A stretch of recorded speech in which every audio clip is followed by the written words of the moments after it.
couple years ago, I ended up in a motorcycle accident. I didn't have health insurance at the time, and now I have a plan.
yourself for a shakeup like never before. 12 new rosters and 2 brand new teams join the CDL. We're breaking down all the changes from a wild offseason. Am I getting deja vu? These classic maps are making a comeback. It's a blast from the past with a fresh new twist. Plus, we might have a couple of new friends joining us in studio this season. Get ready. Call of Duty League opening day starts now. Who won it? Who won it? I'm in. It's good to know. Let's get started. Set up, hit the world up. Ladies and gentlemen, back to the CDL. Oh, baby. Put it on my The moment that we have all been waiting for. set up, hit the world up. It's a 1 versus 4. That is upset. And I put it on my We got hella people talking. He touched. He gets hit. The silence is almost deafening. Time to rock and roll. Here we go. A monumental performance.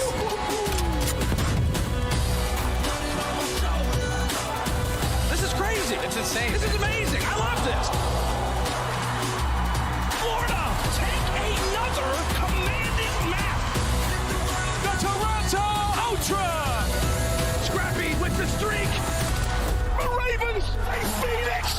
risen from the ashes. Oh my, what are we seeing? The greatest play you've ever seen. It's not over yet. Mission complete. Put it on my shoulders.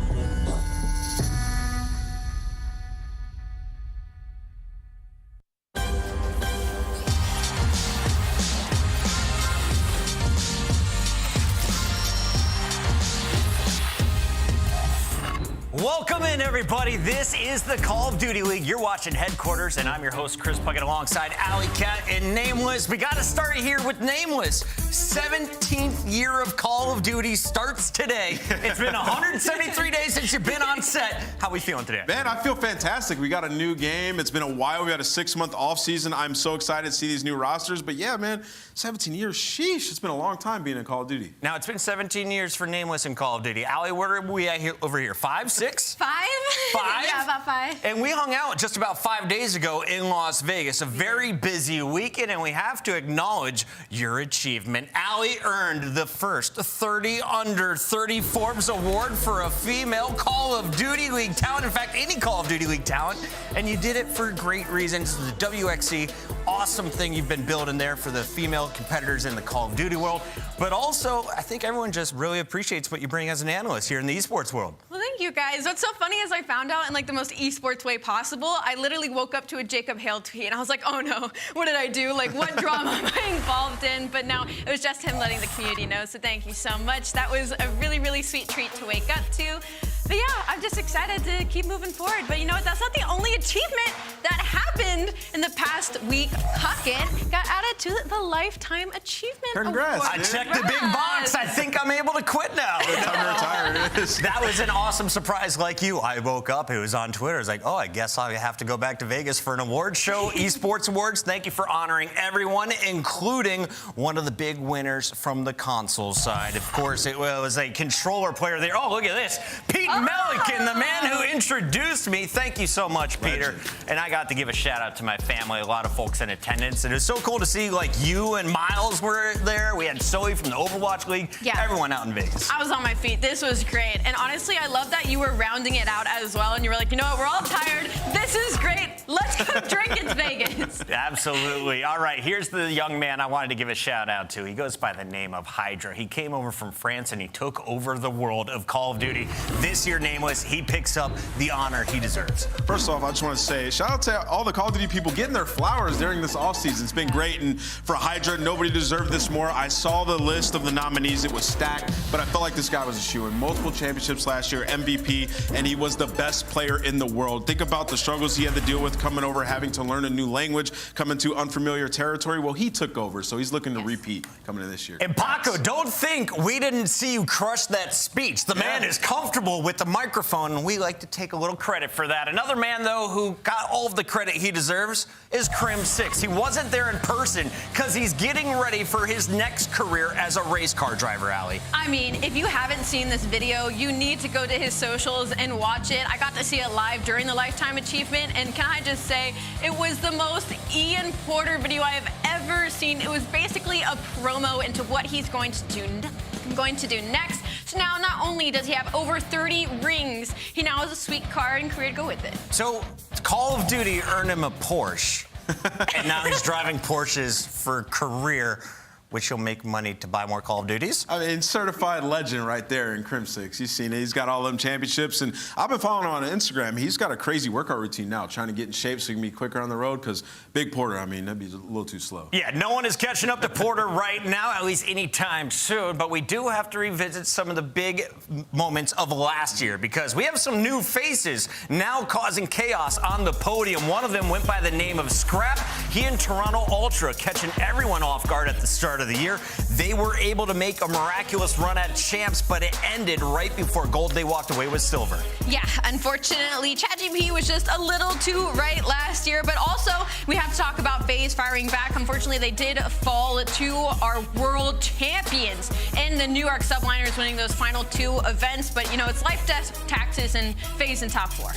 Yeah, I mean, incredible season by them, but it was really the story of the New York Subliners all year long. A team that was able to pick up multiple championships. A guy like Kismet, who, you know, he's sort of been an underdog his entire career, cemented himself as one of the best SMGs in the game, but even they had to make a roster change. All 12 teams. So they get rid of one of their players after 5-0ing in the finals, Priestahh to the curb, and Sib on the team. So wait, perfect finals, and I'm still going to make a roster change. New York Subliners, I don't know what you're brewing over there, but tonight we're going to find out. Let's talk a little bit about what is coming here in 2024. As Ant mentioned, 12 brand new rosters. No one coming back with the same team.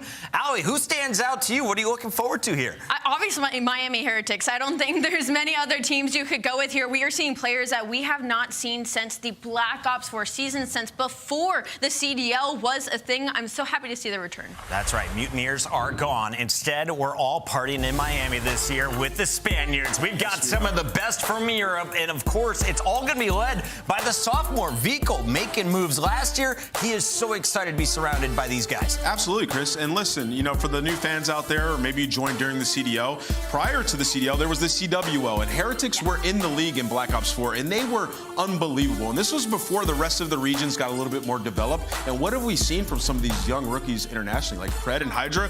Absolutely unbelievable. So what do these guys do? They don't come into the CDL, they go to Challengers, and they have been lighting it up. The Heretics team, these players, they got top 2 in Challengers finals last year, so expect them to be going crazy, and expect a lot of people in chat screaming "Vamos" when they beat some of your favorite Miami players. is not the only new franchise. We also see a relocation of our UK team. The Royal Ravens are officially in America now, and they're playing in Carolina Blues. How do we feel about Clayster's new lineup here? I mean, we went from one coast to the other, and Clayster had to go along for the ride. I feel like it's a situation where Clay has just been kind of expected to hone some of these rosters and really build some of these younger players, and that's why I'm really happy to see GODRX next to him this year. GODRX has been through the Challengers Gauntlet the past couple years, and now he's able to bring in Gwinn to be a rookie, one that he won Challengers last year with, and alongside Real. So I think some high expectations for this team, and they'll have some fan base already just because of Clay. And anyways, I'm thinking they gave Clay the reins here. How do you feel about the squad he built? I kind of like it. You know, I was talking to him a little bit about this team, and he said Gwinn sort of has the green light to go around and just destroy everybody on the map. And for Clay, it feels like we are entering the end of his career, but he needs something, because he didn't need to keep playing. He could have stopped. You know, Clay's a legend. He can do whatever he wants in the esports scene, but he wants to get that final championship, and he feels like he has a legitimate fighting chance with this roster. And, you know, at times, Clay doesn't always want to be that vocal leader all the time. He wants to lock in and slay stuff. So he has GODRX to help him out a little bit in that regard. So he's going to have to grow these young rookies, but nobody is better suited than that guy on your screen.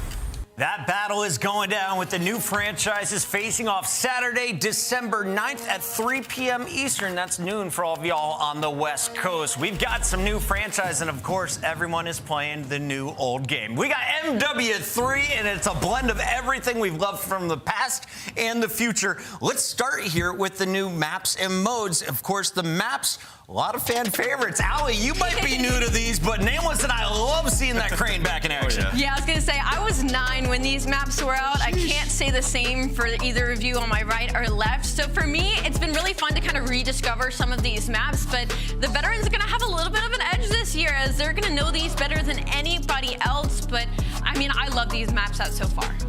Yeah, you know, a lot of these maps we had back in the day, and people have been wanting these maps back. We've seen Terminal come through a few times, but these are some maps that we didn't play in the active competitive rotation when we played Modern Warfare 2 way years back, like Skid Row, like Karachi, like Subbase. We're seeing these maps now in this era of Call of Duty be competitively viable on our new game modes. And the map you're seeing right here, this is Subbase, an incredible map. It's super fast-paced. If you're looking for a map where people are going to get in crazy engagements and create the highlight moments, it's going to be this map, especially in Hardpoint. It's nuts. Hey, I gotta say, shout out to Monster Energy. Your logo looks great across all of these maps. One of the new sponsors coming on board for the 2024 season. Let's talk a little bit about the weapons, though, that everyone's gonna be running. Allie, last year you put up only AR stats. Are you running a sub? What's the AR of choice? Catch me up. Honestly, I've been going kind of back and forth. Subcat might make an appearance, but the AR of choice this year is going to be the MCW, and I'm happy that we're gonna have sights back. It's gonna be a blue dot instead of a red, which I technically prefer. And then as well as the subs, going to be that Rival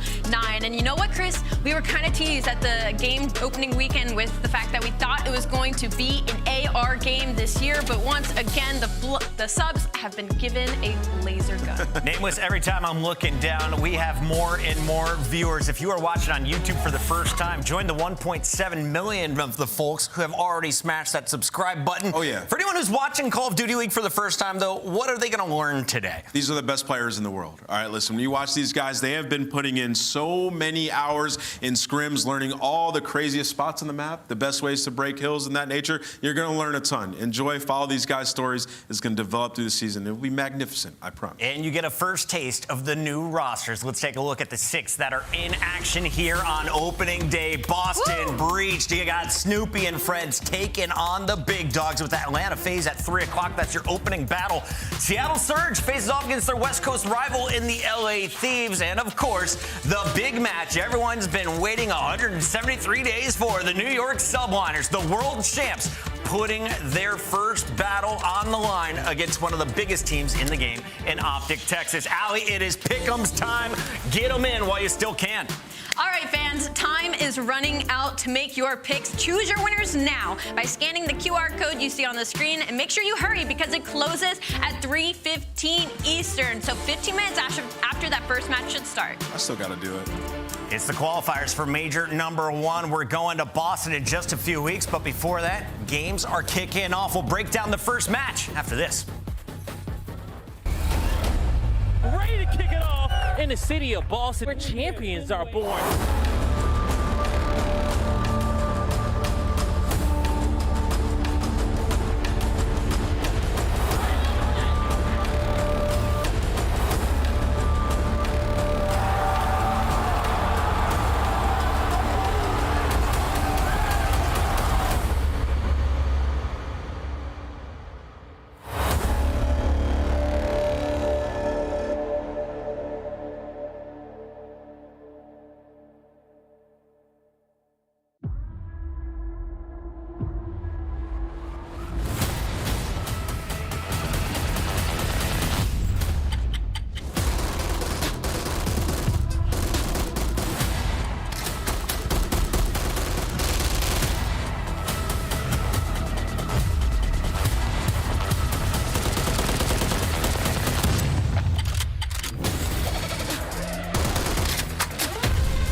I have a plan. Crazy with the rage, dangerous and rage. Goes for one, goes for two, goes for three. I ain't wanna take light, look into my eyes. I'm a killer inside, coming for the prize. Do you really want these problems? I put you in that coffin, but I'm never Johnson. You put this in and stop it. Hungry for the beef, leave you obsolete. See my lines deep, see me in the streets if you want the heat. Yeah.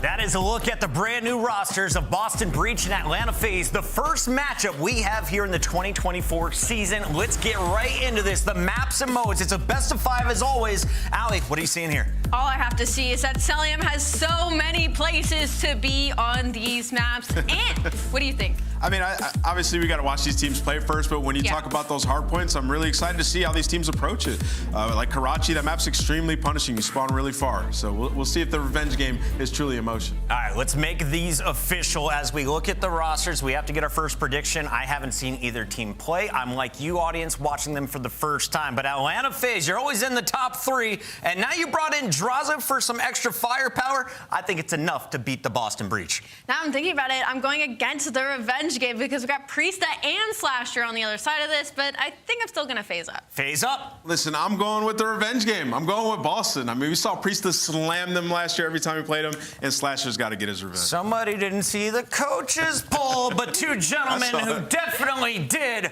are in the building all season long. Please make some noise for the beautiful Merc and Maven! How we doing, everybody?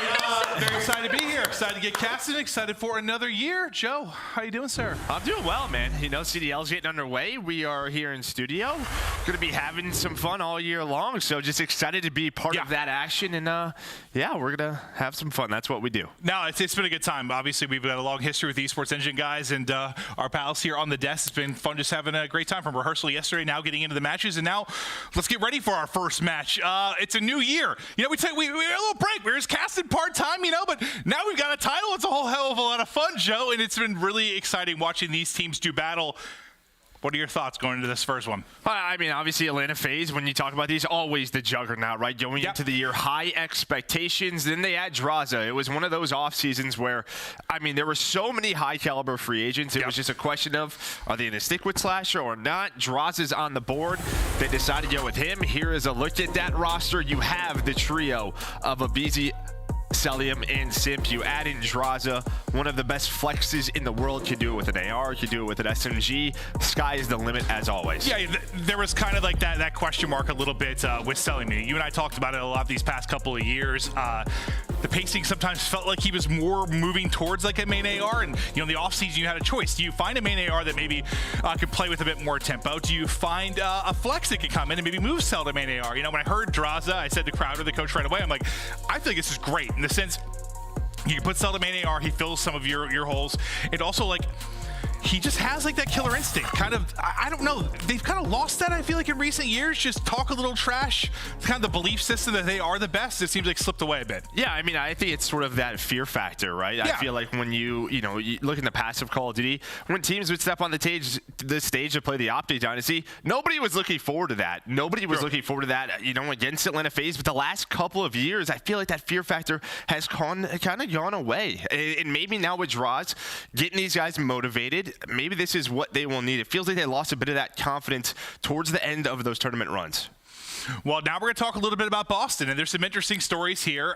You know, you kind of rebuild this team around Snoopy, but you know, you have Slasher, who was on this FaZe team last year. You have Priestahh, who's got to feel like he was snubbed, considering he just won a world championship. A little bit. Capsidal, who was a guy that felt like he was like a, you know, not an MVP, but like a rookie of the year type candidate, and then gets benched when he's frying, but you know, maybe not making the right plays at times. You've got some people with a chip on their shoulder 100% here. Yeah, I think you obviously have the veterans. I mean, listen, for Boston Breach last year, you could see the record. They were right in the middle of the pack, just sort of 50-50. They made a lot of roster moves. They were trying to find something that worked. And at the end of the year, you know, they bring in Snoopy for that champs run. Just doesn't really work out. And you know, I think this is one of the better off seasons, you know, for a team like Boston Breach. You have Priestahh Slasher world champions. You have Snoopy. Who is he going to be? Is he going to be a superstar? And then Capsidal, I think Cap had a great year last year in terms of maturity, finding a system, finding his place, you know, alongside those Mutineers. And listen, a surprise team at the end of the year, but now back on this roster, that young duo should be fun to watch. Well, you think about it, you know, when you need like the fundamentals, you know, doing the dirty work, those intangibles, like Slasher and Priestahh should do those for you in a lot of spots to make sure you're playing the right way. So for Snoopy and Capsidal, you hope you just let the talent shine. I'm even like, even if there are other mistakes from time to time, go out there and fry. And you got to think like the big mistakes, players like Priestahh and Slash are going to help them get better and better. If I was a young player, this is a duo that I would like to play around. I mean, I think you've got it all. Yeah, no doubt about it. I mean, Slasher's going to be excited to have a search and destroy where you always have, you know, the covert sneakers that Deddy to play around, right? Yeah. Sort of a more standard search and destroy year.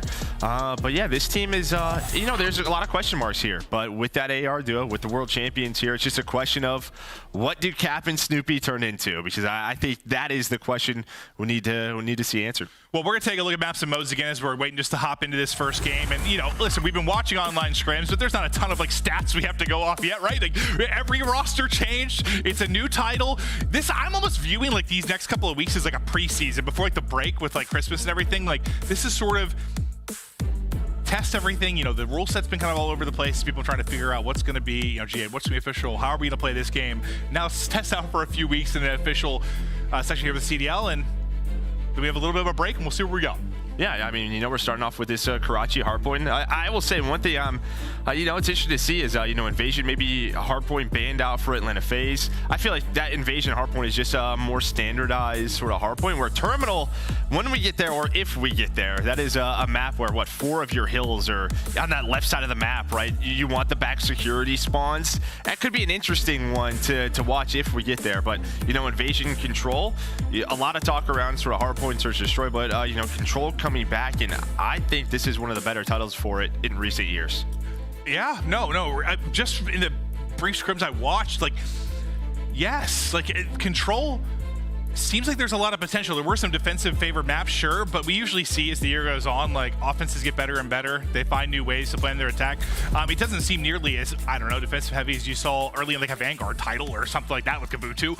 So I think there's a lot of potential there for sure. Yeah. That was, we're running uphill at times with that, but I think there's a lot more potential here, and I'm excited to get into it. The one thing I'm looking forward to the most is probably just search and destroy, because even though, like, the scrims we'll watch, it's mostly, there's been some best 11s, like I think a couple scrims I watched had some search, but mostly it's just been respawns that we've seen, like, behind the scenes. So all these power rankings you've seen from coaches and power rankings and tier lists out from players or fans. Respawn. Yes, exactly. It's all respawn. Search and destroy, though, 40% of your games. I mean, it is a big question mark, right? And I think this is a chance for a team like Boston Breach. If you put a lot of the work early on in the year in Search and Destroy, this is where you grab some CDL points. This is where you cause some upsets. This is for all the teams, right? I mean, as you said, all the streams that we are watching, scrims we're watching, we're making these lists based on respawn power, not really the Search and Destroy. That game 2 and 5, they can carry you a long way at this point of the year. Tough test, though. When FaZe is usually one of the best teams in Search and Destroy. Now, I know it's very early in the year, but that's usually where they'll thrive. We're ready to get into it. Here we go. Game number 1, FaZe, Boston. To start us off, hardpoint, Karachi. We'll see if all the hype around this FaZe team early in the preseason every season. Yeah, basically every season. Yeah, it's a good point. Yeah, I said to see Drazah alongside these 3. All right, here we go. Let's get into the first map. Started off with Big Draws, the new addition to this FaZe team. He's been nuts. I think I was talking to Crowder, like we talked about BPL games, and he had played like 30 more than every other player. This guy lives and breathes COD. He has been putting the time in. We'll see here where he's going to be for this team, but early on, it's Boston Breach. They're finding time at the hard point, but it's Simp trying to make the plays of the double. I mean, when you talk about someone who plays the most Call of Duty out of our CDL pros, Drazah is He's a nut job. He's a nut job. Normally the top of that list is Simp's going to find 2, Cellium with another. P2, we're going to be going to that top left side of your mini-map as we head on over towards that cafe, right where Drazah spawns up. So some nice early time, and Simp 3-0 start. Does get taken down. His duo in aBeZy gets traded out by Slasher. So now on this rotation gunfight, so you have Drazah setting up. Alongside him, you're going to have Cellium just sort of watching this red window. And it looks like the one player for Boston Breach going to go on a route is going to be Slasher. So maybe waiting on that number 7 to go for this flank. But it looks like Simp's watching it, able to find that kill. And Simp has been insane in the scrims I've been watching. I think a player very happy to have Deddy back and maybe unlock his playmaking ability a little bit. But he's been nuts. And the other side of that duo, though, it is aBeZy. He plays a role that's very tough, especially early in titles. When you're the guy smashing your face into every opening, being the first to hit the point.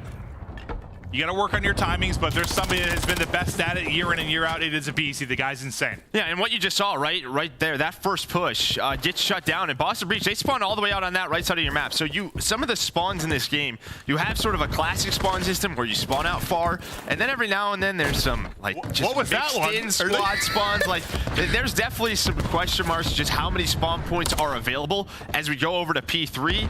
This one can get a little bit wacky because there's not many spawn points on this side of the map. If you have junkyard control where Snoopy is right now, you can spawn here, but if not, you're spawning bridge, you're spawning all the way across the map. Junkyard would be very different thing, Joe. Yeah. But yeah, no, this one, you can get them spawning out so deep, and Slasher doing a hell of a job of that so far, Joe. He's on 4 in a row. He's at 5 and 2. Look where you're spawning right now if you are Drazah.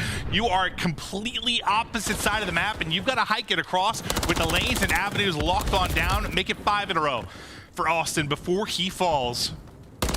Starting to chip away at this deficit. Is Snoopy there with a little gunfight win. Hey, I mean, we're already 30 seconds through, and we're thinking about the nice hill over towards P4. Simp gonna take down Snoopy. We got Capsidal already inside P4, so now just trying to play his life. Just trying to be a thorn inside of FaZe. The problem is every single kill that he gets, they're just gonna be spawning up there. So, yep, aBeZy right back to his position. Simp just continues to wander around red, able to find that double. Nice plays from Simp on those rotation kills. Breach, though, with a full 60 at P3. But there you can see Snoopy spawns on up, and maybe a chance for a free pinch here to catch FaZe off guard. It doesn't look like they're going to be aware of his position at all. Maybe going to be a freebie, but it's not. It's aBeZy. It's able to win the gunfight. That hears him at the last second, just able to react in time. And now back in the lead will be FaZe after that incredible rally from Boston Breach. But you can see basically every dot now around the point. Drazah trying to rally in. Your next big waves of fights coming in here, Joe. Yeah, aBeZy up top, able to take down one. Got a lot of damage in. Simp and aBeZy able to take down 3. They're going to find that time. And we talked about Simp. He's on 6 in a row. Cruise missile. He's been nuts. Yeah, he has. Like, he's been nuts. I mean, this rival, the MCW, just his kinds of weapons. As, yeah, he is looking comfortable. That's going to be all 4 dead for Boston Breach. A 20-point lead for Atlanta FaZe as we rotate on over towards P5.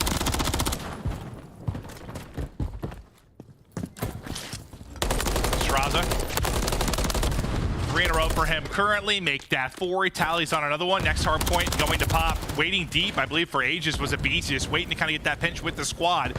He's going to fall, though. You get a pretty close spawn, though, if you're a FaZe, and a chance to jump onto this. And what you heard there, right? I mean, we kind of talked about this. He's not rocking covert sneakers. You know, some of the things that the players are talking about in respawn, especially on land, with the crowd noise, with the white noise that you have pumping in your headphones, can you run sort of lightweight or something else besides covert sneakers to give you that advantage? Looks like Drazah didn't have it that life, able to take down 2. So just a couple of options that these players could go with. Yeah, I think it'll be different on land for sure for that, but search or destroy, especially as the playmaking ability is going to be nuts. But make it 17 now for Simp as he continues to snap. Still an arrow lead though, about 20 points. Capsule though. Just waiting for the opening. Takes 1. Second too much. There's 3 there through 4 FaZe. As our next hard point pops, we'll see the fight for. From bottom right, it'll be Boston Breach trying to get the attack. Top side, Atlanta FaZe control. A flurry of kills each side, but Snoopy with 2. Yeah, I mean, through first rotation, very controlled by Atlanta FaZe, but only, what, 20, 30-point lead. And that's just due to that P3. That is going to be your money hill, where you get that full 60 seconds for Boston Breach. That's exactly what it was. I mean, it didn't sniff it, right? If you were FaZe, you were spawning out so deep, and that'll be the difference maker. Can they do a better job this time, if you're FaZe? Yeah, slaying-wise, I mean, Drazah almost double positive. You have Simp, who is almost, what, 20 and 10. Speaking of FaZe, let's listen to their comms in this first match. I'm gonna come up here, hold on. Yeah, you got left side. I'm sitting in the corner. Just shoulder heading for me. I will. I'm stunned, Zach. He's there. Still there. Leave that guy. I'm getting back left. Left cross, I think. Left, bus. Yo, one shot. After front hill, bus stop. Bus stop still. Nice. One more. That's it. Nice. Hold. One shot for Charlie. Hey, good time, MC. Missing Snoopy. Yep, he is first shot. I threw this on. Hard kills. Two there. One shot. Me, bro. Across. I'm one shot. Top red. Good time. Top red. Absolute top red. No, take it right down. Take it right round. Yeah, one shot. Good shot now. This is really good time. I'm gonna go short He's on side. AC, bro. Yeah, AC, Austin weak. Is it? AC, Austin, yep. They kill it on AC. AC. Nice. I'm coming AC. We can hit this one more time. Hey, I'm in right with Yeah. you. I'm gonna show with you. Down to hit this shit. He's top right, top right. He's looking for you, Abe. He's top right. He went like their side. Team. That's good time. That's good Time, time. He's time. left side window. Left side window time. Stupid. Nice. Good. Your caps. Hey, Nice. listen, hey, you guys can play left. I'm I'm playing right. with you. Hit all them soon. Team. Top 3, dead. Nice. This guy's spawning new. Yeah. I'm top 3. They needed me. Back up. Top 3, top 3. On team top right. Snoop top 3. I'll be back card down. Snoop top 3. I don't see it. They need him. Top 3. Back off Henny. Back off Henny. There's back left. Top 3. Corner. Top AC. Alright, shit. I'm with you. Well, here we go. It's another P3, and we'll see what Boston Breach is able to do. Can they rally back into it just like we saw them do in our first set of rotations? So far, so good. The kills are through, and that big lead you built out if you're FaZe again might disappear. Yeah, I mean, you kind of heard the start of that listen, and what do we want to do here? Do we want to take a right route, maybe rotate, even with 45 seconds left on P2? But aBeZy, he goes over towards red, and you just heard the comms. This is good time. Let's go for it. They played for the 20-25 seconds. Are they going to find a break here? That's going to be the question. Behind Simp's double, not going to happen. Priestahh, he's going to stay alive. There's one more player lurking here. And through these P3s, I mean, you have a tied game and a potential lead for Boston Breach coming in right now. Lead change through. Boston Breach out in front, another solid hold, but the big thing, I don't know if you're going to see another one, right? Like, you're going to have to get this win somewhere else, and that is where they've gotten 120, basically, of their 180 seconds. Like, they have been so strong there. But to our next point we go, and a nice clearance for Boston Breach, looking to chain a couple together. This could be big time. Huge rotation kills there by Boston. You had to set up if you were FaZe, but 3 get a spawn out. Well, now all 4. Priestahh with the, yeah, you know, that's going to happen.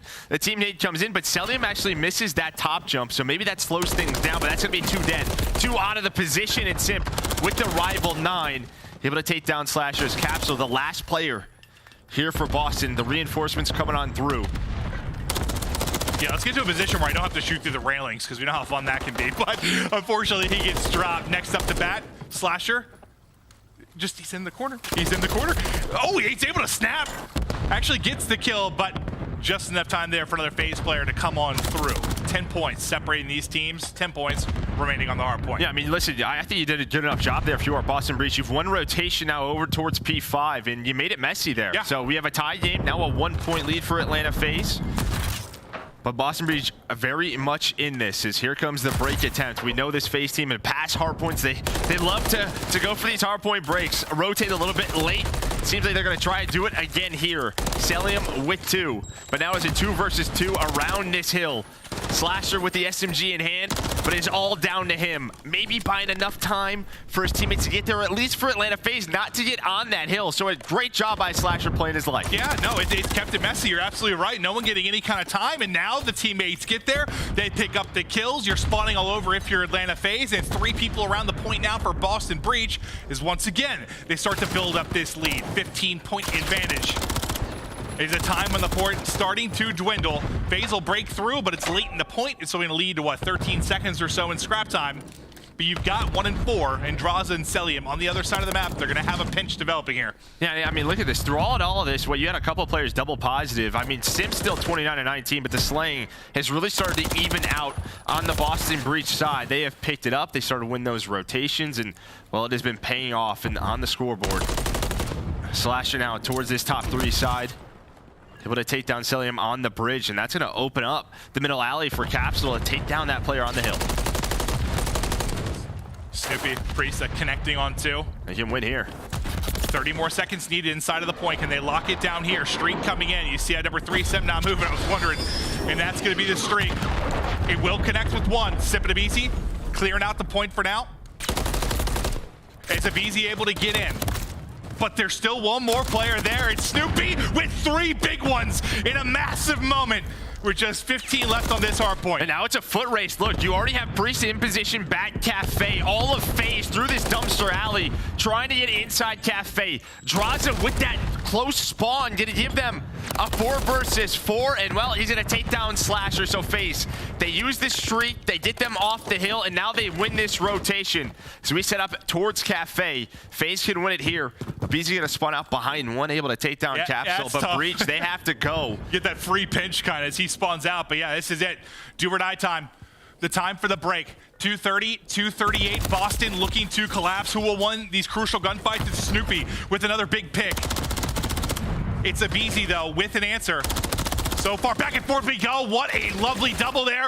Maybe a triple for aBeZy. Too easy for aBeZy as he cuts them down and maybe wins the map here in the final moments. Yeah, good luck getting over this dumpster. I mean, it is just so difficult. FaZe, they clutch on up.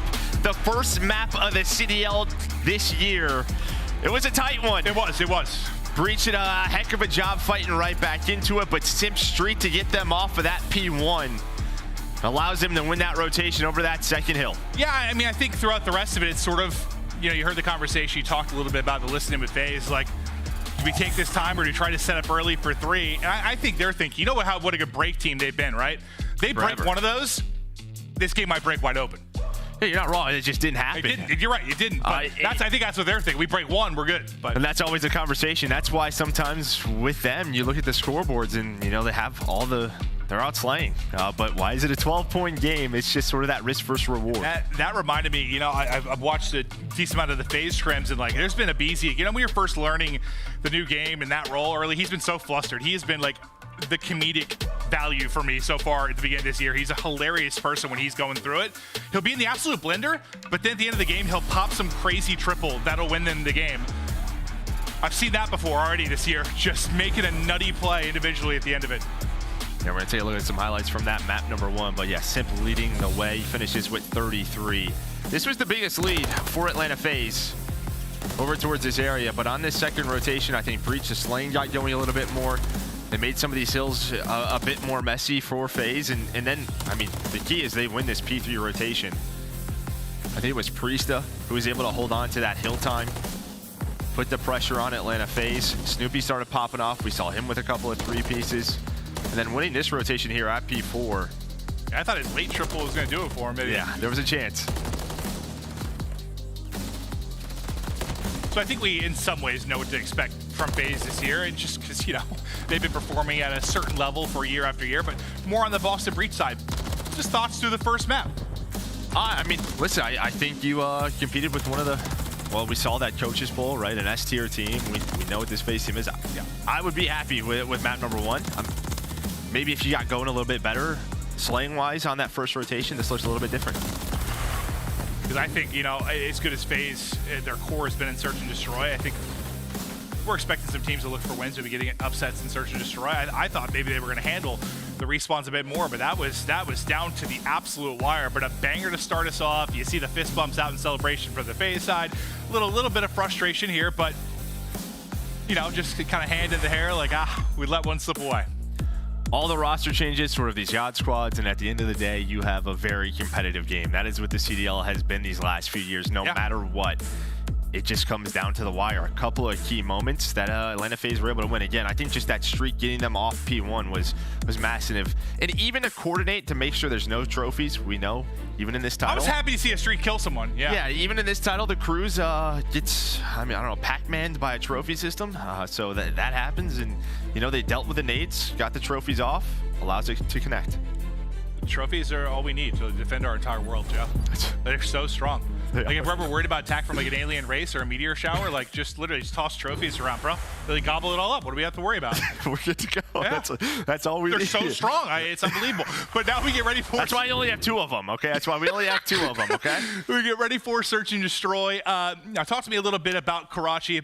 And let's just talk a little bit about how Search is going to change this year. Because if you're a viewer that's maybe just watched last year, or a couple years where Deady was like sort of Deady but not Deady, like, you're going to have dead silence and movement. It opens up some options, right? No, it does. Obviously, you know, it opens up those flank routes, allows you to make a lot of crazy clutch plays.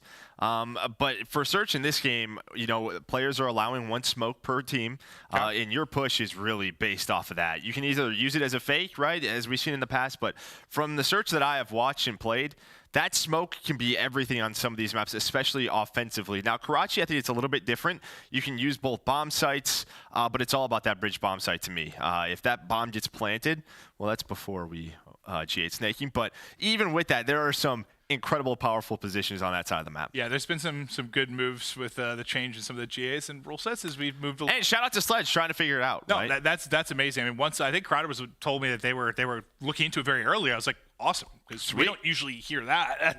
It's like midway through the year, and we're like, nice, man, we're working on it. So that was awesome, and they're trying to find a way to make it a bit better for our players. And I think it's much more entertaining to watch when not everyone's just breakdancing on every single heady in the game, Joe. Yeah, no, we're I don't know what that was, but I mean, that's just your favorite move. That's your go-to. But we're going to talk about Atlanta FaZe and the stats that we know that they have from last year. 34-18. They won Major 2. They did the roster move in Drazah, and they finished third. At champs, and there was just sort of a question mark. Are we going to have a roster move? We even talked with Crowder. If last year was a more traditional COD with Slasher, does it work out better, right? That was one of the things when you have like the covert sneakers / Deddy. Like that team on Cold War were probably disgusting. Probably. Yeah. But I just think with the free agents that were out there, it was one of those, we got to go for it. Yeah, I just think it's one of those things where when you have, what's a move that I'll think of? I don't know. Maybe like that back in the day when it's Rise with Zinni and they end up putting Slasher on the team was still That's a very crazy. good team. You're bringing this up. Zinni's watching this. Even if your team is so good and you have a player like Slasher, when you have like that core, you're trying to build that like dynasty team where you're just going to smoke people. You'll even if like it's not maybe a necessary change, it's going to happen. Yeah, I mean, you could use a better example there, not use Zinni. You could talk about New York this year, right? I mean, why did they go to Zinni? I don't know. Messed up, man. I don't know what's wrong with our first day back. Like, come on. My bad, Zinni. I love you, buddy. You know I do. Yeah, we'll buy you some chicken parm. But anyways, yeah, I mean, he'll need a couple of them though. Yeah, though he will. Yeah. This guy loves it. But yeah, I mean, even New York with Priestahh, the whole Sib situation. I would never have done it, but they went for it. So, yeah, I mean, it's a tough decision. All right, well, we're getting ready to go. Game number 2 about to be underway. To search and destroy we go. Excited to see it because a lot of the scrims aren't being streamed. Haven't watched a lot of it from the professional team. So here we go. See how people are going to surprise us. But as you're saying, a lot of pressure around the utility and the smoke play, which I always like. It's like the CS guy, me, grinder back in the day. I like, nice little smoke, make plays through it. You're a big smoke guy. I mean, when you talk about just your Warzone plays. I really am. I'm the utility for our team. You're the utility guy, no doubt about it. Going for those reses, the clutch plays. You thought I was going to run that perk where you like get knocked and the smoke automatically comes out? I didn't, but maybe you should. Yeah. Karachi search, a chance for Boston to bounce back and tie this up at 1-1. FaZe looking to take further control in this series. Slasher looking for a little bit of revenge, even though I don't think you've used it that way. I'm going to sell it that way. Map 2, here we go. You can see early pressure over towards this B site. aBeZy throws that stun. See, Capsidal is there. He's not going to check under him. And this is one of those plays last year probably wouldn't be possible, what we were just talking about. But now everything kind of slows down with aBeZy in this spot, maybe just trying to see. Is anyone going to peek over here towards top green? Coming to my bedroom. He's ready. He's redecorating in there. Yeah. Fantastic stuff. Gunfight, some shots going down towards the attempted bomb plant from FaZe. Slasher, though, the pick with the nade. That's going to take Drazah out of it. The question is, do they know Capsidal's in this spot still, mid alley? I mean, aBeZy hit the stun. You saw him try to nade it. It's just a question of where is Capsidal? They still haven't checked this. There is that smoke going down. Oh, did we forget to equip Deddy on this search and destroy class? We may have. He is kind of chunking around a little bit. You just hear boom, boom, boom, boom. The big old footsteps as he tries to get through, but now the plant is going to go down. Can he get through in time? Looks for it. Able to take it. Nice trigger discipline there for a sec just to get recentered, make sure he took the fight. Cellium, though, his chance in 1 versus 3. Takes down 1, 30 seconds on the clock, and the stun is going to hit. This is the problem, though, when that B-bomb is down. There are so many different angles. You can check it for top coop, you can check it for top 3, middle alley, that this Boston team has to work with. Nobody on the bomb quite yet. He's going to find one, now has to finesse his life. Oh! Able to snap on a Slasher. There's enough time, though. Capsidal finds the kill. Oh, my. Second kill in the round. A defuse is coming through for Slasher. Yeah, I thought Slasher got put 6 feet under there. The snap, one more bullet. The snap looked insane, like onto his forehead, but Yeah, you know, felt the pressure to check bomb. Once he has to check, then it gets a little bit chaotic. But a nice slow round there. I mean, you just kind of saw what FaZe was doing, trying to make them think maybe somebody peek. You had aBeZy in that position, but the whole round to me it felt like they were trying to find Capsidal, and they never could. He just got through, able to take down Simp after he plants. Yeah, it sounds like an elephant stomped around. He first took a step, you're like, whoa. I mean, maybe he's risking it. I wouldn't do that, but maybe he knows some things I know. He was just like that little trot. aBeZy, though, with the early pick with the rival. Drazah right behind him. Big control here from Atlanta FaZe in the 4 versus 2. Bomb starting to wrap out to the other side for Breach, but you've still got Simp lurking on that side of it. Slasher. Clean shots there to bring them a little bit tighter in this, but might come down to the one-on-one on the other side of the map. I think it will, right? Because if Priestahh wins this, he can try to go for that plant, and then maybe you set up Slasher for the clutch. But just kind of sneaking around. And this may work out, or will it? Of course, it's Simp on the other side, and it feels like his game sense sometimes is a little bit too much. Well, I just couldn't tell if he spotted him or not. The time of the I think he did. Yeah, he had to have. But the gunfight is there from Priestahh. Maybe you got the game sense if you're Simp, but Big P, Priestahh, able to do it as well now. 2v2, 25 to go. He's trying to work it back towards his teammate and Slasher, just kind of cutting right up the gut between both FaZe players. Here we go. Drazah's gotten through, though. Drazah's gotten through under Slasher, finds both of them. Puts Atlanta FaZe on the board.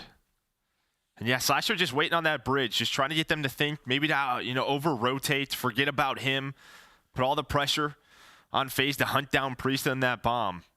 Nice job by Priestahh. You give them a chance, but Drazah with the positioning.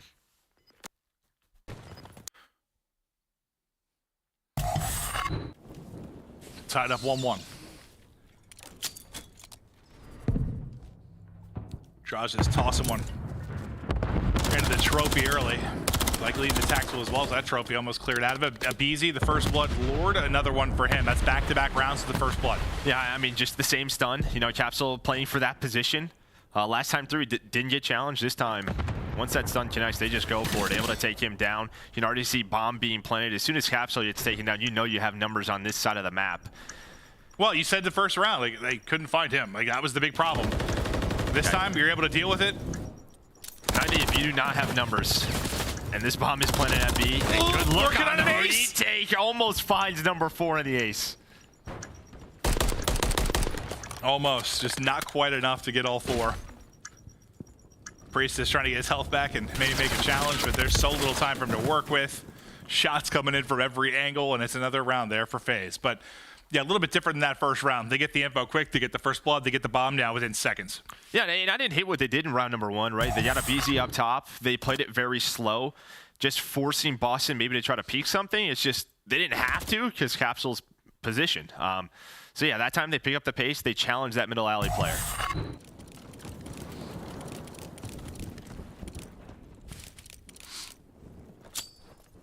Let's see what Breach opt to do in their second offensive push. Looks like they're going to be met with aggression. So I thought for a second you were sending it if you were FaZe, but everything stops here for a moment. Slasher, though, as he looks for the angle, is Drazah that's already got it. 4v3 for FaZe. That's 3 straight first bloods and 5 in a row for Drazah. Yeah, those early nades that go down, and as soon as you see that trophy icon, that means that they can cross the bridge before you. They beat you there, so you're hoping a stun or a nade connects to give you the info that they can work over towards this position that Drazah's in. But it doesn't happen because the trophy's down, so you have to clear it. He does not. And now that gives them the man advantage. Yeah, there's just disgusting headies everywhere. Yeah, I mean, yeah, and yeah, imagine if they were snaking it. I mean, good luck. Yeah, it's like unkillable in some of these spots, but now in the 2v4, you try to make something work. Capsidal does get a kill. aBeZy, I think, almost able to pick him up, but not quite. Yeah, Boston, they'll still have to work the bomb plant. Not gonna happen. Simpson to take down Capsidal. Now all down to Snoopy. He knows aBeZy's in this area somewhere. But it's taken down. But yeah, that's just Drazah crossing over the bridge, finding the first blood. So, what, 3 rounds in a row now for Atlanta FaZe, led by those first bloods. That's what they've been owning. Yeah, we'll see if they can keep this first blood streak going. Drazah's 5 in a row comes to an end, but now aBeZy's starting to take over. I mean, it's the Drazah and aBeZy show. They're 12-5. Simp and Cellium 2 and 4. It's just been the kills flowing for the top half of that scoreboard on the FaZe side. Well, let's see if they can find another first blood. That's really what matters here in the opening moments. So you saw what they were going for a quick mid-alley push for aBeZy. You have one player watching over him when that player crosses over towards top plat and Priestahh. But the stun connects, he's gonna back you on down. Not gonna hit him, he's just gonna play his life. But you can see Boston, they want to deal with aBeZy right now. They know he's stuck and they find that kill. Capsidal also able to find Drazah, and he is just trying to play his life. Be a thorn in the side of Atlanta FaZe. Hey guys. Just hanging out. They're all grouping up now for the 3-man hit. Got our cool CDL, uniforms on. Yeah. Simp. Shot's a little windy there, trying to maybe get one, but maybe thinking about the next gunfight in that situation, and does not matter.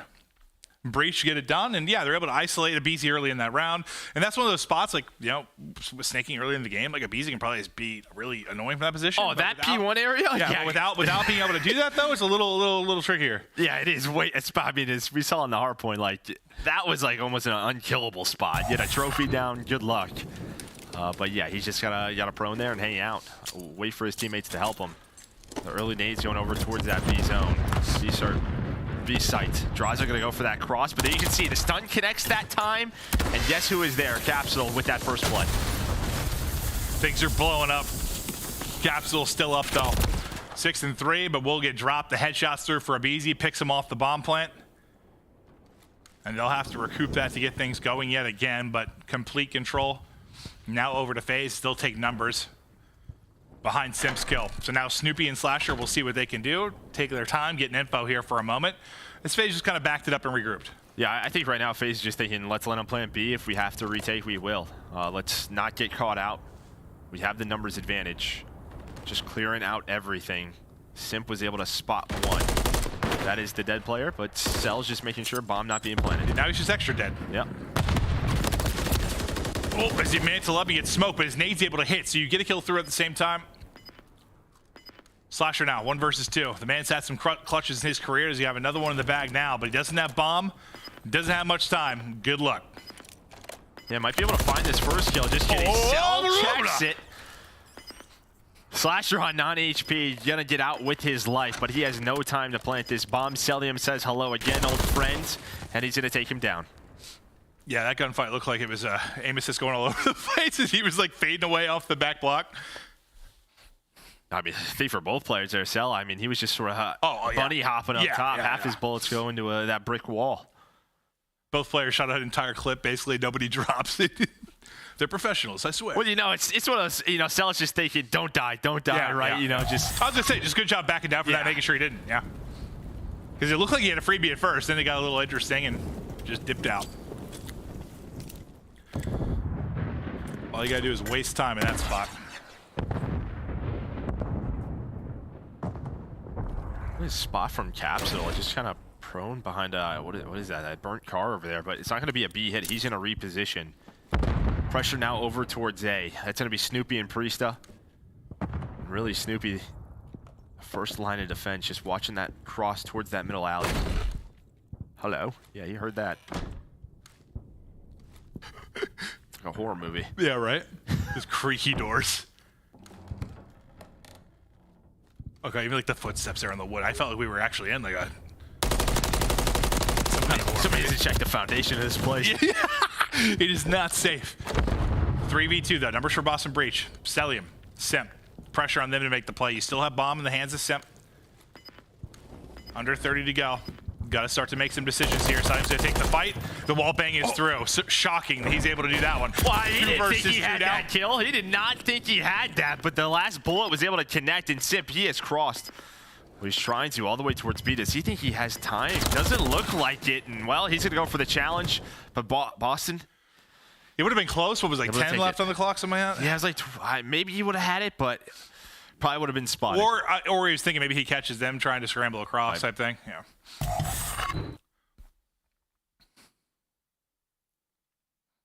Sometimes you see his ADS in that situation. Catch them both trying to move, but not going to be the case. Nice shot from Breach. Get a couple of round W's. Capsidal making plays. 9-4, 3 in a row. Ooh, does he spot him? I'm not sure he does. Now he will. Now he will. Goes for the challenge to rival 9.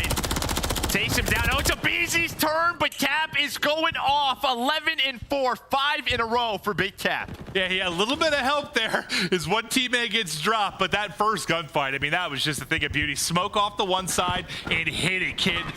Takes the fight now. The plant will go through as well. Another 3v2 round. Favorite of Boston Breach. Chance to tie this up at 4-4. Slasher gives him even more numbers. All on Simp yet again. As Breach's takeover in this map 2 continues. A back and forth affair just like we saw in that map 1. Yeah, good luck. He's trying to wiggle a little bit. Yeah. Hit the cross. There's just not a lot you can do, especially with the rival there. But I think you saw what Kenny and Dashy have been calling the Rival 9 the ray gun with their coach JP, just because at times, man, feels like you're just gonna evaporate it. Oh, some of the clips I've seen, it's like it looks better than like any AR long range. Like you'll see, like it shoot like 5 bullets across map, and someone just gets zapped. I'm like, what just happened? It's a ray gun. Yeah, it's a good way to put it. So cruise now for Capsidal.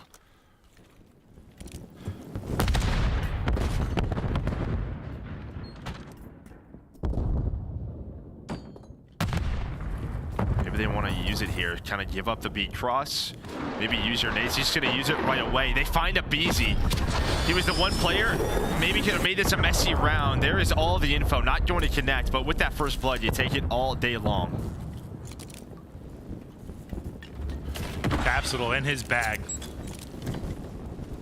6 in a row. Trying to work up for position here now.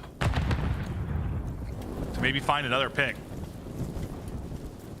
I think the key here could be if Cellium's able to just find one or two. Hello! Here, He just gets the info, hears it, peeks, and Simp will get dropped. Capsidal 7 in a row. And with bomb not planted, I mean, Cellium's position pretty much useless, right? Just don't over-peek him. You know there's probably a player top 3. Don't let him catch you off guard. Capsidal's just been hanging out. Snoopy on the pinch, doesn't see anyone on the bomb.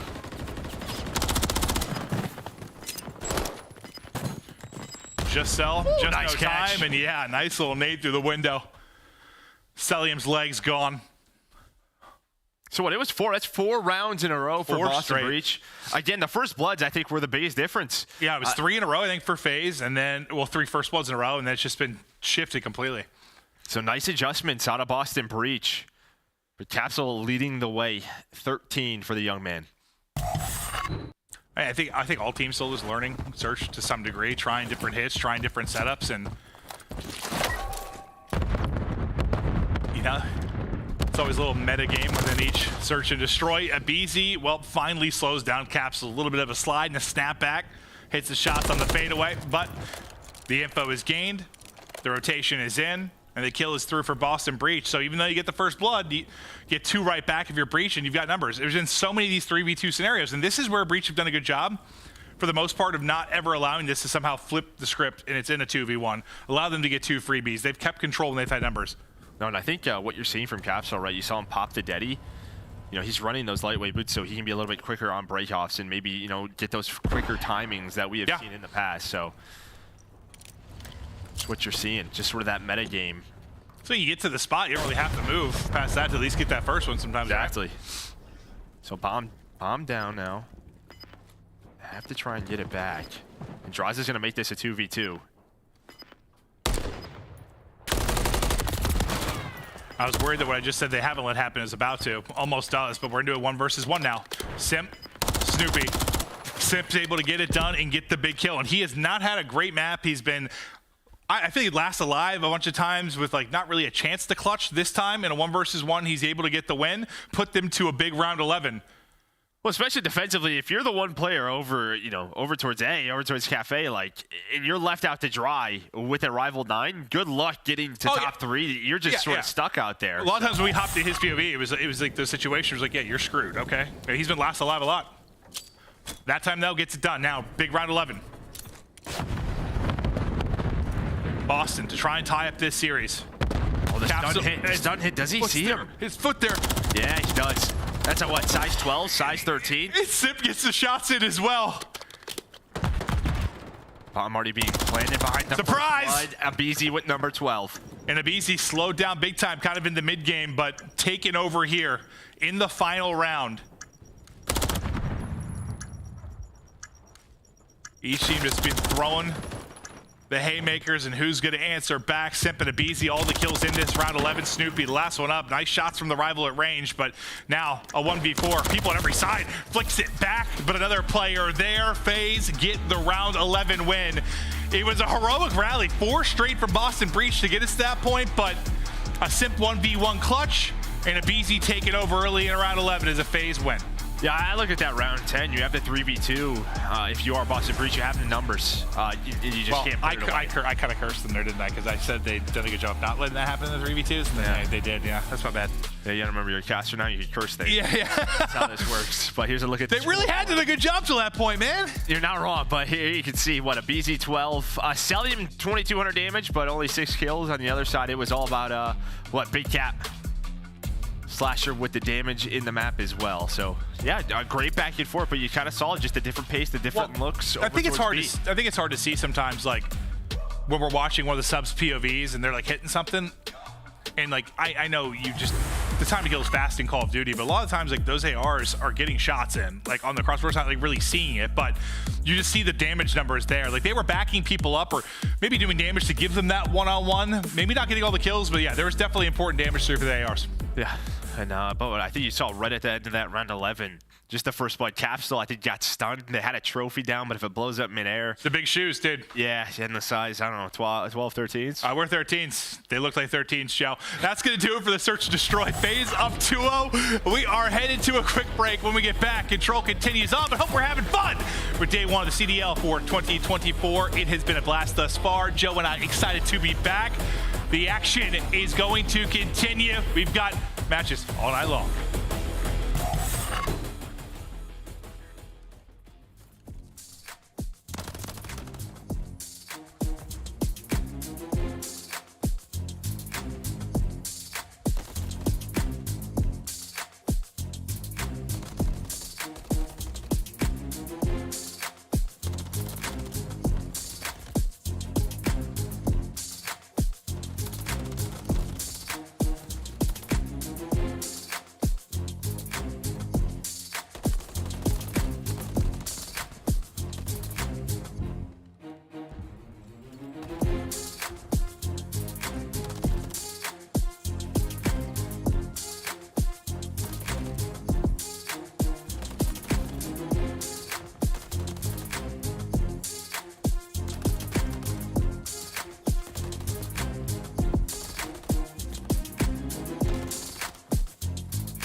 upgrade your game with the Scuff, the official controller of the Call of Duty League. Don't miss out on all the action at the first Call of Duty League Major, hosted by the Boston Breach, this January 25th to the 28th at the MGM Music Hall at Fenway in Boston. Scan the QR code on the screen or go to callofdutyleague.com for more info. Hello and welcome back. We know you missed us terribly over that 5-minute break, but we have returned and we are excited for a map 3. So far, we've had 2 bangers and 2 maps that arguably Boston kind of threw away. Like, they had a big chance to win. You had numbers to maybe win the Search and Destroy in round 10. You look at the hard point, good chance to win that one as well. Now we go into map 3. I think you're thinking of your Boston. Awesome, we played them tough. It is Atlanta FaZe, but a little flustered probably, right? I mean, yeah, it's so early in the season. I hope they're not flustered, but yeah, I mean, some early mistakes that they had that round 10, that 3v2. I mean, Simp going massive, you know, in that round to win it out for them. But yeah, Atlanta FaZe, you know, map number 1, just able to take it with their slang. Simp going big. A few of those maps, but aBeZy and Capsidal in a bit of a S&D duel. Now over to Control. An Invasion is, you know, I think one of your more standard Control maps where you're going to be a little bit more defensive favored. This B site for the offensive team is going to be the easier one to take, but over towards A is where it gets dicey. The reason being, you see where number 7 spawns? If you get, you know, spawned all the way towards that top left side of your minimap, it just takes a while to get over there. Yeah, I mean, whereas if you're moving towards B, it's about a 15-foot hike. You're there pretty quickly. It's like I moved to Columbus. I'm now about that far from Joe's house, so I can bother you. I'm right down the street, buddy. That is exactly right. About to be the second tick through. Working on a flank, I believe is going to be Simp. We'll try to see if he can open things up, turn some heads for a moment, and he has done just that. Just keep shooting techs, and he does just that. Takes down Slasher. They get back onto the point. I think Snoopy's still there looming and waiting. Simp has done his best to distract as many players as he can. As they're swarming around him, and they continue to be put into the dirt. That's going to be 4 in a row for him. Looking for number 5. It'll be Slasher up for his next at-bat. Knocked out of the fences again. Yeah, looking for number 6 in the cruise. I mean, you have just wasted so much time, and while that happened, you had Cell making sure they didn't go over towards A. aBeZy now working the middle of the map, and look, the way you have Slasher Capsule clearing out their palace, you're just worried someone is pinching again. 2 ticks done over towards B. That's Simp play. Yeah, I didn't think it was going to turn to that. I mean, I saw it on the minimap. I mean, I saw it developing, but I did not think it was going to turn to wasting a minute of time, and he's right back to it. Nearly 3 in a row, 10 seconds left to go, and they've got to get on the point, but you've got a presence here. Drazah in one angle, Cellium looking down the lane. All players here ready to go. 2.4, it stopped on the clock. Is aBeZy trying to cut them down. Will you come out of this if you're breach? 1 guy left. Sorry, I lied. 2 guys left. Close one comes in quickly, and they get back onto it. Yeah, if you're new to the CDL, the way you control works, you have 2 zones, 30 lives on each side, and when you're the attacking team, as soon as you capture a point, you get a minute of extra time. So, you know, there's a mixture, a little bit of TDM in here. You're playing some of the objective. It's like all of our game modes combined in a way. When you're on the objective, that clock pauses. So, a lot of ways to win. Well, multiple ways to win, and yes, you know, most of the time, a lot of the maps are defensive favored, but normally as the year goes on, teams get better and better at winning offenses. Yeah, typically that's how it's been, and sometimes we have a new map that comes into rotation later. It's like a little bit of offensive heavy. It's like that wild card that sort of throws things for a mix midway through the year, but focus here to the final 20 seconds. Due to Simp's flank, he did not have a whole lot of time left to go here. Slasher tries to pounce. Drazah says not this time. Not enough time to get towards it. Looking like that will be a defensive fold here for Atlanta FaZe to start things off. But I'll say this, like, it was really that one play, the difference between that maybe being a really good offensive look from Boston. Well, it's tough because the first point's not that hard. We didn't really get to see them take many cracks at the difficult part of the offense. Yeah, I mean, slaying-wise, even with that 6 spree, I think it was a 4 or 5 kill difference for Atlanta FaZe. I mean, Simp has just been map 1. He was making so many individual plays. Search didn't really have his moments on that map. Yeah, just round 10, right? Yeah. He clutched to make sure they got to a round 11. But it's been... I haven't watched their Search. I've just watched their respawns. That's where he's been a freak. So I imagine Search they'll be good, but... Something seems to be working for him with this particular title. Yeah, you can already see there's one player over towards B, maybe the rest towards towards Cafe. Thinking about going over towards the A zone, throwing a different look off that first break. But with that one-on-one win for Capsidal, maybe now gonna send someone over towards B again. And we've seen this in the past where you put someone on the easier zone, just pause the clock, the other three go and work A, and that's exactly what's gonna happen here. That's usually when it's like a defensive heavier map. Like if you can get that harder point first, you win. Typically, right? Like if you can get that harder point, you set yourself up maybe for a W. Not every time, but if you can do it, props to you. They got a chance to do it here. Second bit of progress through. That'll be the clearance. So you get 1 ticket B, 2 through on A. So what are you thinking here now of your FaZe? You got a minute left to go. Is it a bit of a gamble to try and finish A?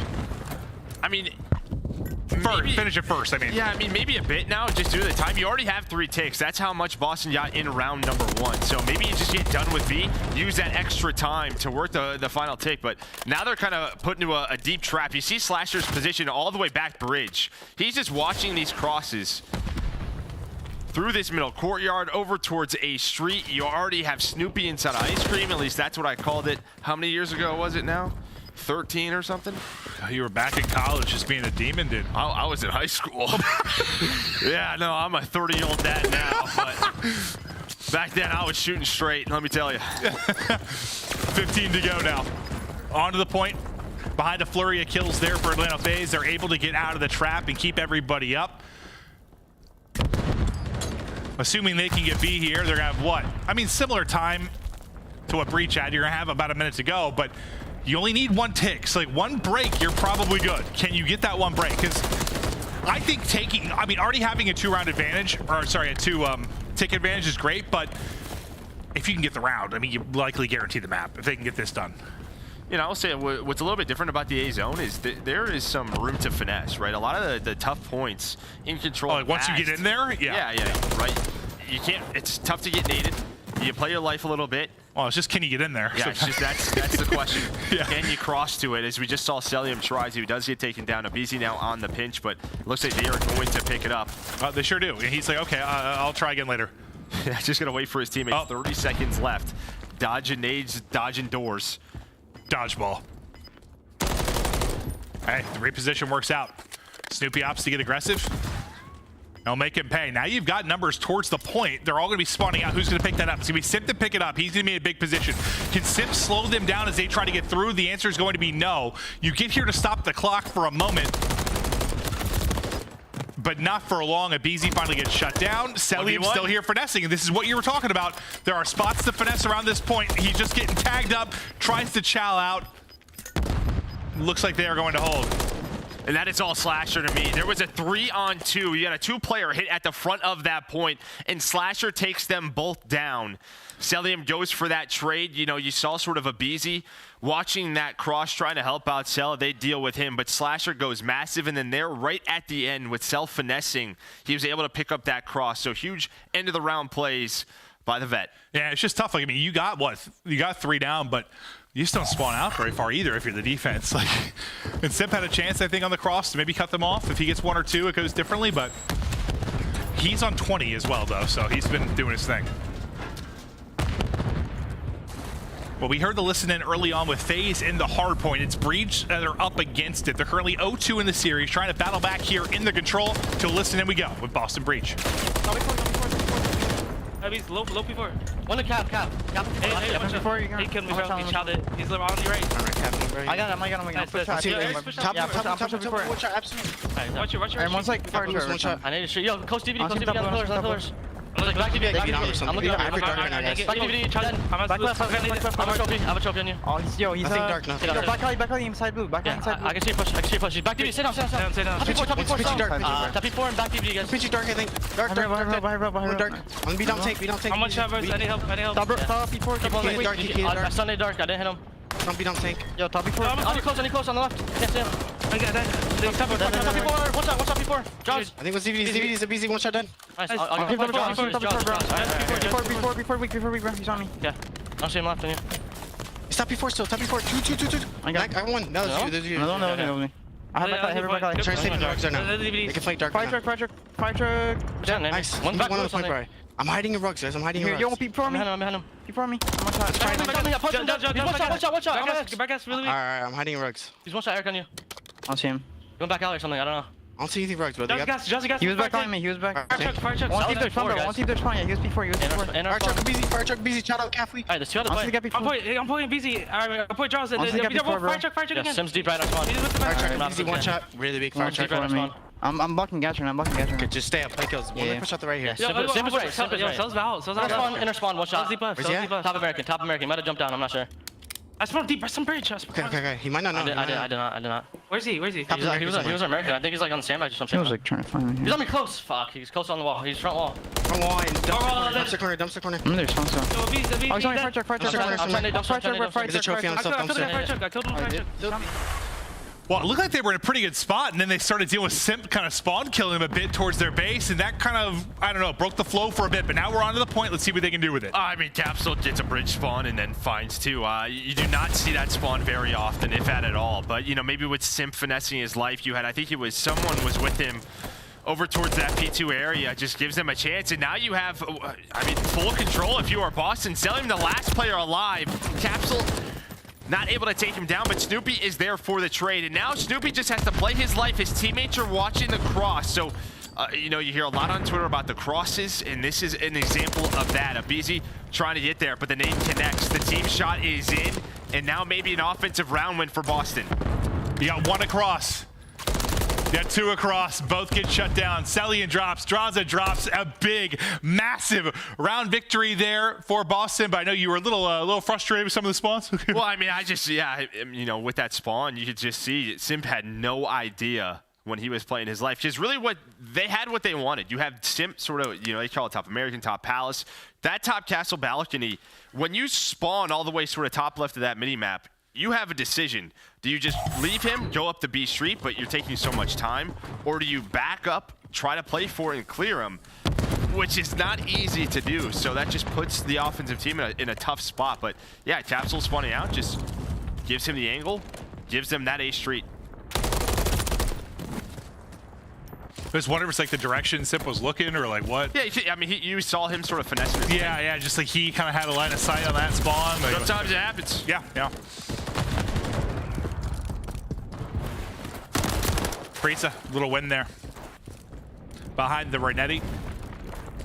Now let's clear the bit of time off this or just keep surging forward as aBeZy's waiting there at the tank. FaZe with a very similar kind of break. They sent like 2 or 3 over towards A, and you have one player at A just playing their life. That's Drazah. He gets to the point inside a bus stop. Already one tick done at A. You have one player at B. That's going to be Simp watching Dark, able to win the one-on-one. So Boston just needs to pick a point here. Where do we want to reset? They're able to get them off A, so now they just have to regroup, go for map control. Yeah, sometimes we've seen teams just try to defend both points and you end up losing both because you're just spread a little thin. You know how crazy the comms get in those moments. Like they're insane when you're having like 2 little 2v2s where you're trying to comm to each other and everyone's yelling. Sometimes you just gotta pick a point, but B about to be done. Get wrapped here in a second. As Drazah will get the rest of the time. Now, I mean, it's kind of similar to what we saw for Breach. You got a good amount of time this time to work with. 2 minutes to go. How do you develop this push? Can you push it to around 5? Well, they take down Slasher. He was playing that A street. That's going to allow them to push on up, and now you're just waiting for the pinch. aBeZy, it's taken down. Now it is Simp's turn. You have 2 players on it. Now they have to deal with him. Just wasting their time looking at that cross. Snoopy going off this map, though. Showing some individual prowess on the map, and with those trades, they're able to save A. I mean, the theme of this series, though, has sort of been like Breach and control late. FaZe bring it back and win the map. You're up 2-1, you got a chance to close it. This is where Breach need to show they can close. Yeah, you're down 5 lives. You take your time if you are FaZe. Still 90 seconds in the round. You save so much of the clock just due to that opening break. Now they're winning those ones, and they might just play a little TDM here.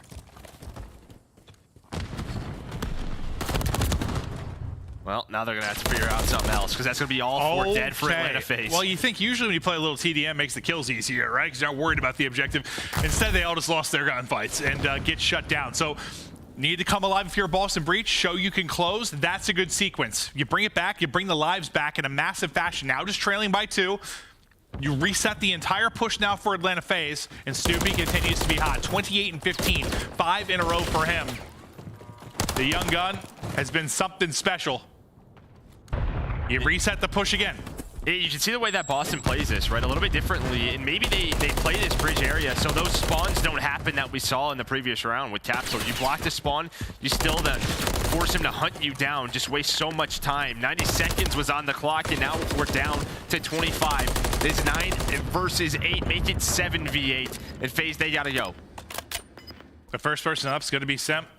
Just feeling the pressure to get moving, but yeah, you're gonna have to win fights and get through. One gunfight win, able to do it. There's 2. Simp and aBeZy find the openers, but you've traded efficiently enough if you are breached. 7 now to go. Time dwindling. The gunfight's now onto the point. Trying to soar in. Can't find the opening. Last one there will be Cellium, and he will drop. Breach. Stay alive in the series. And they needed that moment. They had a couple maps in their hands. They let it slip away. This time they close it out. And they'll take us to another hard point. And I love it. I'm glad we don't have a 3-0 first match of the year, right? Let's get it. 100%. I want more maps. And I think, I was asking you kind of like if you're flustered, if you're breached. I think if anything, I kind of joked, it's like preseason time. If you're breached right now, like, I think just extending this series, like win or lose, like getting a lot of reps in this type of arena against FaZe, like, it's helpful as a team, I think, at this point in the game. And I think one thing you love to see is number 5, Snoopy. We've heard so many great things about this kid. 30 and 17, leading the way damage-wise on his team. On the other side, Simp, especially in respawns, continues to have a great series. But 62. I mean, look at his engagements compared to the rest. I mean, 33 and 26. I mean, that is insane. Yeah, I mean, if one thing, I know deaths hurt you a little more in response, so you got to watch that number sometimes. Like, maybe you can be a little too aggressive, but 6,200 damage, 33 and 26, you'll take that, I think. And this was that 2-piece I was talking about for Slasher in that round, too. I think really saved their defensive round. Just able to get on the bus stop and probably got that last tick done. But he gets the 2 kills, keeps it done, and then Capsidal, there's that spawn for the offensive round. And you can see Simp and aBeZy are like, oh, that sucked. Yeah, that spawn happens, and boom, over to A goes Boston Breach. Yeah, I think maybe you're right. You talk about sort of the positioning and setup that you have from Breach, maybe to make sure that doesn't happen. Yeah, we're still early in the title. Gonna have some moments like that, that's for sure. We've seen worse when it comes to spawns. Yes, we have. But yeah, I mean, you saw right there, just, there were some winnable offenses, and Boston was able to do it on this control map, on Invasion, just what the, you saw what the defense was trying to do. But, one of those tight situations, we wanted to see Boston clutch on up, and that's exactly what you got. Yeah, I'd want to curse him again, but I just want to see it. Like, you're in control. You want an offensive round.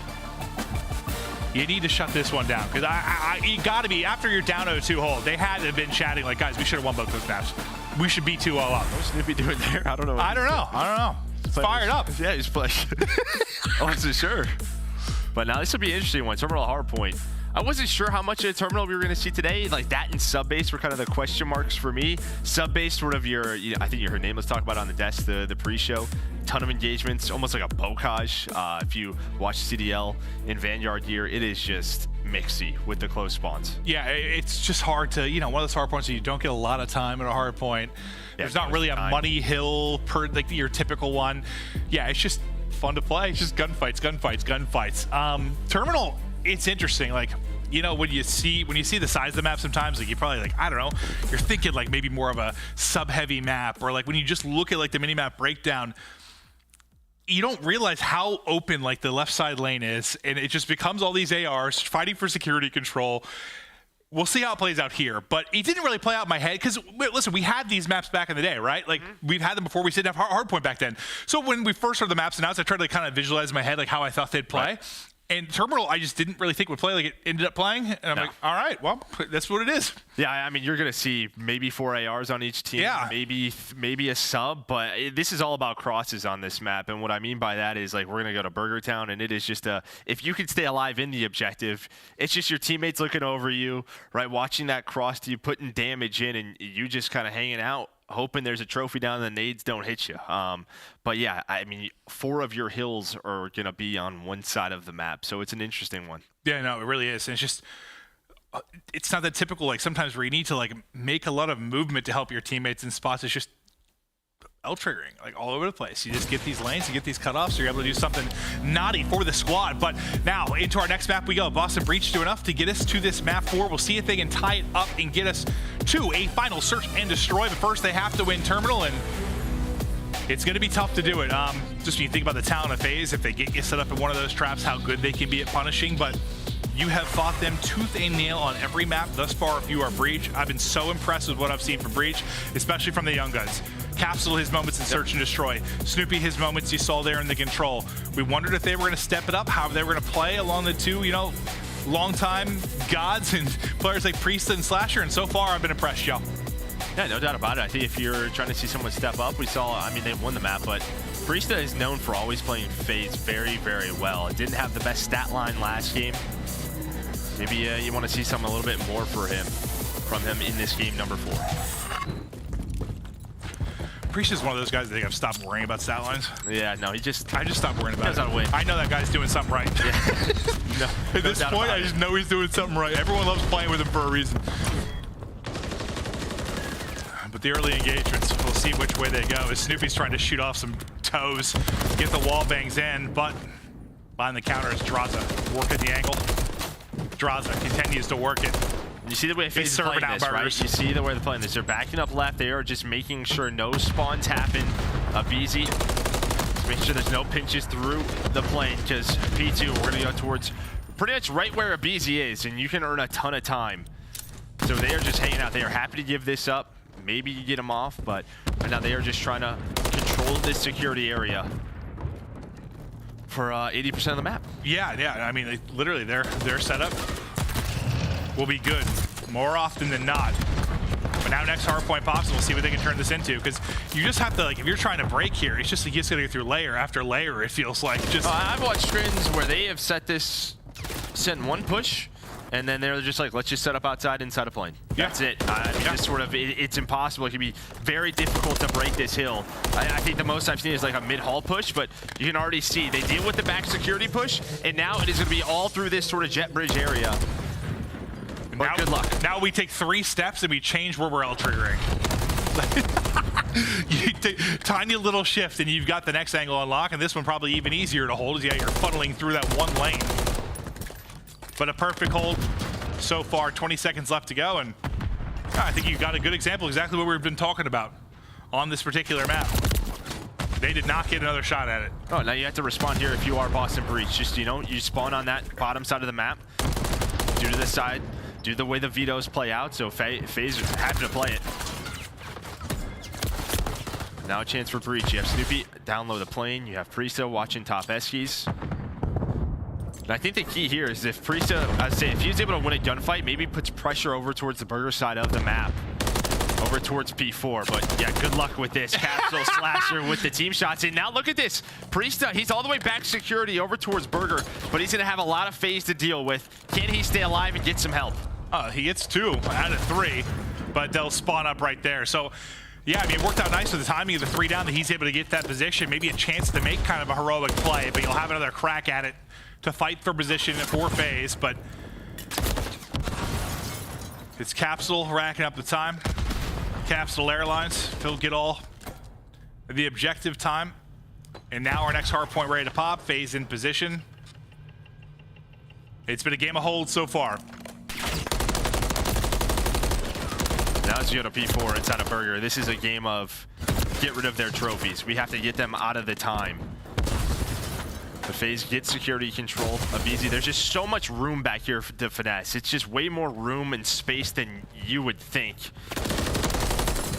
But it just goes so deep, and that just allows them to play their life. And while this is happening, like security, it's way bigger than you think it is. You're just a waste of time. Well, it's weird because you like you have so many areas to reposition, so many spots to get headies, but you also are kind of dealing with the whole map cross. Like, you have to like try to get eyes in a lot, but yeah, you could just be anywhere with an angle on anything.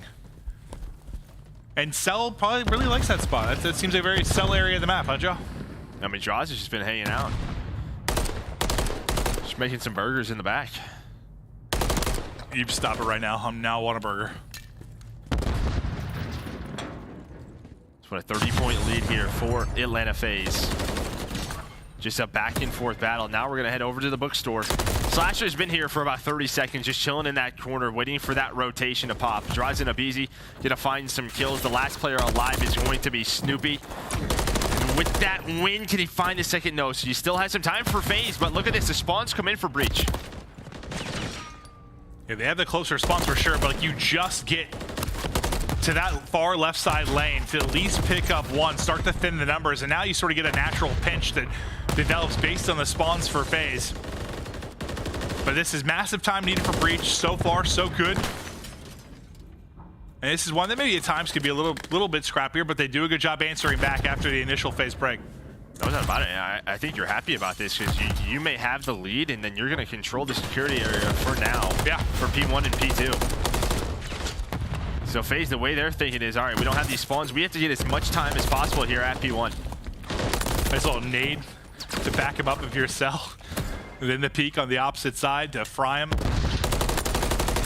Boston feeling good for a moment, but now FaZe's turn to shift this map on its head.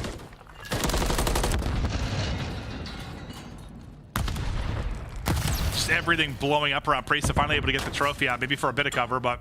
No, I think the trophy ate the trophy. Oh, he got hit by, felt like everything when he was running around the corner. Stun, stun, stun, damage from a nade, stun. All right, FaZe gonna go for this now. You saw the pinch here from aBeZy. Well, they're able to take down two, and maybe now this is a chance to take this security area. Snoopy now has to play his life. He's gonna get some help from Capsidal to watch his cross, but yeah, the stun connects, and now Cap's gotta play his life inside of Dreams.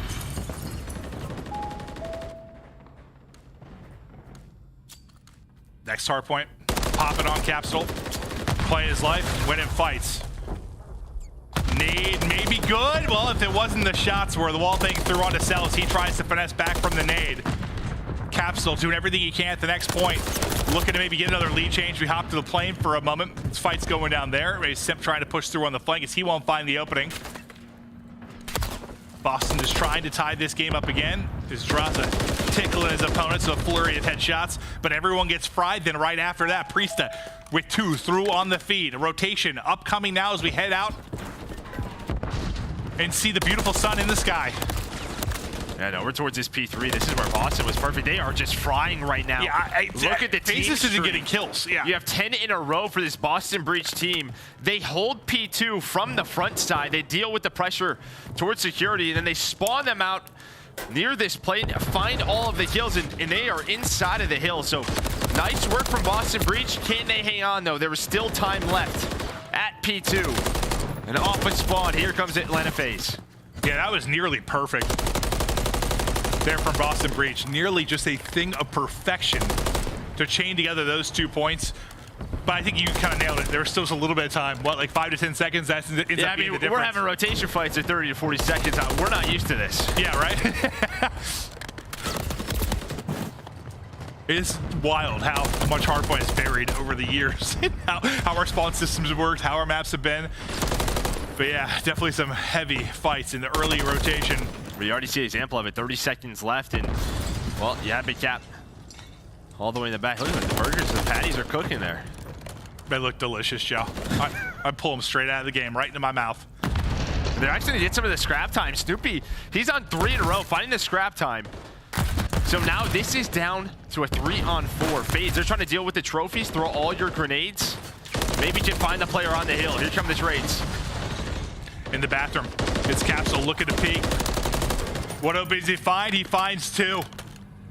He's had so many kills around the objective. It's a lurk roll. Being sneaky there if you're Snoopy. As one player jumps over the top of his head.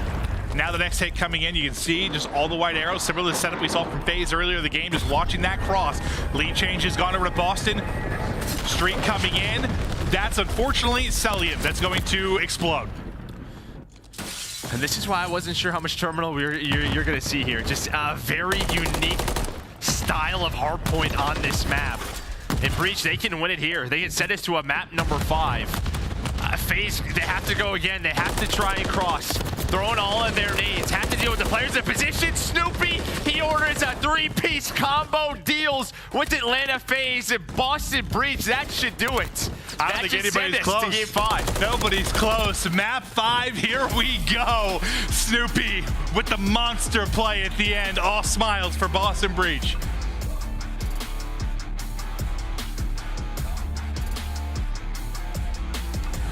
First 2 maps, I mean, they might have 4-0'd FaZe right now. He had a chance to win the first 2.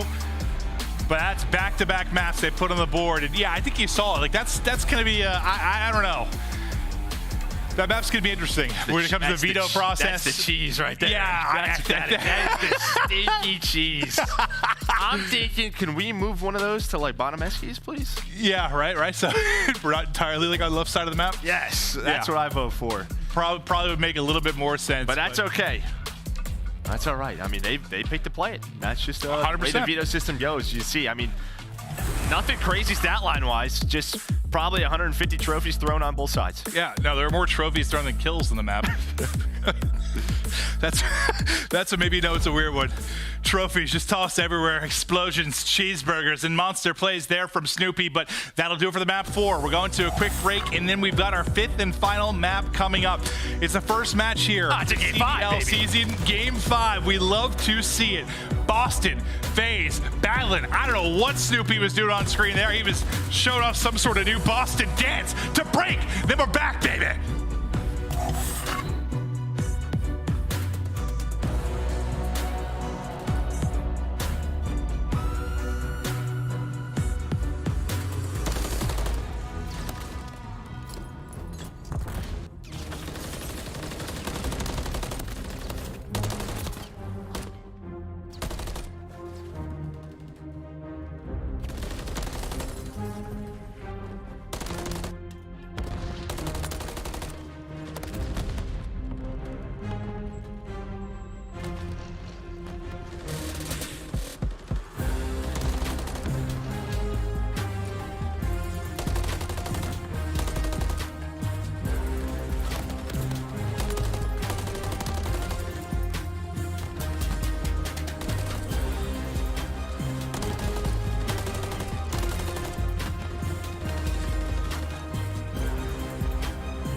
Start the season strong with the Call of Duty League Pack. Grab yourself the CDL Operator, Weapon Blueprint, and so much more.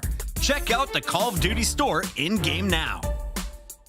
The Call of Duty League is brought to you by Monster Energy, the official energy drink of the CDL. Here we go. It's day one, match one. Time for a big map 5, and I know we are thrilled because I think last year we had 90% of our series were 3-0, so it's a good start, Joe. No, great start. Yeah, great start to the year. Yeah, going to invade, search, and destroy. Both of these teams, though, I mean, just so back and forth, very close games through our first 4 maps. It absolutely has been. Breach has been in control at times, let them slip away. These last 2, though, has not been the case. They've shut it down. They've gotten it to a map 5. Now, where do we go in search and destroy? Our first search was, I mean, it was back and forth as hell. Well, you had 3 straight for FaZe, 4 straight for Boston Breach. A lot of focus on the on the First Bloods. Then maybe some late round throws we saw deep into the game. The clutch from Simp, and ultimately FaZe kind of dominated in that round 11. But what will we see here on Invasion? Definitely a different beast than we saw there on Karachi. Yeah, I mean, really what you're looking at for the defensive team, you're watching that cross over towards B. I feel like the B side is sort of what, you know, what the offensive teams are trying to attack. Get that bomb down. It looks like a very slow start here for Breach on attack. Just kind of play in for info, seeing what's available. But you have no one over towards B. You have one player watching that dart cross, and it's really just Cellium on that back B heady. Just trying to play in that area. Well, it could be a little scary early, too, without like a trophy. You want to get to some normal spots, suddenly nades just hit you in the face. It plays a little bit different till those start coming into play.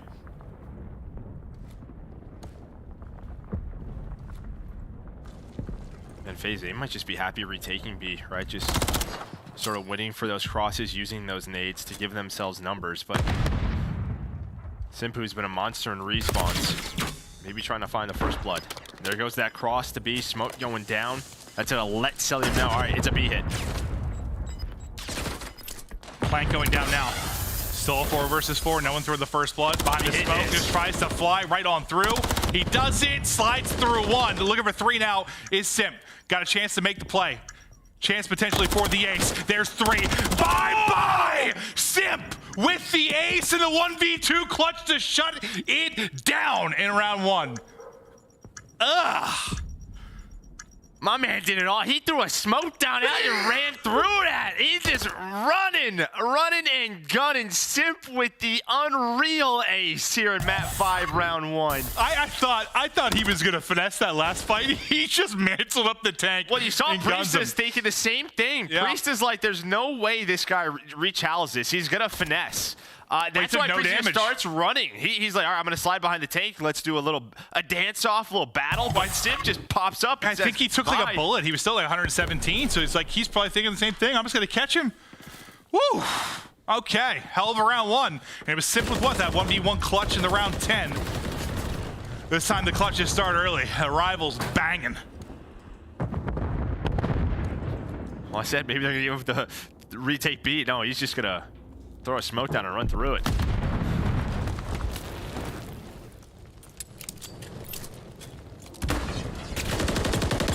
So they're gonna smoke off Priestahh. Priestah's like, I am out of here. Yeah, well, while that happens, Snoopy did take down 2 in round number 1, so he had a great game 4, had some clutch flights there towards the end of the game, able to take down 1, but he gets traded out by aBeZy. Slash rounds, thinking about what angle he's going to take. Watching his teammates rob. Oh, just enough there to find the kill. Boston Breach. There's the round. Wait, was Priestahh the last alive in that crazy aBeZy clutch last year too? The one in hotel? I think the poor guy was. And it was a similar thing too, where he like tried to push and got caught. I swear to God, I have to go watch it, but oh. Sorry, it's just popped in my head. You know how my brain is. I know. I was like, maybe I. Round 3 now. Bomb back over to Breach. Priestahh, your carrier. And they're working on this pinch up, this push up towards A. aBeZy will be the close first point of contact. He's got Simp there to work with. Yeah, everything is really relied and started with those smokes on both ends. Simp now just going to reposition, has the help of aBeZy looking over him. Drazah just watching that A street. it's Cell who is pretty much in a one-on-one now with Slasher. Well, Priestahh finds the first blood. Simp tried to get aggressive, tried to find a time. It was very close. If he finds the first kill, may turn into a double.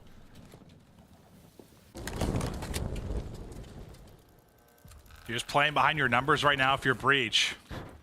aBeZy trying to watch both, and he chows out. Well, there's the entire team. As everyone gets a bullet into him, it looked like. And look at this, they're not gonna go for the plant. They're gonna try to rotate this. They're gonna try to rotate this. Cell, though, they almost line up for him. Oh my God, the first slid right under his bullets. Man. And, yeah, you're just seeing everybody there. If he held there for a little bit and didn't get aggressive, yeah, that might be like 3 freebies. But it's not Drazah, 1 versus 3. Whoa, just out with his life. Doesn't have any nades, though. That's going to be tough now to get Snoopy off of that. Yep, position. sure is. Sure is. If you have a nade, maybe, but a couple of chances for Atlanta FaZe to clutch that out, but does not happen. Boston Breach used their numbers beautifully after that first blood. I mean, that's a hell of an answer from Breach after you get just montaged on in round 1 from Simp. Well, that could be the comms. It's all right. Well, I mean, yeah, true.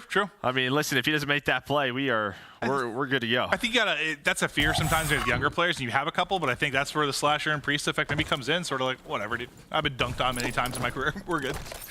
Especially by that guy. We're fine. Just focus up and you'll continue get on. used to it. On to the next round. So they take the 2-1 edge now, just Boston. Tanks just blowing up everywhere. aBeZy, back to it. I mean, he had that flurry of first bloods in the map 2. Not a lot of openers since, but in this round, able to do it. Give the 4v3 early over to FaZe. Yeah, I think obviously the map is just... There's a lot more openings on Karachi. We saw Cap and aBeZy with the Rival 9s. Invasion a little bit different. It's sort of about watching those crosses, getting that info, using the teamwork and the smokes to work a bomb site. Snoopy, he's hearing the doors inside a cafe go down. There's the smoke. And now, can he find a timing? No. aBeZy watching the B street and watching that flank. So heads up play from him. Oh, man, some other titles he's probably Yeah, dead that's there. 150 HP right there. Yep, that sure is. Just survives to get away from that. They'll get the plant behind it as well. Now it's all on Priestahh, 1 versus 4. Good luck. But the round really to aBeZy and his early kills. Pinch is there, trying to use every heady available, but too much work to do. 2-2. Yeah, and if you're Drazah or Priestahh or you're at home, you know, you're the street defensive player. I mean, that's what I've been playing with, like Octane and Havoc, some wagers. Yeah. That is That's a tough spot. They put you in the tough spot, dude? No, it's just boring. It's a boring spot. They're A street, you put a couple of shots in, and they just go away. Just behind that, yeah. Oh, man, so like, Joe, go hide over there. We'll handle this. No, I volunteered to do that. I didn't want to do anything too important. Perfect. I got A, guys. Yeah. First blood comes in. You know, Capsidal's the one. It's very different maps. Obviously, you know, it's tougher to get up close and personal, maybe make crazy plays with the SMG like we saw on Karachi. But Capsidal, you know, he was the hero of the map too. He was insane for them. So you still like to get him maybe out of the early going if you were Atlanta FaZe. Oh, I mean, if he's in Capsidal, yeah, there's still going to be the two to find those early fights. You take some pressure, I think, off your team just getting one of them out. This kind of map, I mean, it's just sort of a question of we have to commit sooner or later. The defense is going to play their different angles. Just try to find info. That's really what this is about. And you reposition if you're the defense. So you're just relying on Cell to find one. He's going to spot that in that position, a little bit of an off angle, finds the first, gives them those numbers. Time dwindling. Tag stance. Love it. Drazah trying to chase one down. But he's able to get away. He gets away, but he's going to be the only man out. Priestahh last alive again. Knew he had one behind to hump, but not able to snap back in time. And Simp already on the bomb. So after the 2 straight from Breach, similar to what we saw in our first search, back and forth we go. 2 in a row for FaZe. So you hear that? Is there a dog on the map? Barking, dude. Someone go help that dog. That's just me. Oh. I just bark sometimes, Joe. No, I'm pretty sure there's a dog barking as he was defusing that bomb. I think you're right. Yeah. That's the first time I heard that.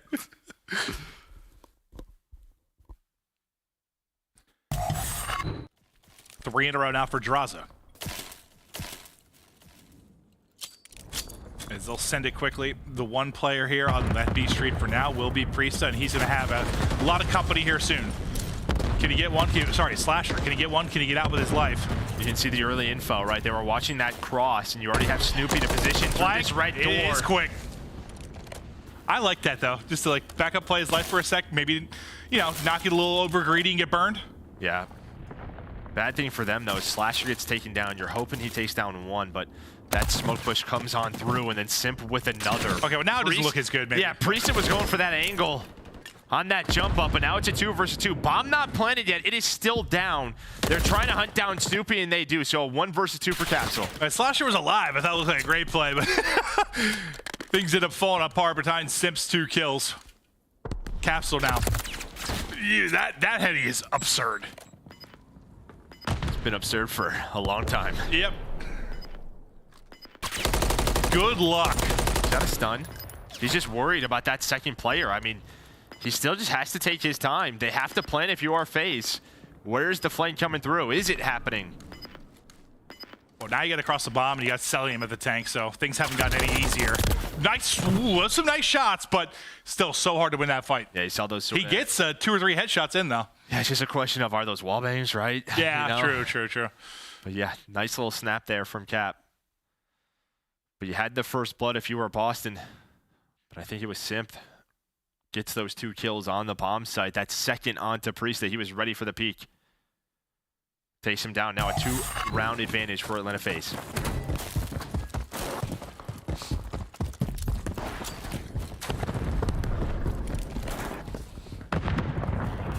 Well, we'll pick up bomb, and now we'll get started. Similar setup to what we see in the past defenses from FaZe.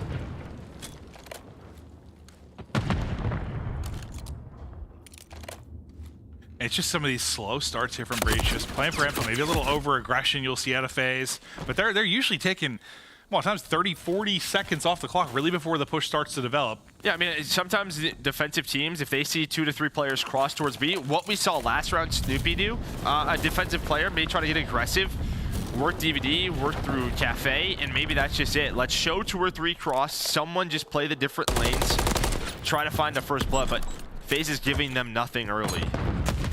And they are happy to retake B. So that's just been FaZe's play call all game long. There is that smoke on through, and Simp is trying to do it again. He has somehow found himself in this position, and Cellium is able to make it a 3 versus 3, now a 2-on-2. Can Simp make another huge play for Atlanta FaZe? This guy's a psychopath.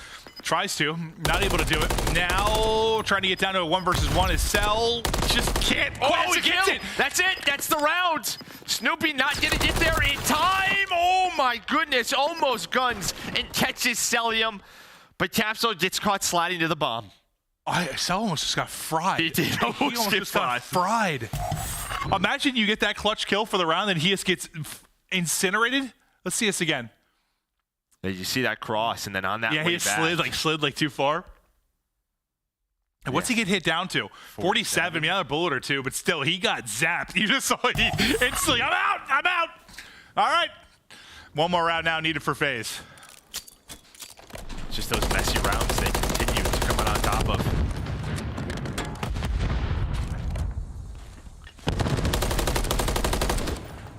Simp. There's the first blood, 4v3 now. And he's had a hell of a series. I mean, the game 2, maybe not great, but this game 5, he's been brilliant. The respawns, he has been disgusting. And he has a magical ace to go with that, but you still got to win the series. Still a chance for Breach to bring it back here. Now that we get down to a 3 versus 3. They're bringing it back. There's a nade from Priestahh. Simp's out of the round. Cursed him again. That's my bad. Now 2 versus 2. Cellium gonna catch Snoopy. So all about the info. You have 1 player over towards B. That's Capsidal just watching that mid-cross. Just sort of a mind game. Who's gonna over-peek? Who's gonna over-chow? You see the way Cellium's played. He's watching that full flank, trying to see where the A player is. Oh, this timing. Oh, that made me sick just watching how it's playing out on the minimap.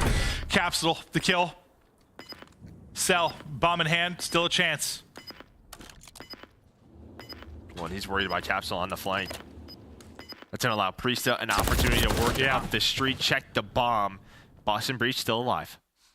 It's just a tough spot. It's like, do you get lucky on the timing for the kill? Do you just try to stick the bomb? Yeah, Drazah just holds it. It's probably the round over. He probably finds that kill for free.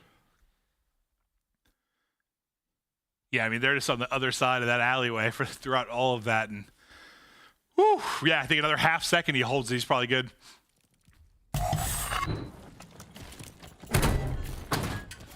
Can Breach win 4 in a row and win this series? And what a crazy one it would be to kick us off for this season if they're able to do it. Very fast push in towards this cafe. Yeah, Capsidal again. You can hear him stomping around. So just opting for the field upgrade of Daddy when he wants to use it. Just a question of when do they want to go. They know there's probably a player mid-tank, maybe another one mid-courtyard. It's kind of been the default setup here for FaZe. So we're going to open up, and there goes that smoke down. And again, everything relies on these smokes on some of these maps for the offensive teams. And who is it? Simp with the first blood. Snoopy now trying to make the play. Some damage in, stun over the top. Able to stun one, but it's Simp. Again, another massive kill. 4 versus 2 now. He's up to 11 and 5. Monstrous series. Now a chance to shut it down. Are they going to give another ace? Is it 2 aces? Oh, God, it nearly was. He wraps right. That's 2 aces in this game 5, but still a heroic effort there from Simp and Atlanta FaZe to get the win. But Breach, you played them tough throughout. That was a hell of a series to kick us off. Back and forth affair through basically every map. Nobody getting blown out. A testament to the talent in this league. Yeah, no doubt about it. I think for FaZe, I mean, that game 5 search is the search and destroy you kind of want to play. Just feels like they had an answer for everything. They were playing their style. Simp obviously goes off. But the respawns are still sort of the FaZe where you're getting a lot of slays, you're playing well, and then just sort of those close moments sometimes aren't going your way. Yeah, no, I think like Drazah was a fantastic pickup, and he's brilliant for this team, but are all questions answered that we think they're just going to be winning everything? Absolutely not. They have a lot to prove, and you know, they won the series, but you saw the vulnerability still can be there at times. So we'll check out some of the highlights before we get ready to hear our death thoughts and get on with the night, because we still have 2 more fantastic series ahead of us. Yeah, I think for Boston, I mean, just had what? Capsidal with some big maps. You had Snoopy. You know, kind of the question marks were around sort of the young guns, and one of your tougher matchups on the year. I think they showed out. I think they played very, very well. This is going to be a team to watch out for. Absolutely, yeah. It's so early, but like from what we've seen, hell yeah. I had a blast. Yeah, I want to see what they're going to be able to do. Terminal, that map's still something, but no, really excited to see this Breach team. I mean, we're just wondering what the ceiling was kind of with Snoopy and Capsidal with regards to the talent and the individual plays they were going to be able to make, and you just got to see that on full display at times. I think, yeah, a little frustrated you didn't win the map 1 or 2, didn't take home the series. You had such ample opportunity to do so. They're going to be really frustrated over probably one round, I think the round 10 specifically, and then map 2, and probably the end of the map 1 is what's really going to be frustrating for you. But listen, if you're going to make mistakes, you're going to lose close maps, do it now. Great time to do it. Yeah, you're gonna have a couple of maps, and then we're gonna matches. Then we're gonna have that break, right? Sort of regroup, fix what you have to fix. But I thought it was a great first series for both of these squads. Yeah, it was, and we'll get to see how they improve as we continue on. But it's the first series. We get to a game 5. It's a fantastic time. Curious to hear the thoughts from our hosts and analysis. Guys, take it away. Analyst Clint. It's so nice to have them back in the same room. I got our team here. What's up, everybody? It's fucking. We got Alley Cat, Nameless here. And speaking of incorrect word use, the chat kept saying aim assessment. Alley, let's answer that question, though. Looking at the players, how would you assess their aims from this first match? As in, like, aim assist? I think it's great. I think what we don't talk about or haven't talked about yet so far in this game is that aim assist is actually a lot less sticky. So it's going to be cause a little bit more of a skill gap when it comes to this game specifically.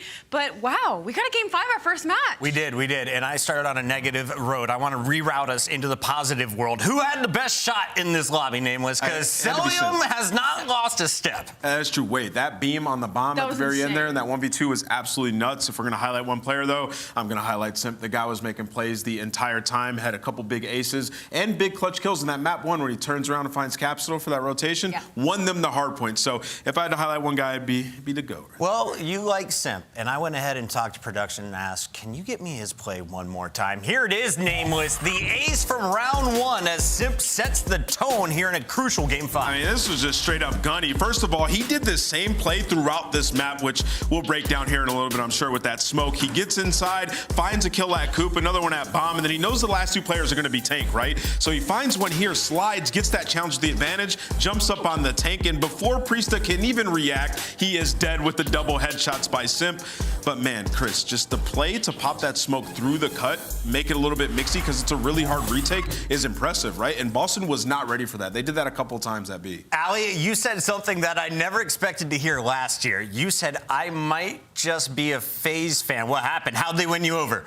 I just love the way they played in this series. Specifically, Simp is disgusting. As Ant was saying, you're a simp for Simp. Get it? Sorry. But I think the biggest turn for me was just the awareness. And also, I'm just excited to see Atlanta FaZe playing Search and Destroy with Dead Silence. I feel like we saw a lot of moments in Game 2 and Game 5 where typically Sound EQ might have played spoiler in a couple of flanks, but not this time. Not this time. It's fun to watch the minimap in the new game, and it's fun to take a look at the new rosters. Right now, we got our monster spotlight with the first winner here of the new season. He is known for his confidence in and out of game, and we got him live. Drazah, how's the new team feel, brother?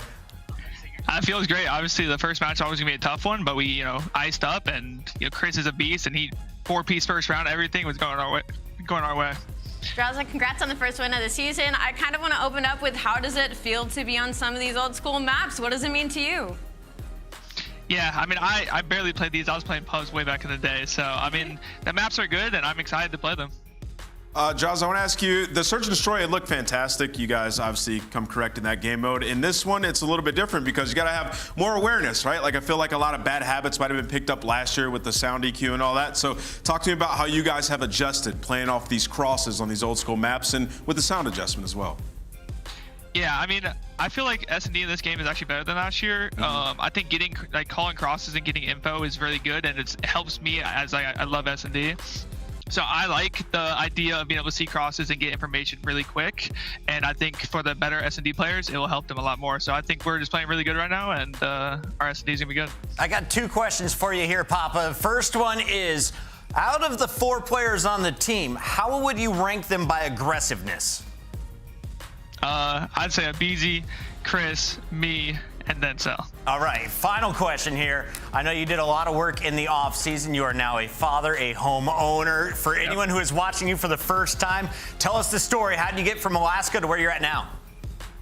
I'm known for, the #1 grinder, and if you want something, you go get it. So I just grind as much as I can, and it leads me to everything I have now. There you have it, man. We love to see your path, and we love to see you guys starting off with a hot 1-0. A Game 5 victory is good enough for a match dub. We'll see you later, Drazah. Thank you. That's Atlanta FaZe. They pick up the first win. I do want to give Nameless credit, though. All of the coaches' polls had Boston in the bottom or the second to the bottom tier. You said they would be able to hang. They went to a Game 5, and they look good in all game modes. And you know what, Chris? I bet Boston, the takeaway from that when they leave is, we felt like we won that series 4-1. Yeah. Those first couple of maps, there was, one moment away from them winning those. And I think the biggest thing as well is the young guys played so great. Capsidal, huge Search and Destroy performance. Snoopy in the respawns, sub AR, it did not matter. He's doing what he needs to do for the team to find success. So losing that, it might be bittersweet, but they'll get better. 2 world champs and 2 young guns. You got to love what Boston's made of, but they're done for the day. We have plenty more games to go. And reminder, if you're watching, you might as well be earning. That's right. We've got awesome in-game items to give away all throughout opening weekend. All you got to do, watch the Call of Duty League. You're doing it right now, and you can earn the Mirror's Weapon Blueprint, charms, emblems, calling cards, and XP tokens simply by tuning in. Get more information. Scan that QR code. And also, don't forget to sign up to be a part of the watch parties. The 2024 watch party program is back. Now is your chance to join. Sign up, and you could be hosting your very own official watch party starting next weekend, all the way through Major 1. Scan the QR code on the screen now to learn more. There you have it. That was our first match. It's going to go to Atlanta FaZe. When we come back, though, it's an all West Coast battle. You don't want to miss it. 2 fresh lineups. Who's got this one? Is it LA Thieves or Seattle Surge? Stay tuned to find out.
so much history in one place.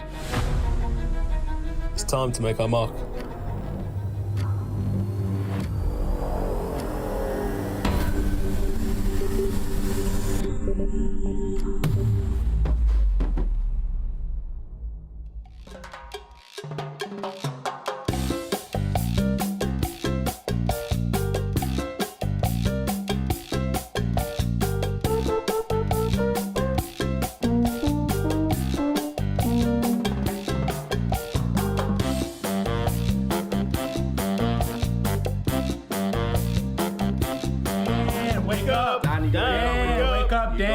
Get your goofy ass up. We're about to play. Get up, Danny boy! We got some fresh faces for the LA Thieves. Same can be said about Seattle Surge. And when I look at this, I'm basically looking at young versus old. No offense, Seattle Surge, but you got some old heads up there. On the other side, LA Thieves, you got Joedecieves, youngest player in the league last year. You got Dan Ghosty, youngest IGL. Let's start with LA Thieves, because the chat was just asking, who's playing for the team this year, Nameless? Listen, man, this team is pretty stacked, right? You got Dan Ghosty, Joedecieves, Afro, and Cammy. There's some familiarity there with Afro and Cammy. But this is a team that I'm very excited for. I think they can definitely be a top 6 roster. And, you know, word on the street, I'm talking to all these players and stuff. They're saying Dan has been really good at this game, that he's been performing. And this is a game that suits his playstyle really well, right? Like, he likes to call himself, in quotes, the hill kitten. Well, you could sit in the hill and watch crosses. A lot of these situations, they're lockdown hills. And then Joedecieves in his year number 2 alongside Afro, we've seen both of them have crazy highlight moments in series. So that could be a very dynamic sub-duo. Here's our Monster Energy pregame. Allie, break it down for me. Yeah, 2023 overall record 27-21, but again, this is a completely new roster. And to be honest, doesn't really give me any sentiment of the previous year's roster. And their best major performance was Major 4. They got first. LA Thieves are just known to field these really strong respawn teams. And I think that's what we're going to be looking for when it comes to the Los Angeles Thieves. And from what we saw in Dan Ghosty, there's a lot of pressure on his shoulders right now. Not only was he put on the OpTic to be a leader last year, but now he's also being put on LA Thieves to be leader this year. All right, a little swap for Kenny for Dan. I see what's going on there with OpTic in LA, but on the other side for Seattle Surge, it looks kind of like a Surge roster from last year with a few upgrades according to the chat. Let's start with Illey, a man who injured his thumb. He sat on the side, he got benched, basically replaced. Now he's back in the starting lineup with a guy who went through a similar situation. Remember, Huke started with the Guerrillas at the start of last year. Yeah, I mean, Chris, looking at this roster, everybody has something to prove here, right? You got the duo in Huke and Illey trying to make a name for himself once again, prove people wrong. You got Arcitys, who's coming off the worst year of his career, and you got Abuzah, who's coming from the rookie scene,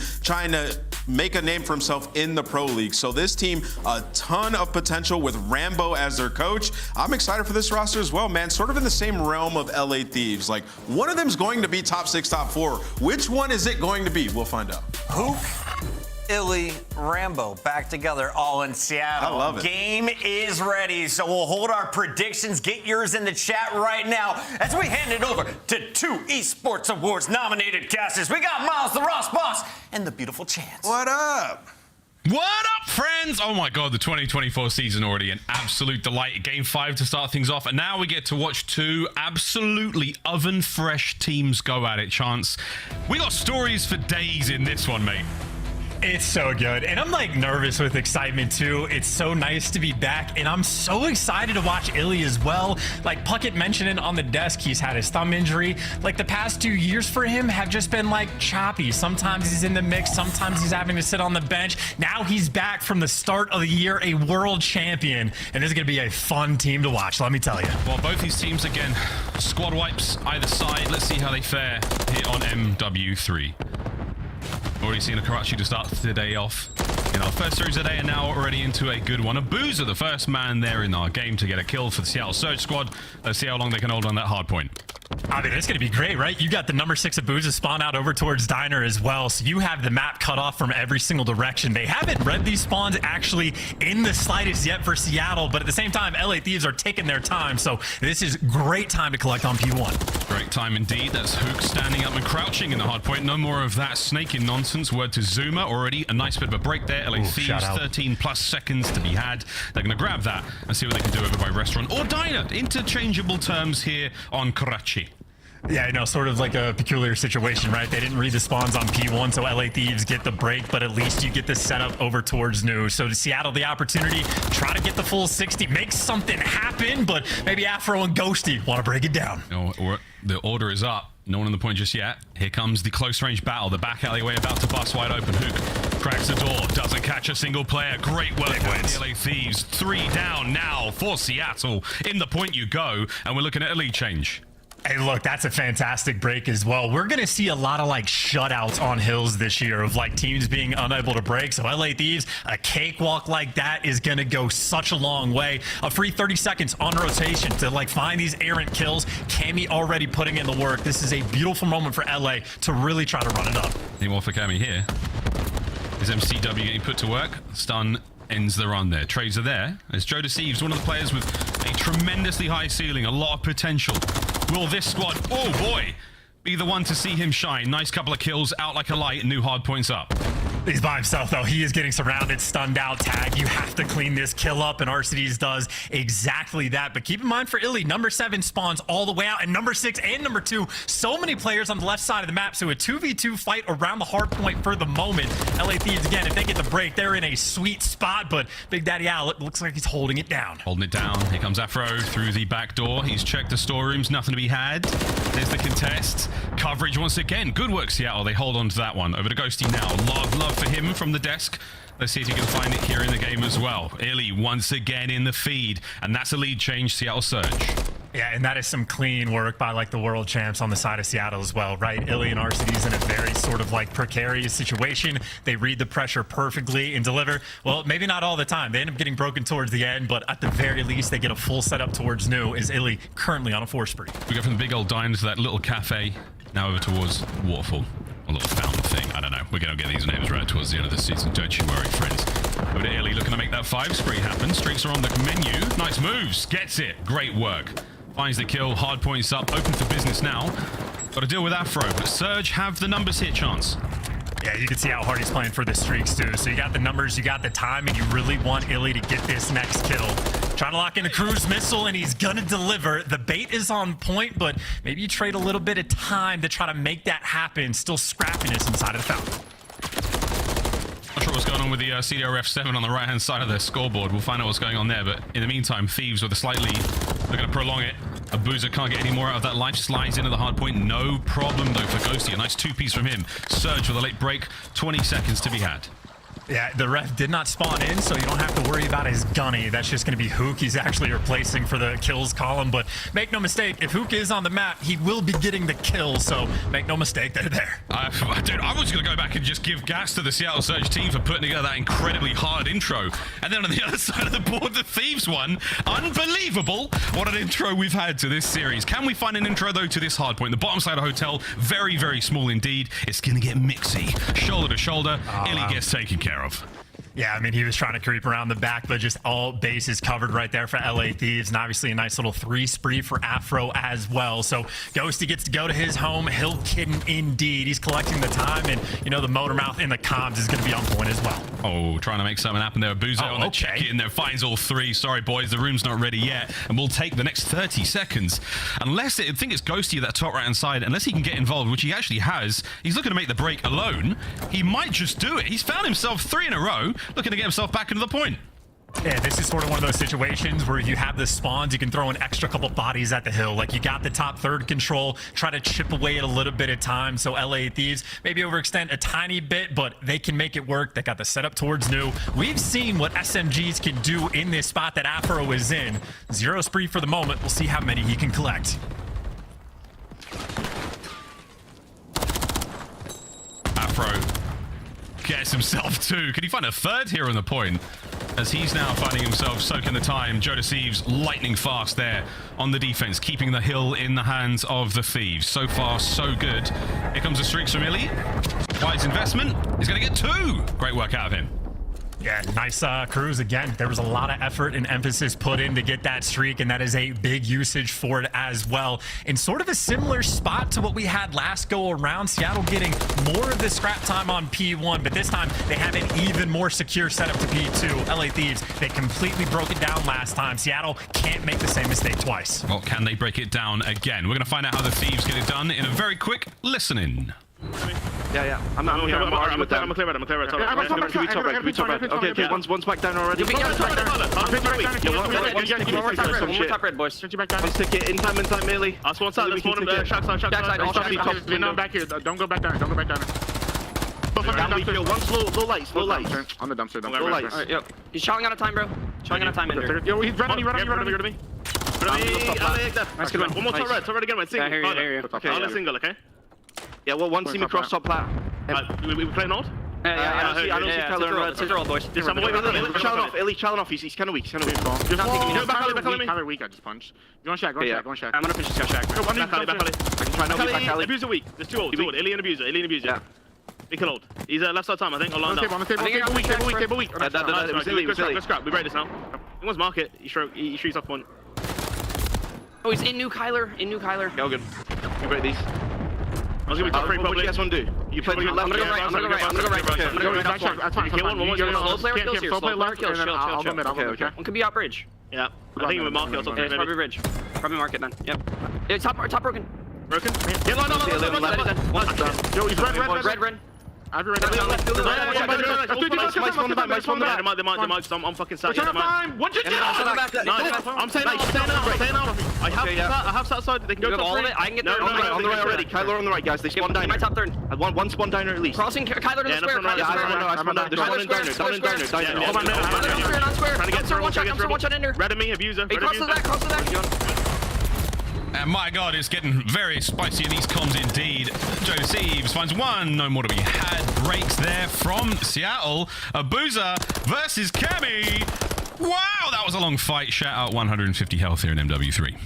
Yeah, it's a long fight and for a decent chunk of time as well. Final 15 is something that Cammy will be happy to collect, and Arcitys actually wanted to go and challenge, so a couple players spending a little bit too much time at old. LA Thieves are going to be in the new hill first, but Seattle with the spawns looks like they're going to be very quick to swarm. Ghosty living up to the name of human UAV there on the break towards the backside of the map. Over to Fountain once again.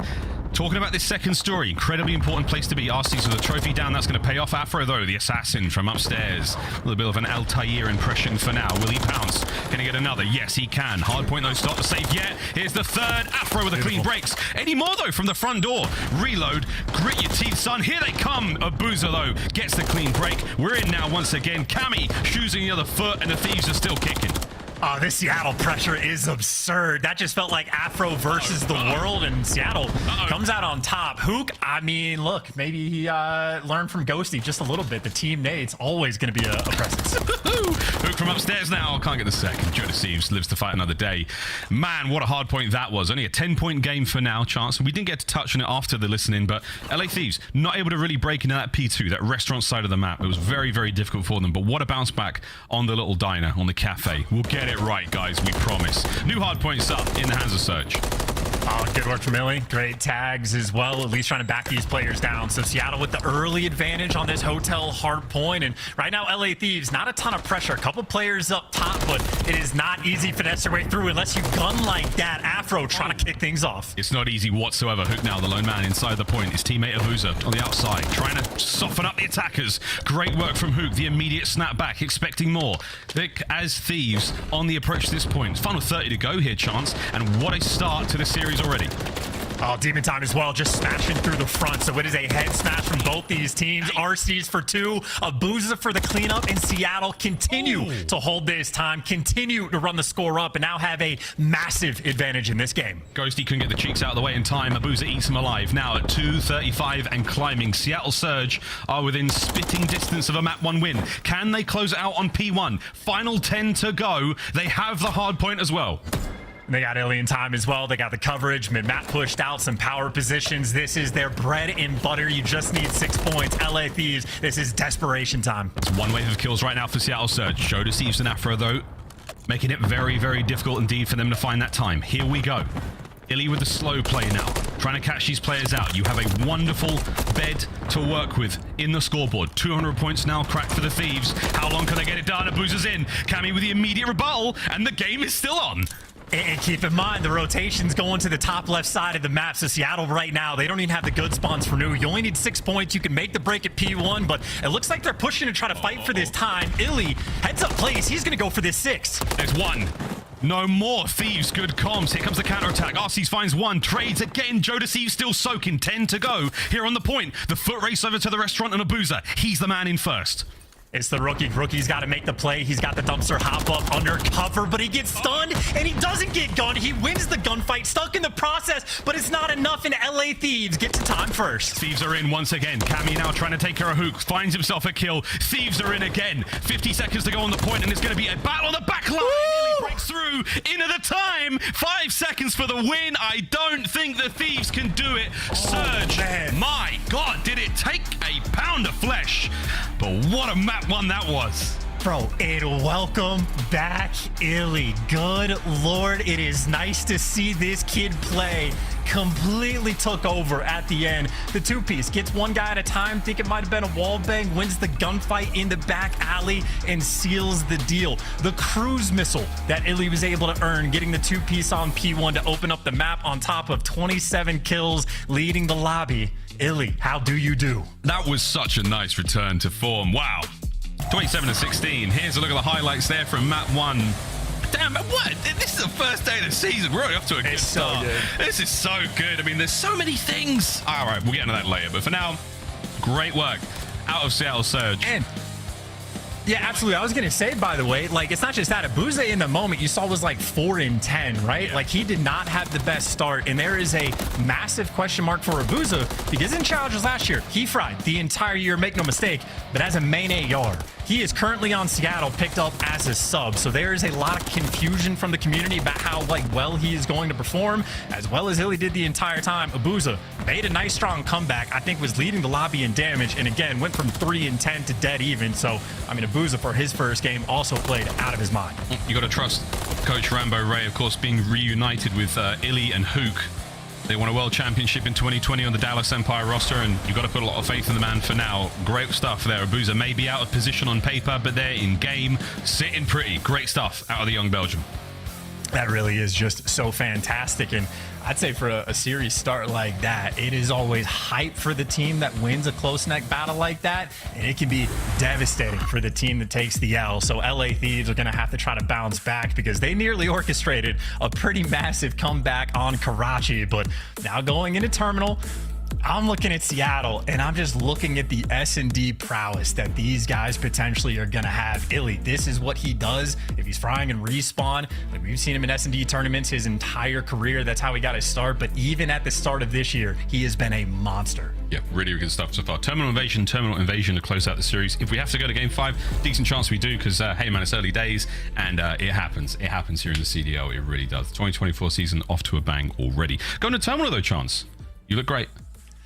Now we're good. A little bit shorter now too, trying to even things up. But yes, going to Terminal, and for anyone that has played this map, they know on defense, you're very comfortable. You can sit in plane, you can throw an endless amount of shoulders if you're playing towards Eskies. With the snakes not being in, it's not going to be nearly as bad, but still a dominant power position that you can hold. So any offensive round wins you can collect, you are going to be incredibly happy.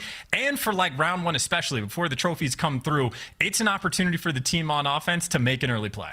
We've seen the desk as well, and of course Joe and Clint talking about Dead Silence being around as well, because the field upgrades, they're still around. Not to mention the covert sneakers. Everyone's been real stealthy so far here in MW3, thank God. But it's going to be interesting to see how things go. Again, trophies won't be around for the first round, give or take, depending on how those scores go.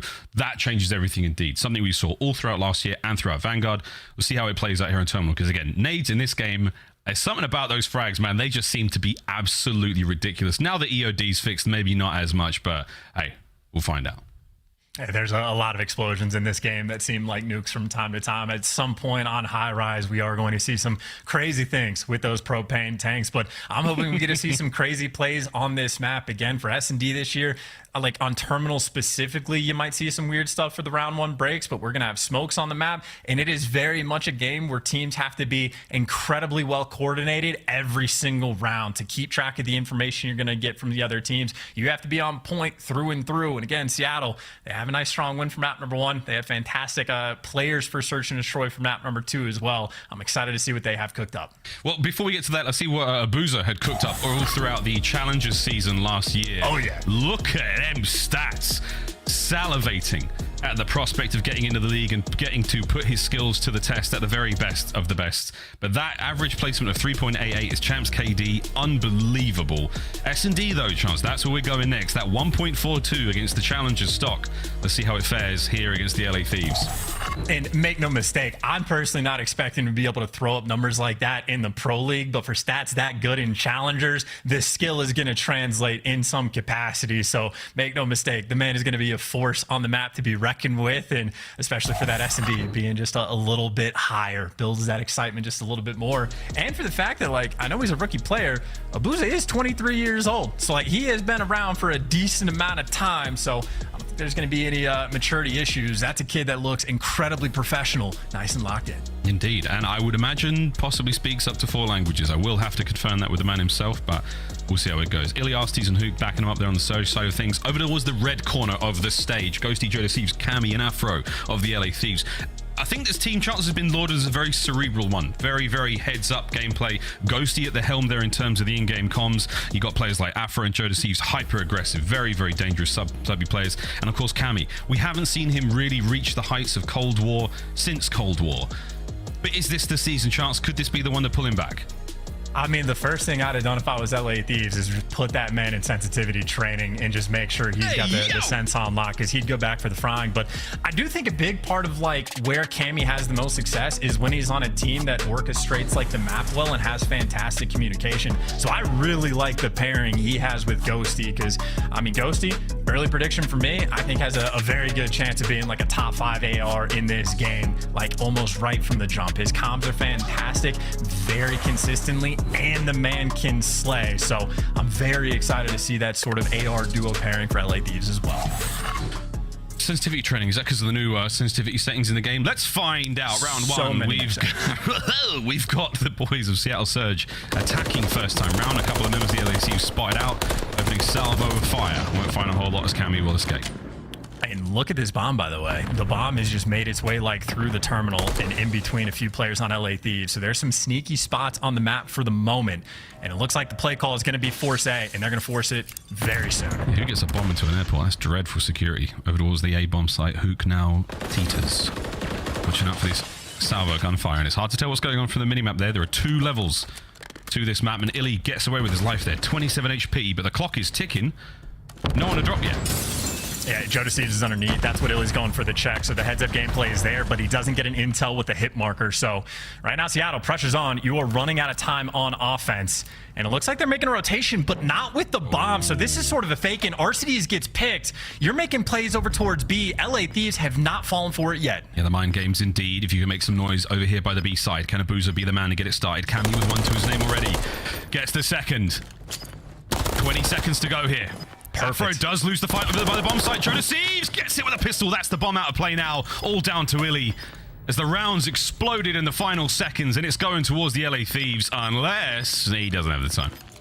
No, not at all. And that is a round, by the way, where the comms from LA Thieves had to have been just completely fantastic. They never fell for the bait. No matter how much pressure was like over towards the Esky side of the map, you actually saw Joedecieves, rat backs and gets this cleanup kill. Oof. If he like responds to the pressure too much, Huke wins the gunfight. That A bomb site would have been open and maybe some shenanigans would have taken place, but Joedecieves and LA heads up plays in that first round. And again, on defense, always happy to get them. That's the difference one kill can make here at professional Call of Duty level. The prattle of gunfire across the terminal here. Those MCWs putting in work. Very, very similar setup on both sides of the map now. Surge. How's their defense going to look now? 4 members of the LA Thieves They're looking towards that on-ramp. I think they call it the apron. I'll get its real name. You've lost me there. I don't know what an apron is, but I do know Huke was able to get the first blood at the very least from range as well. I think with that rival 9. So Huke putting in work in the cockpit right now, and I mean had a trophy that was putting in some serious work as well. So right now on defense, a massive advantage that they have triple stacks to the plane side of the map. Oh, Huke just exposes himself a little too long. Afro, he and Joedecieves now creeping forward. Pistols ready. Afro's going to get it. Out he goes. Here comes the counter-attack, though. RC's trying to fly forward, pick up a trade or two. No, not going to happen. 3v3. Abuzah still locking down B as well, so he's able to calm out. No pressure on there. Probably going to get forced through mid and plane, and Arcitys wins a big one. Nice advantage over Seattle, trying to keep this plane secure. Daddy Alec on the tarmac. They line up on the inside. The aisle is a safe space, though. Here comes Arcitys once again. Gets himself his second. 15 to go.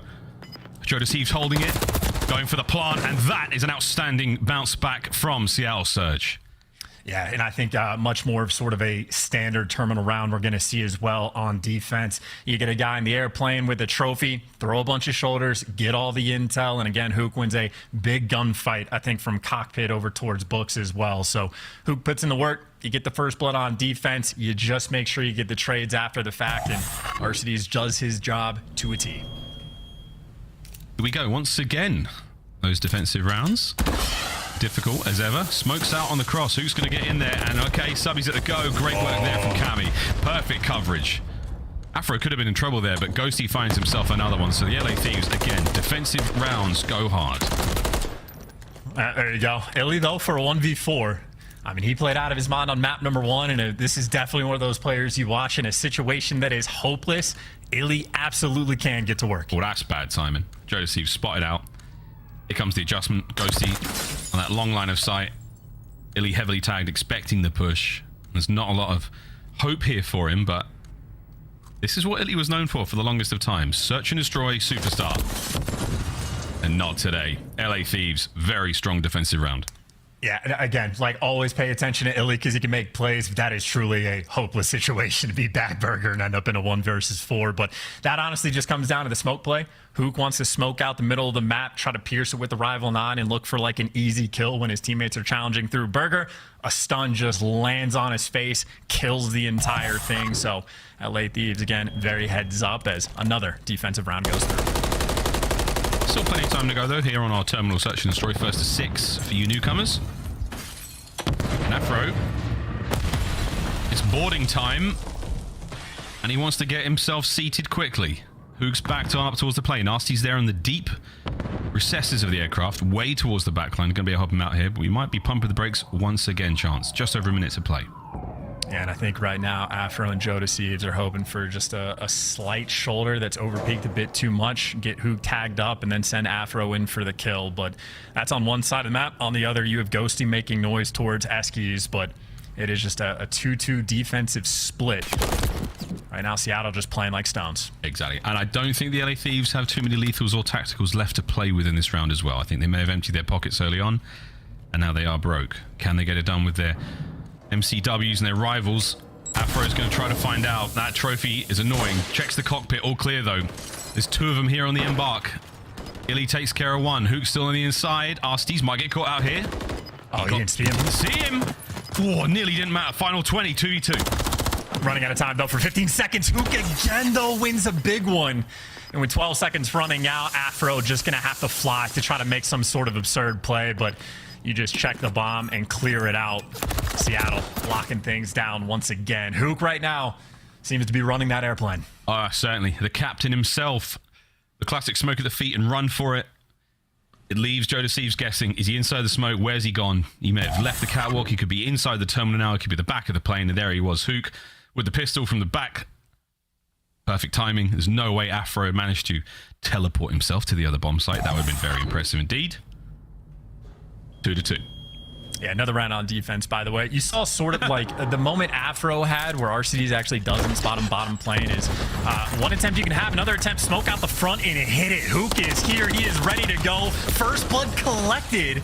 Can't survive or the trade's going to roll through. The aggression is absolutely in. There's the trade from Abuzah. You got the 3v2, and you got the bomb site control as well. Ghosty gets picked, and just like that, an offensive round potentially going to roll through. unless Joedecieves can clutch this 1 versus 3. Good luck, Joe. This is going to be a tough one. Surge finally made the play work. Oh, here we go. Joe from way up top. There's so many places to check on the inside of that terminal. Abuzah down low. There's the tags. That should be the round sealed. Oh my god, Joedecieves couldn't even get to the ground. Surge, take the lead. Yeah, and I don't know how many times, like you'll probably see that play once or twice like per game where teams just smoke out the front side of A or like cover like the glass / like Eskies thing, and then you just fly. Everyone has to be on point. You have to make sure you're coordinated, and Seattle was exactly that. I mean, I think one of the most terrifying things to hear in like the league is someone commenting, hey, Huke is flying at us, because I feel like when I see him run through smoke, it feels like a guaranteed kill. Oh my god.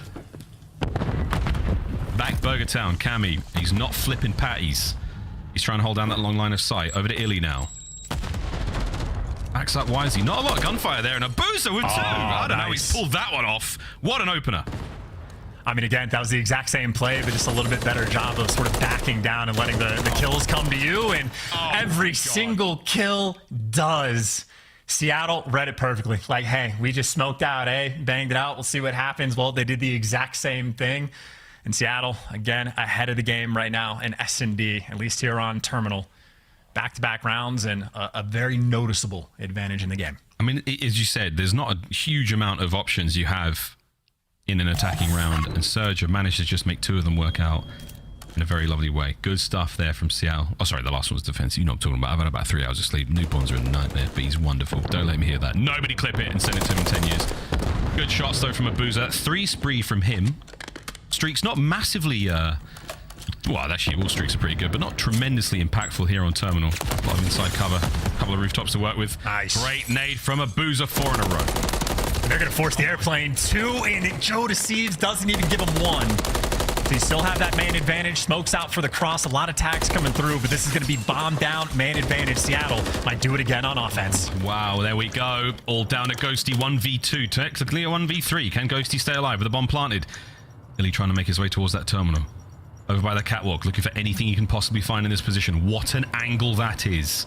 We'll see that come into play in a moment. Meanwhile, Huke's got the inside of the map covered. Illey with the coverage. Seattle Surge back to back to back. Yeah, and again, Illey, for a player to watch and search and destroy, he's always going to be teaching, picks the perfect angle to watch that sort of like lower playing cross to comment to his teammate, and then Huke knows he only has to stare at sort of that like back ladder. So the 2v2 or 2v1 setup, completely on point, another offensive round, and I think that really just comes down to the nade coordination, getting that first blood on Afro in that mid hall. Seattle right now, wheeling and dealing. Yep. 2-2 split, A and B. Not a whole lot of info, but there we go. An exchange of nades. Illey somehow catches one. Arcitys joins him. There it is. My God, it's a 4v2. Abuzah pumps the brakes quickly. No problem. Illey looking for his 6th kill in a row. Arcitys. I'll get it done. There's Illey. Finds number 6. That streak's at the ready. And that is that. Seattle Surge. Disgusting on Terminal. I mean, that is absurdly clinical. I mean, 2 different offensive round wins on different sides of the map as well. I mean, even just to look at that from like LA Thieves perspective, like they haven't had a lot of success on offense at either side. They try to basically just full send through the middle of the map, and then every single stun and grenade just lands at their feet and picks them apart. Illey, MVP on map number 1. Exact same thing on map number 2 as well. 2k damage, 9 kills to his name, and 2 first bloods. But obviously, Abuzah and Huke getting 2 first bloods apiece as well. Seattle picking the Thieves apart. Yeah, Zio back at it. Huke and Illey. Insertion Destroyer, 6-2. That is a dominant performance. And dare I say it, could it be a 3-0? Invasion Control come up in a moment, but that first Karachi, very close indeed. Nice bit of a comeback towards the end from the LA Thieves, but not enough to close it out. 6-2 on Terminal, though. That is an absolute bludgeoning. Terminal. See you later. We might be seeing one of those later in Hardpoint, but you have to get through the Invasion Control first. Chance, God only knows if they can get it done. It's going to be a fun one, too, man. Brand new map for Control that we're going to be working with. Not a lot to know. Like, we're going to be learning a lot with sort of the fans as well for this map 3. Very excited to see it. We'll find out how it goes. We saw one in the first series of the day. We'll see one right now. Seattle Surge taking on the LA Thieves. And so far, an absolute bloodbath. We'll find out what happens in Control. Coming up after this quick break. Don't go too far, ladies and gentlemen. This is the CDL.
upgrade your game with the Scuff, the official controller of the Call of Duty League.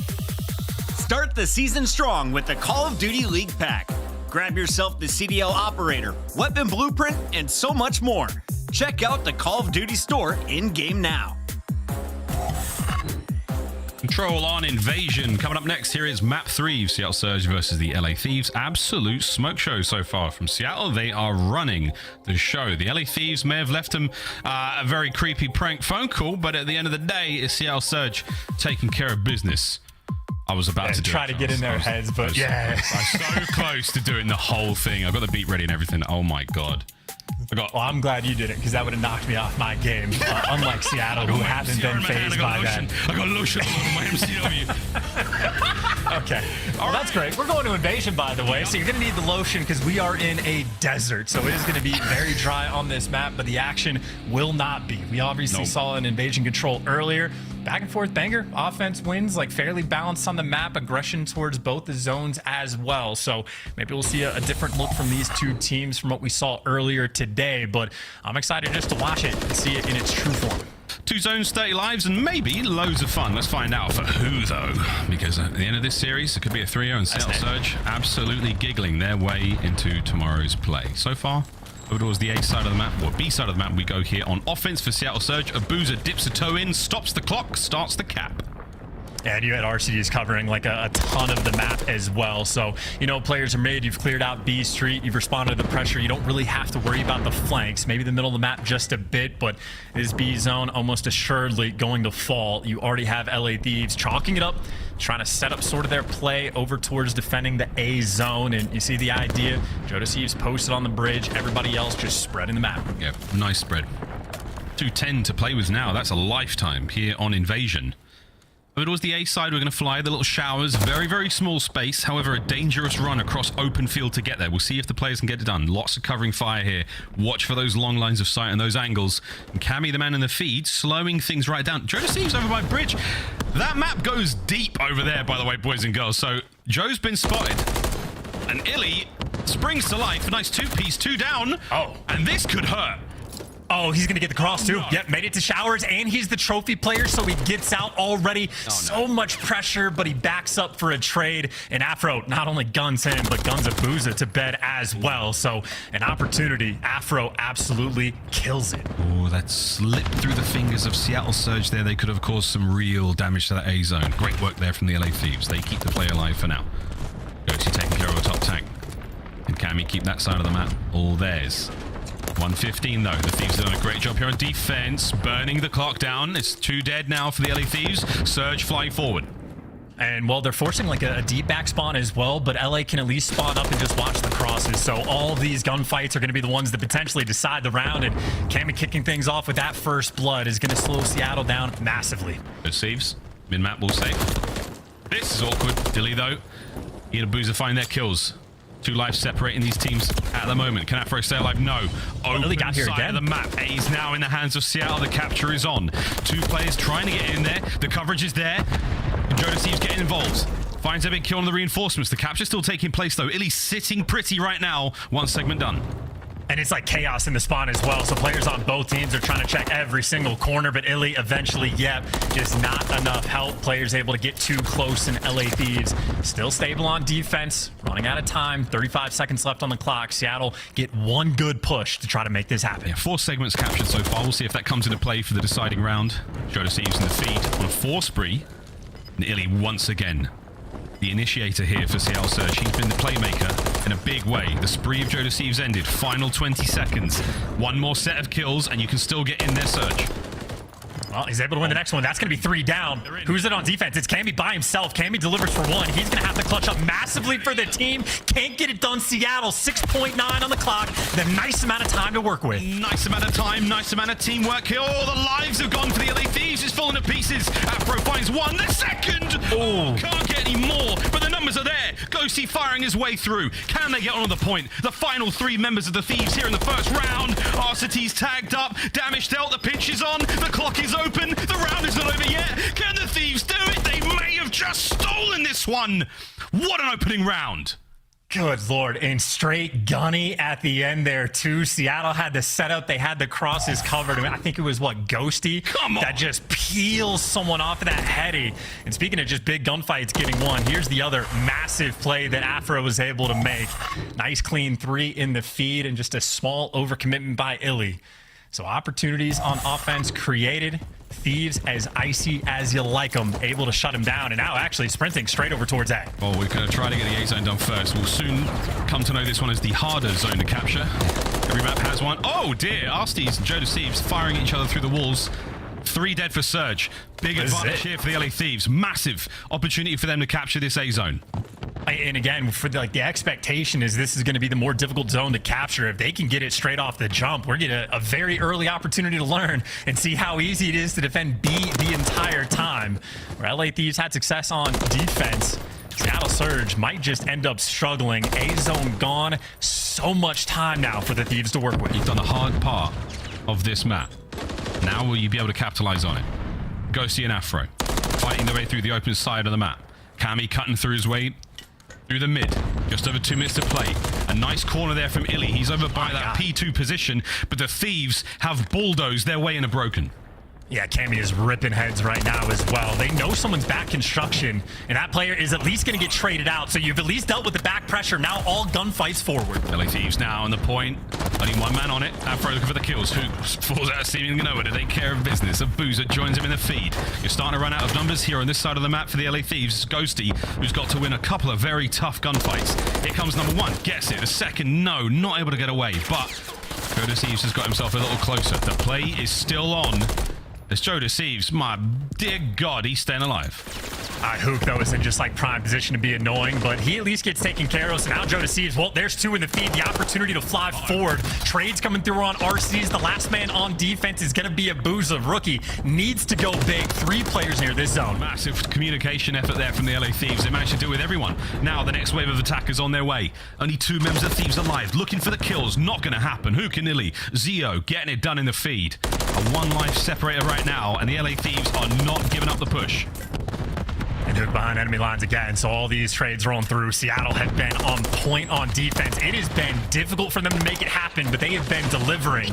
Dancing with the devil on square. Joedecieves gets a little bit of help. Guns the next one, and another 3 down. This has to be it for LA. That's the f***ing point. Let's go. Pushing it now. Afro finds big kills up front. That's going to be a big one. Get in there. 2 players. Where's the 3rd? There we go. That should be the round. First segment long gone. Trophies working overtime. Cammy and Afro letting it rip. Can Surge find anything? Huke and Arcitys, they get in the feed. Go on, boys, go! The contest, the kills! Oh, my Lord. What a run!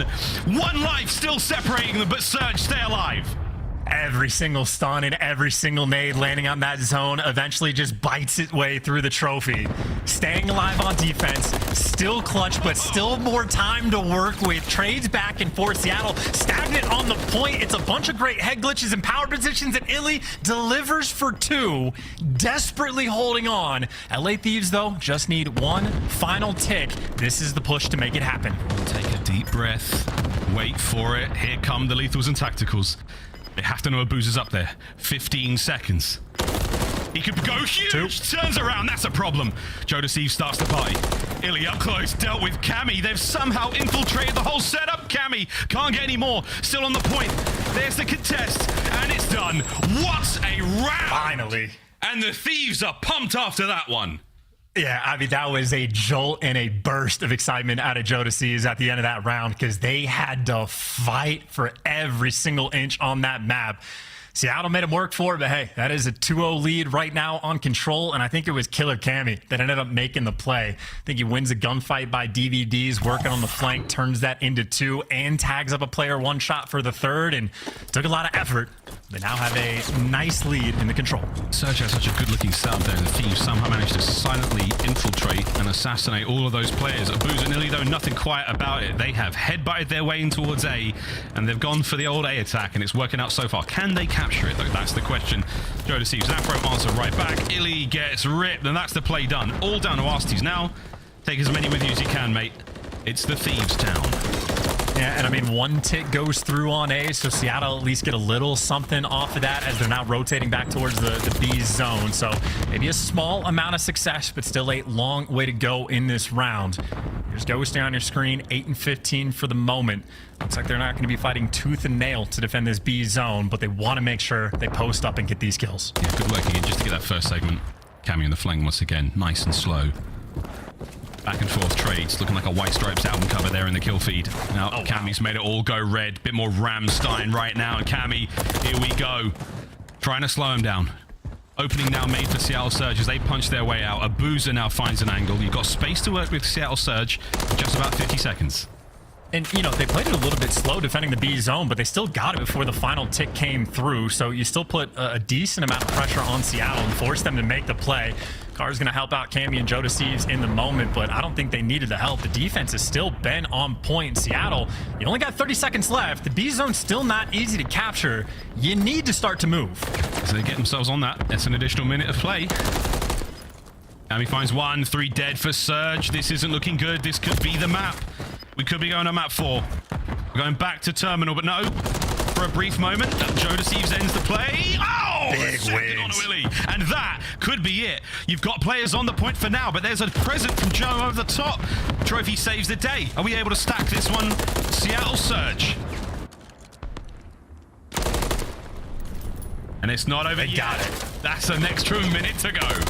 Good Lord. Yeah, these invasion rounds are apparently a lot more stressful than I was expecting. And Seattle pretty quick through the middle of the map as well. Maybe to put on some pressure, but Arcitys gets shut down and Illey doesn't really have support just yet. So Seattle really need to start finding these kills towards the middle of the map because a couple players are actually just like Ghost. It is Ghost who's made his way through the middle of the map and is now just a thorn in their side. Eventually gets cleaned up, but he buys his teammates the trade. Seattle back to square one, all of them coming off spawn. Illey, the green thumb, takes care of that thorn. 35 seconds to go. 2 segments at A.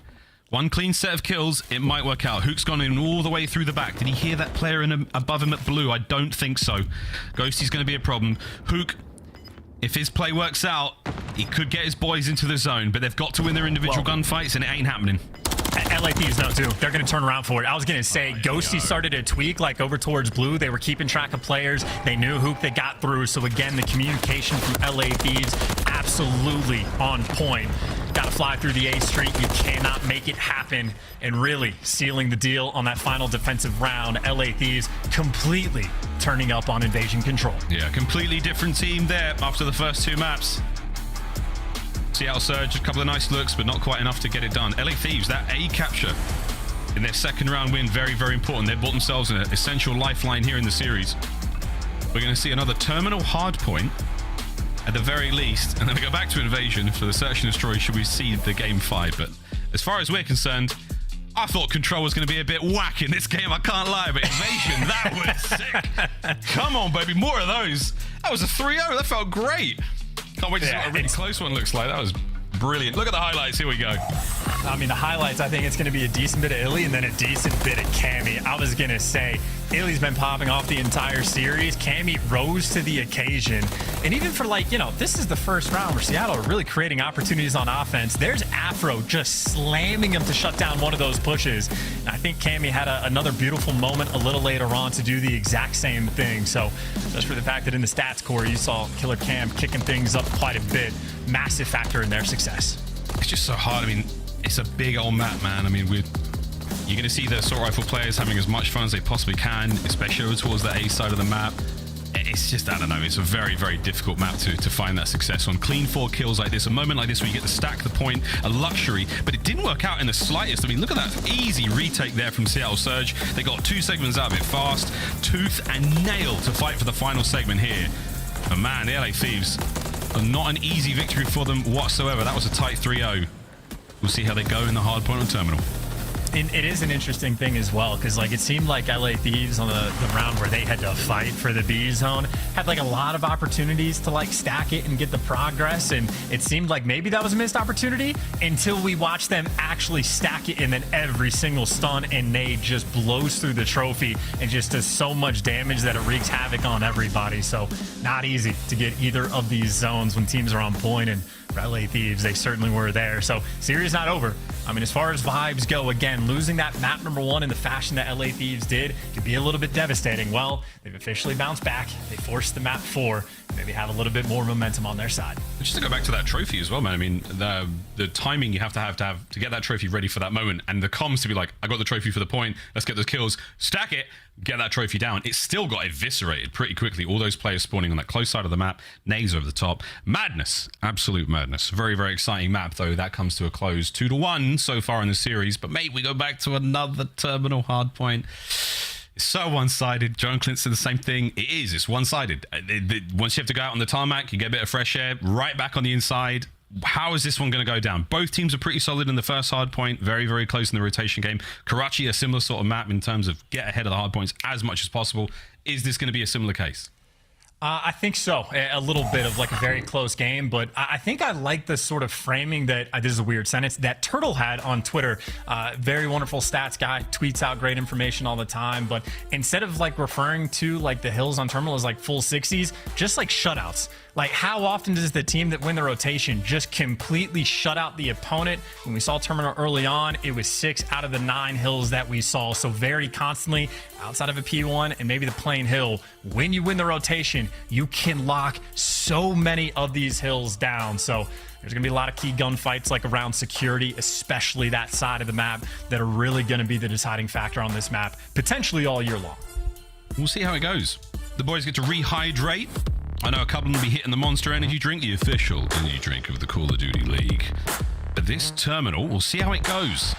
Very, very important for the boys of the LA Thieves to force the Game 5. We'll see if they can get another crack at Surge in Search and Destroy. But until then, get to the gate on time, get on the plane, because you know Nature will not be happy if he's got to buy you all tickets again. Nate has been looking pretty good at this game as well. The man has absolutely been on his grind. So yeah, talk about a man that seemingly hasn't lost a step. I'm scared to play against Nate if we ever bump into each other in ranked play, because man's a menace. And now we go. P1 opening salvo fights taking place. And right now for Seattle, fighting a 2-front war. They get to the time first, but they are also going to be desperate to try to flip these spawns. While we stay on the Nate Shot train for a moment, I took his advice and I put that sprint after sliding thing on with ATS. I'm old, man. Nice. I got a baby. I need all the help I can get. So to Surge right now. They've got to get themselves over towards that right left-hand side of the map. Not going to happen. Abuzah, Huke, kills all over the place. They've still got the hard point. And Afro, this is big pressure. Surge looking to try to get the flip. And this is the moment, right? Afro's going to fall. Joedecieves has to try to fight these players off. You have Cammy that just hightailed it towards the back of the map, and Joedecieves roaming that direction as well. And again, it is all about the desperation to keep these left side spawns. Cammy's going to lose it. Joedecieves and Ghosty, though, putting in work. It looks like Ghosty for 2, Afro for the cleanup. And outside of number 6, nope, he gets eviscerated as well. A ton of time for P1 for Seattle, but they at least did not get the rotation. LA Thieves, we'll see how much they can get off this. Full 60, absolutely, potentially on the board. Yeah, this is it. We're in duty free right now. The boys aren't paying taxes, and so far they're not actually worrying about anyone. Here comes the hit, though, slowly but surely, from Seattle Surge. Flying through that terminal. Joedecieves guns up, no help. Abuzah Arcitys there into the feed, flying forward. Another big one so from Huke. quick. Oh my god, the Thieves all dead. There's the break. I mean, that was so fast. That was just an instant, like, 4-man hit just about through, like, the P1 side of the map. They win the gunfights in the back, and for a hill that can very often be a full 60. Seattle, that is a massive moment in the game as you have Abuzah, by the way, the rookie starting things off 7-1. You could not ask for anything more. Yeah, great start. Cut to pieces, though, on the inside of the aircraft there. Hello, Illey. Whoa. Nearly gets turned on there. Nice teamwork out of the LA Thieves to bring him down in the end, but a wonderful chunk of time there from P2. Over towards the plane we now go. You've got your duty free. You put it in that little Ziploc bag thing. You get to open it when you arrive. Here come the lads. Flying forward. Trophy down. 3, 2, 1. Send it. Trades are there. Cammy gets 2. Illey wins the trade war. And you also need to make sure you keep the left side spawns too. I think Seattle happy to chip away a little bit of time, but they just need to make sure they're careful, and that's why guys like number 6 Abuzah wrapping towards the back. So I think that was the play call from Seattle for the start. We give it one good attempt, and if it doesn't work out, we rotate, we post up, and we just win the gunfight. So they're trading away 45 seconds just for the rotation. That is how valuable the left side of the map spawns are, and well, this is LA Thieves' opportunity to break it down. And they're trying. Arcitys, the backside security cleans them up. Lovely angle. Final few moments going to go the way of the Thieves. Lead change now for a bit. Not enough of a lead to really sit with any kind of cushion. It's over to Illey, top left-hand side of the minimap. This is going to be an awkward fight. He's inside Burger Town. And Cammy, he's got no idea he's in there. Check it. Cut to pieces. Huke with the coverage. Hard point up once again. Surge in control. Yeah, nearly a sneaky attempt there, but it does get shut down. And right now it is what? Just Abuzah posted in the back of the map in a deep angle. 3 players working on the cross. Ghosty's going to check it and win it, so at least you get over towards security. Still got to win the gunfights, though, to try to get towards this point. Bit of a pinch. Who can get 1 or 2 out of this? That'd be great. Nah, here we go. Burger Town's about to bust wide open. Seattle Surge. There's the contest. There's a big win. Seattle Surge somehow staying alive and pushing the lead forward. Let's hear how they sound with a quick listen in. Yep, they spawn. They're gonna nade the road, or plate the road. You're hold P2, hold P2. Okay, Cammy dead. I'm holding new. I'm throwing nade on him. P2. Yeah, they need me, bro. No, they're all going through old and mid hall, probably. Yeah, Ghosty on hold. Nothing. I need that. I have your plane cross. They're gonna push me, guys. I'm holding. Top three. And Burger, Ghosty dead. Nice. Still nice. Top three. We're missing 1. We're missing 2. Top three. Nice. I'm moving. I have one on the left. They're not going on the back, guys. 1 on the back on me, Burger. I got you. Go see that. There's sunning me on time. Two more. We're missing 2. Nice, missing 1. Nice. I'm pushing. Make sure black. Soak this shit. Okay. It's fine. It's free soak. Let's get that. Shooting me from bottom right. He's low plane, going low plane steps to the outer right. You feel me? Outer right plane steps. Two in you. I'm gonna wrap Burger. Take your time. 2 in you. Another Afro dead. Nice, put back in. 3. They got a Watch out on time. It's good time. I don't know where is he, bro. Yeah, spawn back on me, boys. Spawn back Burger. Yeah, they're already in Burger's head. Yeah. He's there. Yeah, I know. Help Jordan. I'm waiting for this guy. Still on the back. Got Pion, he flanked me from Pion, guys. I don't see those guys. Yeah, he got me. He's in white. Last one of you. Looks still alive, bro. Go back in the back on you. Go check. He's dead, nice. Yo, watch out, Penny. Dead. I'm on the back. Jordan, you go. I'm on the back, yeah. One guy's on me. Dead. Nice. I'm gonna test. It's early days, but I think that's my favorite listening of the 2024 season. That shit. You feel me? We're in the point and we're looking for another lead change as the Thieves are playing out their skin. This has been an absolute grueler of a map as well. You had one big break on Dreams for Seattle. Well, you had a big break on the Burger Hill for LA Thieves. Currently, the good spawns in the hands of Seattle, but they're not getting any of the time. And right now, it is just a slugfest of these gunfights from downrange. Seattle at this point desperate to try to hold on to these back spawns because LA Thieves, they have ramped up the pressure, have a little bit of the lead, and a couple kills coming their way. And right now, Illey, he's only got 1 man for support on the back of the map, but if he doesn't need it, Huke and Illey picking up all the kills they need.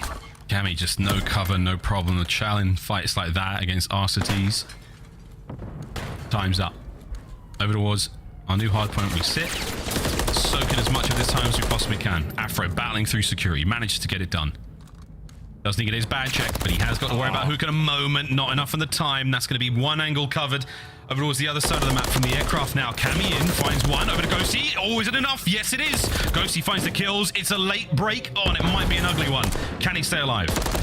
That is an amazing break, though. Again, another one on Dream. So these two teams, again, an absolute slugfest on the map. Another massive moment for LA Thieves. 2 different hills where they've been in a bad spot, but they're able to deliver. They're going to have maybe not a comfortable lead, but a sizable one. They got the left side spawn, so long-term right now, LA Thieves are in a fantastic position on terminal. And they get the break onto the plane once again. They did it in the first round. Ooh, that trophy scared Afro. You're fighting for trophies this year, though, son. Make no mistake about it. Checks the cockpit. All clear. Lovely shots onto Abuzah. Now forward we fly. Fresh mag. Stun check. Send it. First in. There's the trades. Oh, no trades. There, late one there from Ghosty. Gets involved. Illey on the back line. Safe and sound. Seattle hold.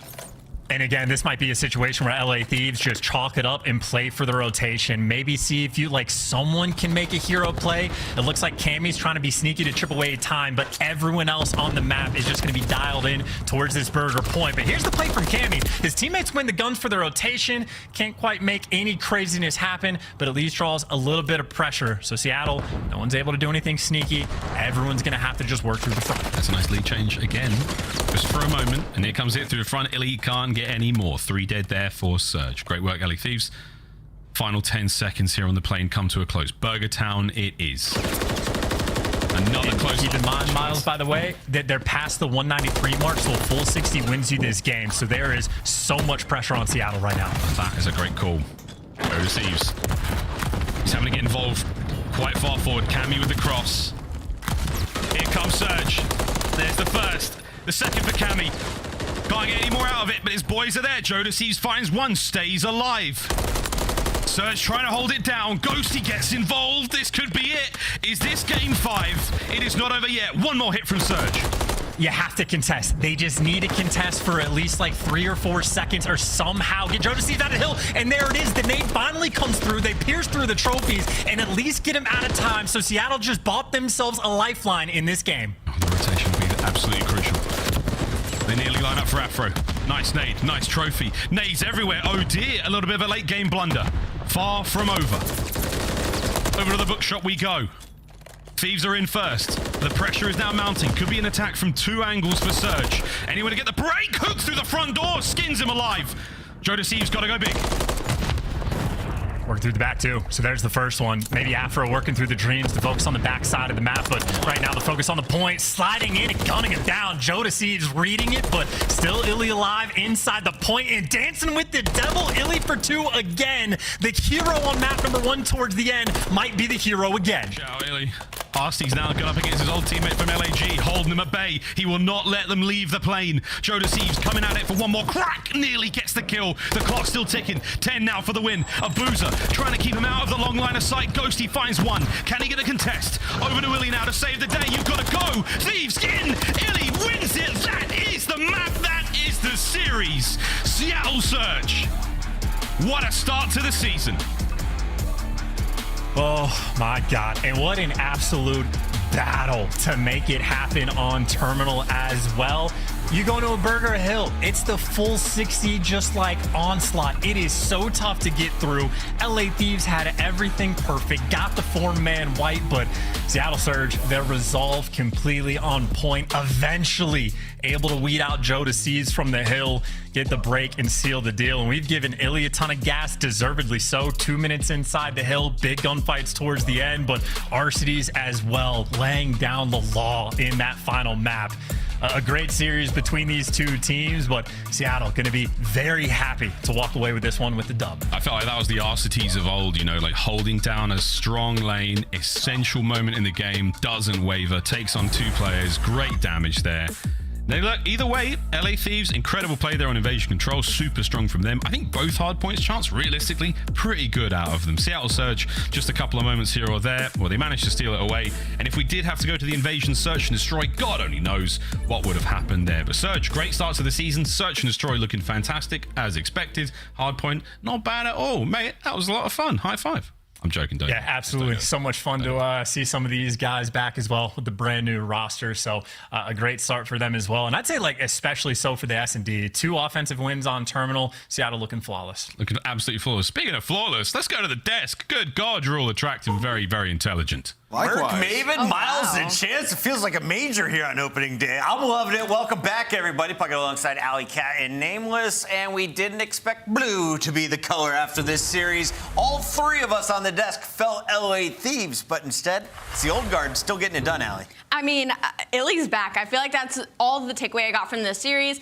Illey, after his injury, having to take time off, I mean, he has come back in full force, not only in Search and Destroy, but he was having his way in the respawns as well. All right, Nameless, let's focus on the positives here. First with LA Thieves. What did you learn from the team? Because they did get a win in this series. Yeah, I mean, incredible potential, right? We saw it when we got to that control, what Cammy was able to do, putting up a ton of damage, getting inside red. But majority of the series, I just felt like Seattle Surge, the more polished team. Yeah. Yes. There were a lot of situations, like, especially in that search and destroy, like the way that they attacked plane and used prior rounds, like setting stuff up with the smoke top Eskies and rotating over. Just beautiful plays. Abuzah as well. Like, that guy is going to be a force to be reckoned with, I can tell you right now. You saw Illey popping off in the KD department. Abuzah was setting him up left and right.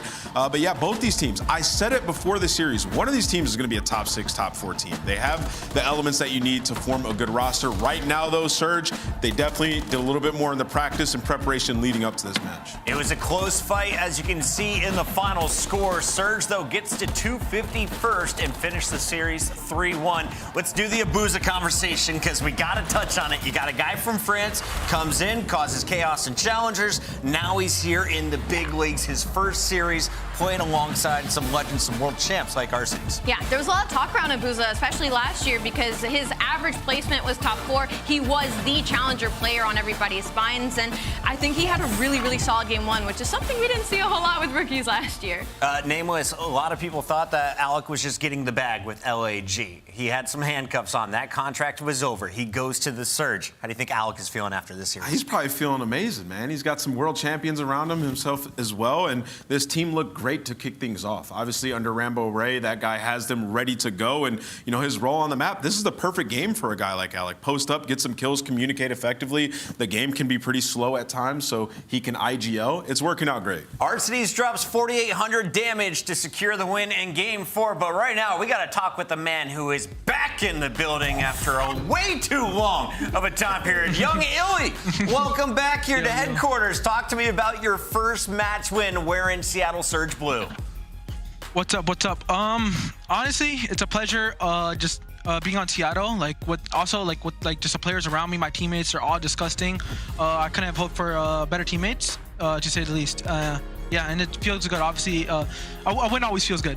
Of course. Start off the season. Yeah, Illey, welcome back to the league, and what a first match out of you specifically. I mean, you were taking over, and not only in Search and Destroy, where you usually find your prowess, but also in Hardpoint. How do you personally feel on this game and where it lands kind of in your arsenal? Honestly, I love this game. This game is, I think, godlike. Like, just like the mechanics, just like MW2, like I load in every day and I play the same maps I was playing when I was a little kid, when I just started. Like, just think about that. And then plus added like just the mechanics on top of that. Yeah. This game's godlike, simple. Illey, you know, I've been a big advocate of you, saying like this guy's got to be on a team. Like, what's going on? Like, you were one of the players in that generation that they just love COD, right? Everybody talked about how much time you put in, how many 8s you were playing, things of that nature. Yeah, for you to take such a long break, what was that like, man? Because you were so silent throughout that time as well. You weren't tweeting, you weren't posting videos, you weren't streaming. Talk to me about all that. Just watching.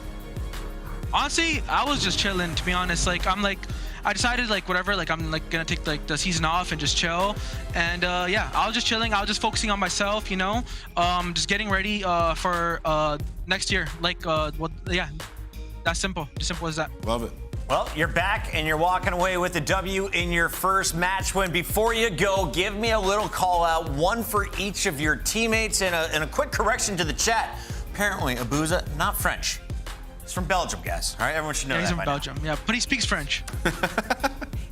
Tell me about your teammates, Illey. Who do you love?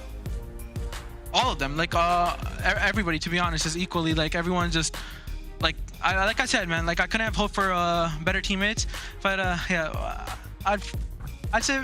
Yeah, I like them all. All right, save that for the podcast. We'll be catching up with Illey a little bit later. Surge gets the second win of the night. We'll let you go celebrate. Honestly, I would say like Kyler, just because me and him have like that bond, like just from like before, like we won like champs together and everything. So yeah, I like that. I couldn't have hoped for better teammates. It's the duo we love, bro. Illey, go enjoy your night.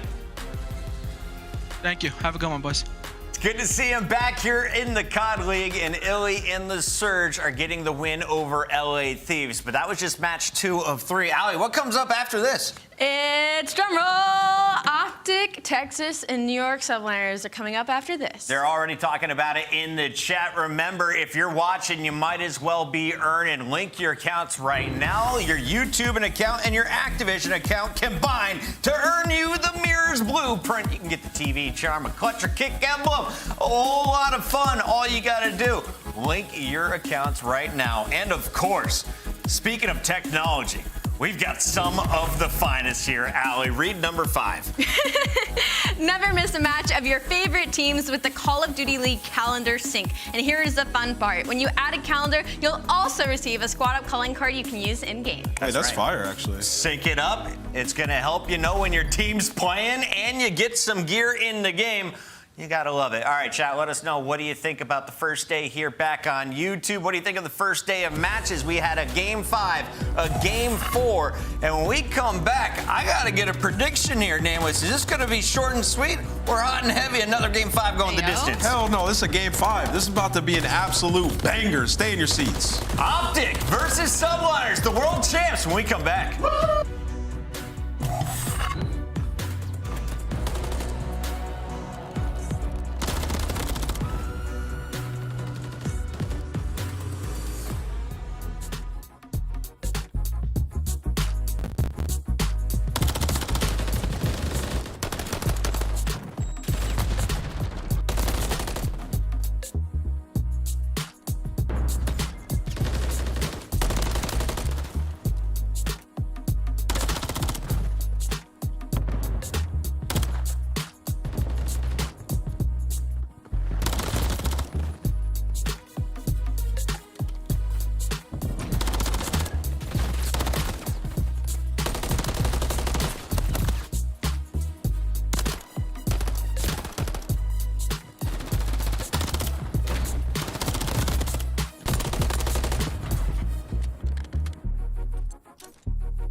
upgrade your game with the Scuff, the official controller of the Call of Duty League.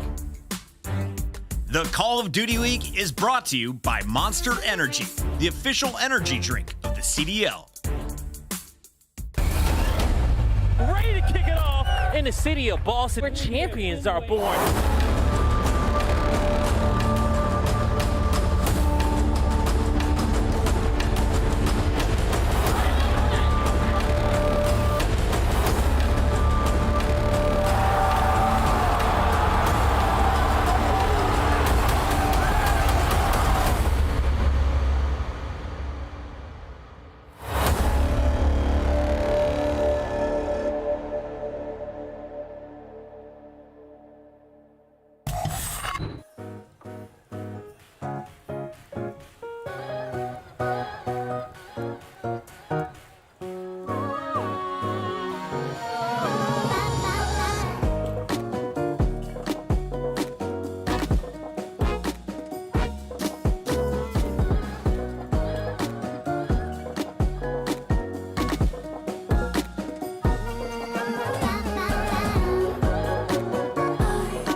City, you hear signs when we sleep. Heaven sent, hands down, vibes so unique.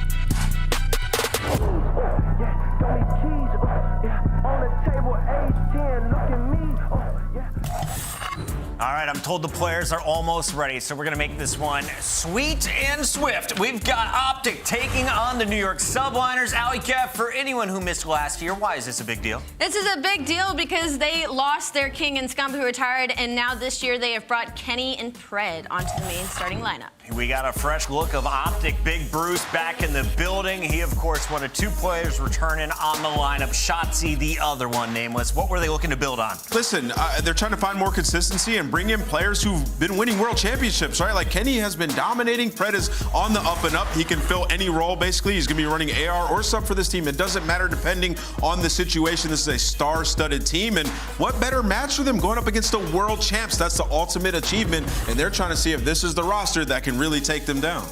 And now for the Monster Energy pregame for OpTic Texas. Their overall record was 3rd in the season last year, and their map 1 record was 30-18, first in the league. This is a team that was disgusting at hardpoint, and online, somehow they got better at 19-5. OpTic Texas, the expectations always very high for them. I think specifically on Pred's shoulders, looking to kind of be the big studded superstar sub alongside of Shotzzy. And it looks like they're really stressed out there in the OpTic camp. All smiles, the whole squad is looking forward to this battle, but you got to take your opponent seriously because everyone underestimated the New York Subliners that went on to win the World Championship in addition to 2 other events. And Hydra, well, he helped lead this team. Controller Player of the Year. The whole industry recognized what he and the rest of the squad accomplished. Yeah, I mean, I feel like last year when we talked about New York, we were just looking at how perfect this roster was. They had 2 very good ARs, utility players who could do anything, and you had 2 amazing submachine guns and the star in Hydra, and we know what Kismet can do, the grunt work. He's fine with being in the objective and taking those routes. Well, they just wanted to join the rest of the gang and make a roster change. They got rid of Priestahh and they bring in Sib. He's from Seattle Surge and he's known to pick up a ton of kills. Was it necessary? We don't know yet. What do you want to see, Alley? You're the AR player here at the desk. What do you need from Sib here as we take a look at the Monster Energy pregame? We need to see him at what he was doing last year on Seattle Surge. Sometimes he was just taking over games. He was a very high-octane, high-engagement player. And for New York Subliners, that's a really tall hill to climb because they were first last year with Priestahh, meaning Sib has to do and perform better.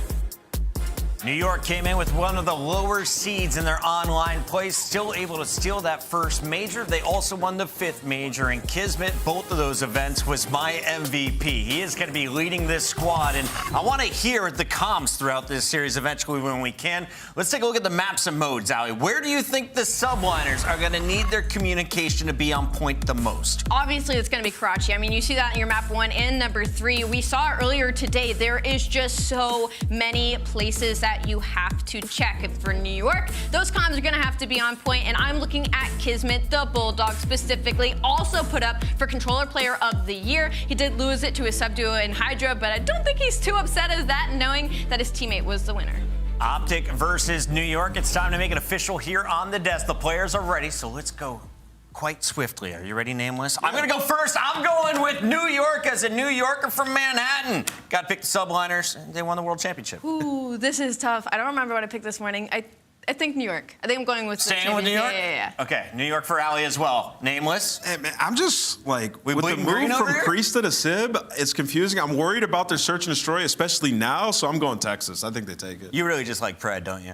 I mean, yes. Yeah, Who doesn't? The guy's a monster. It's got a star-studded lineup on either side of this series. And to bring you all the action, we've got Merc and Maven back in the building. Gentlemen, take it away. Thank you so much. Here we go. This should be an absolute banger. Yeah, our World Championship team. Before we dive into this too much, I just want to ask you, as a former professional and absolute stud on the map. Wow.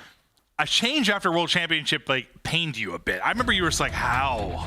I just thought the system made sense, man. I just thought their teamwork was great. They were so far ahead of everyone on every single game mode. But, you know, you listen to some podcasts, right? It was their coach, D-Real. He just kind of said, if you have a chance to pack a punch, you got to go for it. And they went for it, right? They saw the improvements of other teams in the league, and maybe they were just worried about sort of some of these teams building God squads, whatever it may be. So they said, we'll see. Screw it. Let's add some more firepower, because that's what Sib is. The question will just be, what's the chemistry going to be like between Skyz and Sib, getting them on the same page? And now as we get quickly into our first map, I just know for OpTic, you are a big Kenny guy. I love that, man. I sure do. You were excited about this move and what he could bring to this team, right? I mean, listen, Kenny, he is just a guy who I have seen in practice rooms time and time again.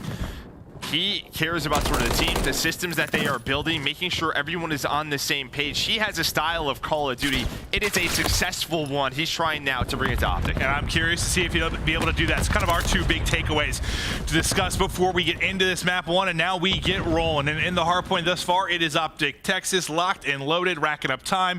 Early you already see top of the map, that'll be Pred. That's early on the rotation. He's going to have a one-on-one starting to develop here with Kismet. Yeah, but you saw, I think with Skyz spawning and, you know, his teammates spawning out, he knows that there may be someone here, right? The comms are sort of, where's Kismet, where's Kismet?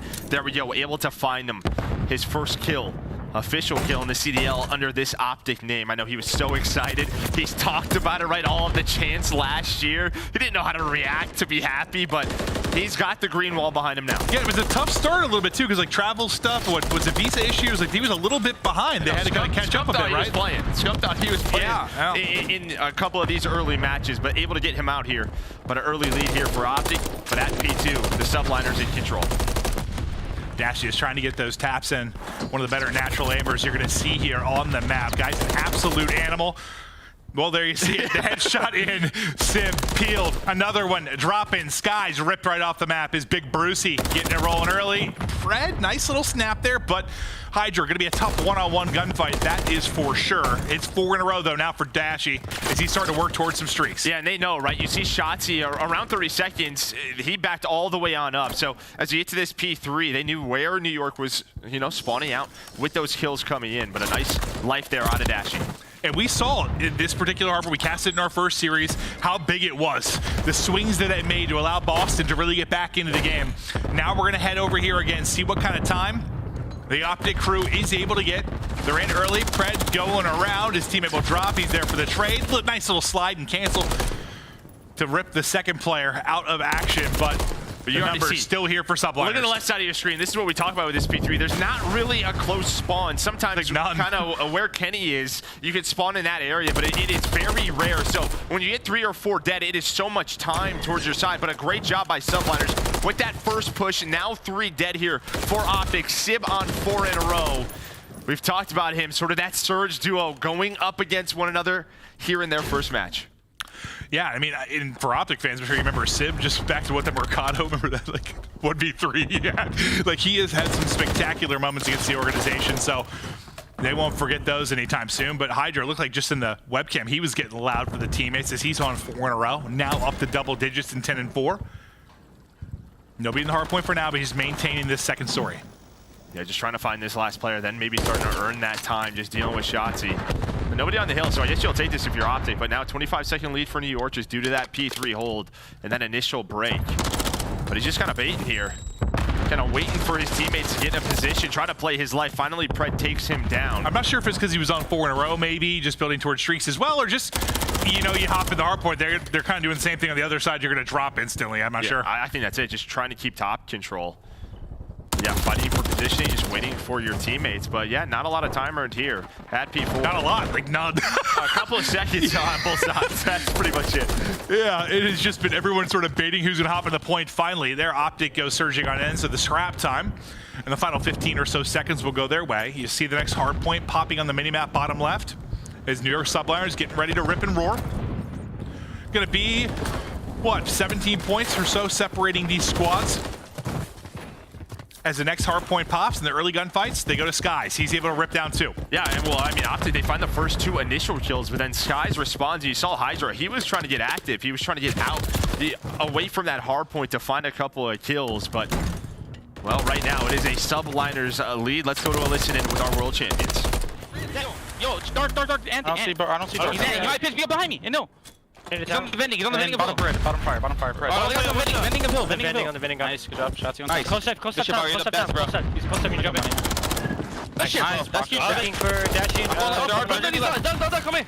Yeah, bridge. AG, one shot bridge. Bridge. Absolute bridge. He went top bridge. I got your dark, Paco. I'm helping you. He's on top of a bridge with a sub. Then top third. Fuck. Brandon is on fire. Nice. Yo, we should shift left. Get middle left. No, they on the right. Yeah. Leave them on the right. I got you. Leave them on the right. There. Bottom fire. Bottom green. Pred. AG's going money. AG's going money. Pitching with you. Watch that for me. Yo, third. He's there. He doesn't know you're there. He went stairs. Yo, wait for Paco. Guys. AG was bottom green. He has a god pitch. Bottom green. Right side time. I have a ghost pitch from Paco. Break the hill. One TV bridge. One top. Top 3. I'm looking top second. Nice. I'm getting third. I have the middle. P3. I have the ramp. Yo, could be backs. One could be backs. I hear you on the bike call. I'm looking at my back. He told me that. Top 3. I'm watching shoulder 3. Yeah. We are back, and the Subliners comms are good. They still got a big advantage, but a little bit of a double dip here. Let's hear the comms on the other side. Right to a listen-in with OpTic Texas. Let's go time. Top red. He's top. Hearts on top red. Trying to hit him with it. Wait for you. No, I got make it. He's not challenging. Marco's gonna be top right. Top plat. He's gonna go low front, boys. Top plat. Nice job, bro. I spawned out. Nice job. Nice, top plat. We didn't kill him. Marco's gonna be ticket, bro. He's not getting time. He's just not getting time. He's in ticket. I'm pushing it. I'm coming to ticket. He's at the windows on top, Sip. I hear you. Absolutely on top. Literally 1 HP on top. He's at the windows. He's by the bar, top. We're deep. I hit it long. Back alley. Back alley? Yeah, back alley. He's by the bar top. Oh, my nade just hit the fucking... I'm down, dead. Nice, that's good. I go plat. I made me plat. I can't see plat. Okay, I'm up here. It can be long. Let the plat. Long. Back alley. Alright, last guy time and then one's long. He's long.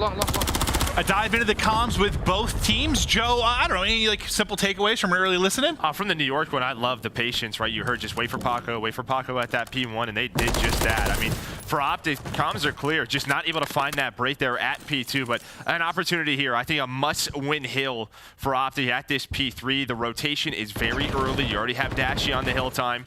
You have Pred kind of looking for early kills on rotation. One more player under him. Shotzzy on the other side of the map. This is the chance that OpTic needs to put themselves, within 10, 15 points. Yeah, I mean, they had an early setup here, kind of, but it got mixy really early, right? Last time through P3, they just couldn't turn that into a big hold. It was an early break from New York. This time, they've got to shut it down.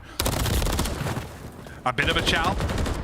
Out, people dropping. Simp finds 2 picks. You have another chance to get a break here. We didn't see a break at all in FaZe versus Boston.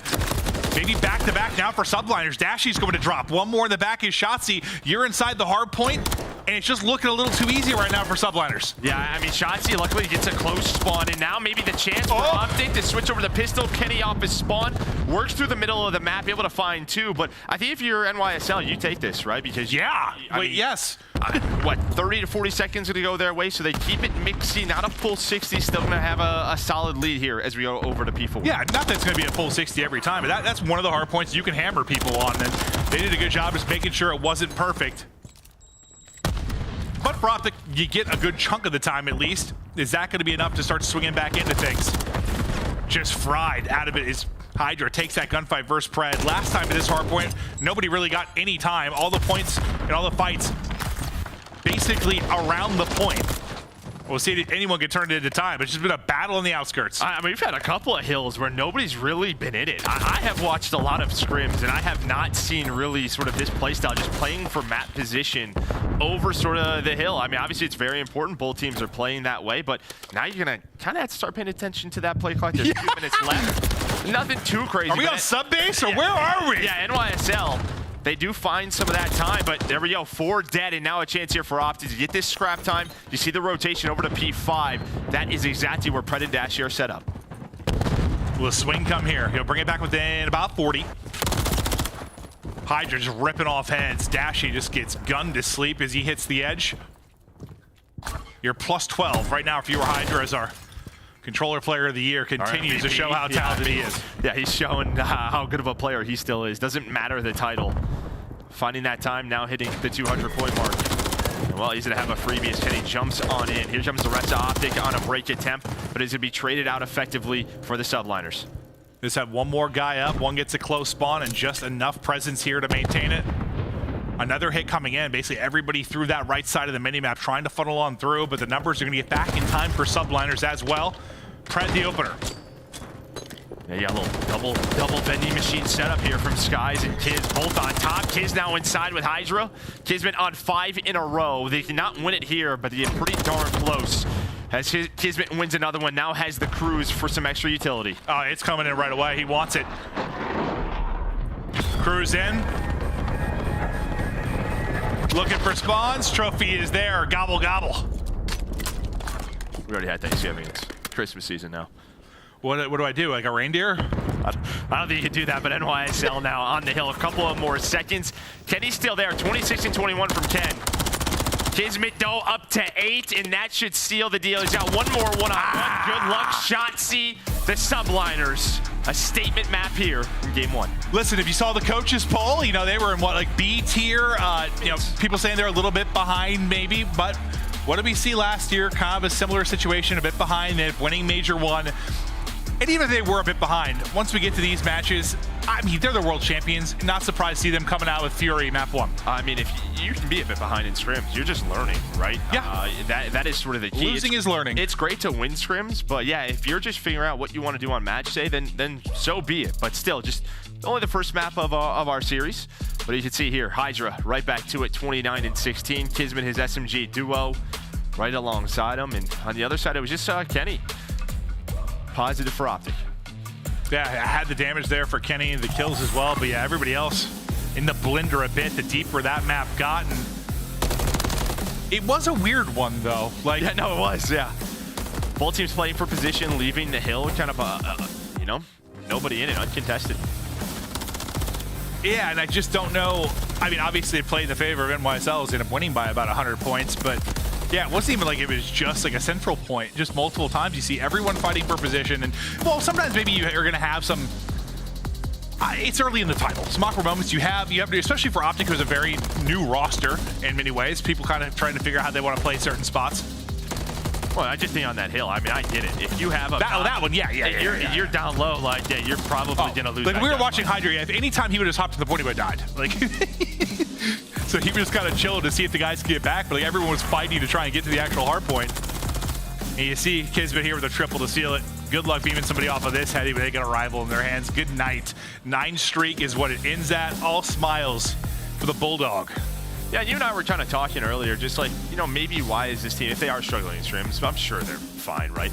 But Karachi, you have the 2 subs, and I just think if I'm the Subliners, I want a 2-sub meta all the time. With the way that Hydra and Kismet are on the map, yeah, you probably want as little as ARs as possible. And maybe that's just a part of it. Karachi could be their best map. Yeah, and I think we'll probably get, usually as the year goes on, you know, you'll have 2 subs, sometimes 3.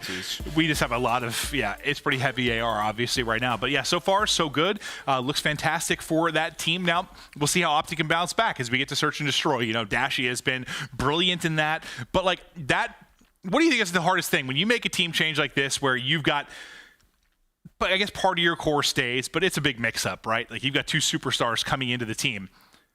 What's harder, like search, respawn, to kind of get clicking? Well, I think respawn should be, I mean, great for this squad, right? I mean, just and you play a lot more, you scrim a lot more respawn too. Yeah, but I think search and destroy, it's sort of a, can we get on the same page, right? Everyone has their own ways in which they want to approach search and destroy. Just do we agree with one way, right? And if we can find that middle point with the coaching staff, with Karma and JP, then yeah, I think this should be a disgusting search and destroy team. Yeah, no, the potential is there 100% for them to be just filthy. I feel like anytime you have a team just with this much talent that can all win their ones and make individual plays, like you've always got a chance in search. Like even if you make some blunders, like just gun people to sleep. Like we've seen it happen time and time again. But the guys got to talk through how to bounce back. A pretty big defeat in that map 1, like a 100-point loss. Things weren't really working for them. Maybe some frustration on their faces. But that is this where like you put a lot of pressure on Kenny, I think, this year, right? Just sort of in a leadership role, maybe how to play the game to a degree? I think so. I think the pressure will be there just because, like in-game especially, because, like, you know, when the coaching staff's not there. Yeah, I mean, he's a guy who sort of builds systems, and it does take some time in some titles, right? It hasn't been until the end of the year where they have clicked up. But if you're OpTic, maybe that's just what you need. And on the other end, I think for Pred, like, this team at times has just lacked some consistent sub-slaying since, like, probably Scump, right? Obviously, like, his retirement, like, when he was in his prime, you knew what to expect from Scump. 1.1, 1.2. No, like, Shotzzy is a brilliant talent, but he hasn't been that. Like, where you're just a lot. Just a slaying slug, right? That is what you brought this guy in for. Yeah, like, be a star just in that map number 1. He might not look at the objective, but he drops a 1-1-1-2. All right. And he looks good doing it. But yeah, Hydra gets the best of him there. Yeah, I mean, it's a tough matchup. Hydra is a beast. It's been awesome just to see, like, some of the international spice and flavor that have come in as rookies and, you know, developed into these astounding players. Pred and Hydra, 2 of the biggest names to have done that. 1 from Australia, 1 from France, and what a treat they have been to watch. Hydra hitting it early on, and it's Pred that's going to catch it. That kind of worked out, huh? Yeah, there is that gunfight, but your favorite part of this map, there's a lot of explosions. This kid, he's going to find Hydra with the oil tanker, able to take him down. Now a 2 versus 3 for Sib and Skyz. Who's going to blow up to the map first? Yeah, whether it's a red barrel, these oil tankers, you just never know. You have to be very aware of your surroundings. Shotzzy just checking back and forth. They've got this 3v2. Sib and Skyz looking for openings around the map. Skyz, I thought for a second might take the one-on-one here, but you're gonna have to make a play at some point. 30 seconds left to go. Here we go. This feels like OpTic's so split, right? Just no trade potential in these gunfights. And now a 1 versus 1 for Kenny, and the 3 versus 2 goes the Subliners' way. I mean, when Shotzzy gets taken down, you're hoping that Kenny or Dashy can find an angle to get that trade on the Skyz. Never happened. So we get into a vanilla 2 versus 2, and the gunfights go the way of NYSL. Holy, I mean, just that POV too from Dash, like just a little tap and check the bomb, like in the timing of this slide through, and just gets fried off of it. Skyz with 2 in the round. That's it already. When you feel good about it, you win the 2 versus 3. Good patience. You know, you milk about 30 seconds before you start to make your plays. Now Pred, you can see the gun. He's like, all right, I gotta go. Sib, out of the round. Yeah, just doesn't even like throw a nade or stun bottom blue, just ready for it. But while this is happening, Hydra's already around in the base of OpTic. So if you're Skyz, you need to wait. You have to wait. That is bombed down now as well. That will slow things down for OpTic. They're going to have to get that. And hello, now we're into another 2 versus 2 after the numbers went OpTic's way. Look at this. Who is that? Pred's trying to reflank it. But while that's going on, the reposition is here. So now if you are Dashy, you're just hoping that Pred can find an angle, find a player, and get that bomb. It was a beautiful office setting. Dashy does get the pick onto Skyz. All right, so you give yourself a 2v1. It's gonna be on Hydra now to 1v2 clutch. Under 30 to go. Pred has acquired bomb. Pressured OpTic to plant. Pressure on Hydra to clutch in this scenario. Did he spot that player? I don't think so. Top heli, maybe his teammates do, but bomb gonna get planted. Dashy now with the shots. Pred looking for the trade. He knows he's weak and never able to gun him down. I was a little bit nervous. A 4 versus 2 brought back into a 2v2, but Dashy with a critical kill to give them the round. Yeah, what the pick on the Skyz. No, we didn't see it from our POV, but a huge one in that situation. Yeah, I couldn't tell. Like, sometimes it's tough with Codcaster. Like, yeah, if Hydra got eyes on like both players, like what he saw, like I thought maybe he had vision on the player top heli, or he got horrible timing. He was very close to spotting him. Yeah, sometimes like you've spectated your teammates before. Feels like a little delayed, or you're just looking at something else. You can give that call out to your teammate. It's just with like the silhouette. I just can't, like, I don't know. Sometimes I can tell for sure what people see. Sometimes I'm kind of guessing. Yeah, I can never see anything, I swear. Well, Kismet, they'll line up the first. Dashy tries to chow. The Hydra's already got mid-map. Hits through on the cross. Pred tries to find him, but he's already wrapped back to the pocket, and that's a much faster round. 4 up, 4 down, peeling them apart and taking a 1-round edge. It just feels like on these breakoffs for Subliners, they are always fighting together, right? Every time it feels like we're on an OpTic POV, they're in a gunfight, not a lot of help. So, but like once they shoot, it's like a second person's hitting it, like quick, right? Quick, yep. Like the angles are there for the fast assist. Yeah, we haven't really seen it on the other side too much.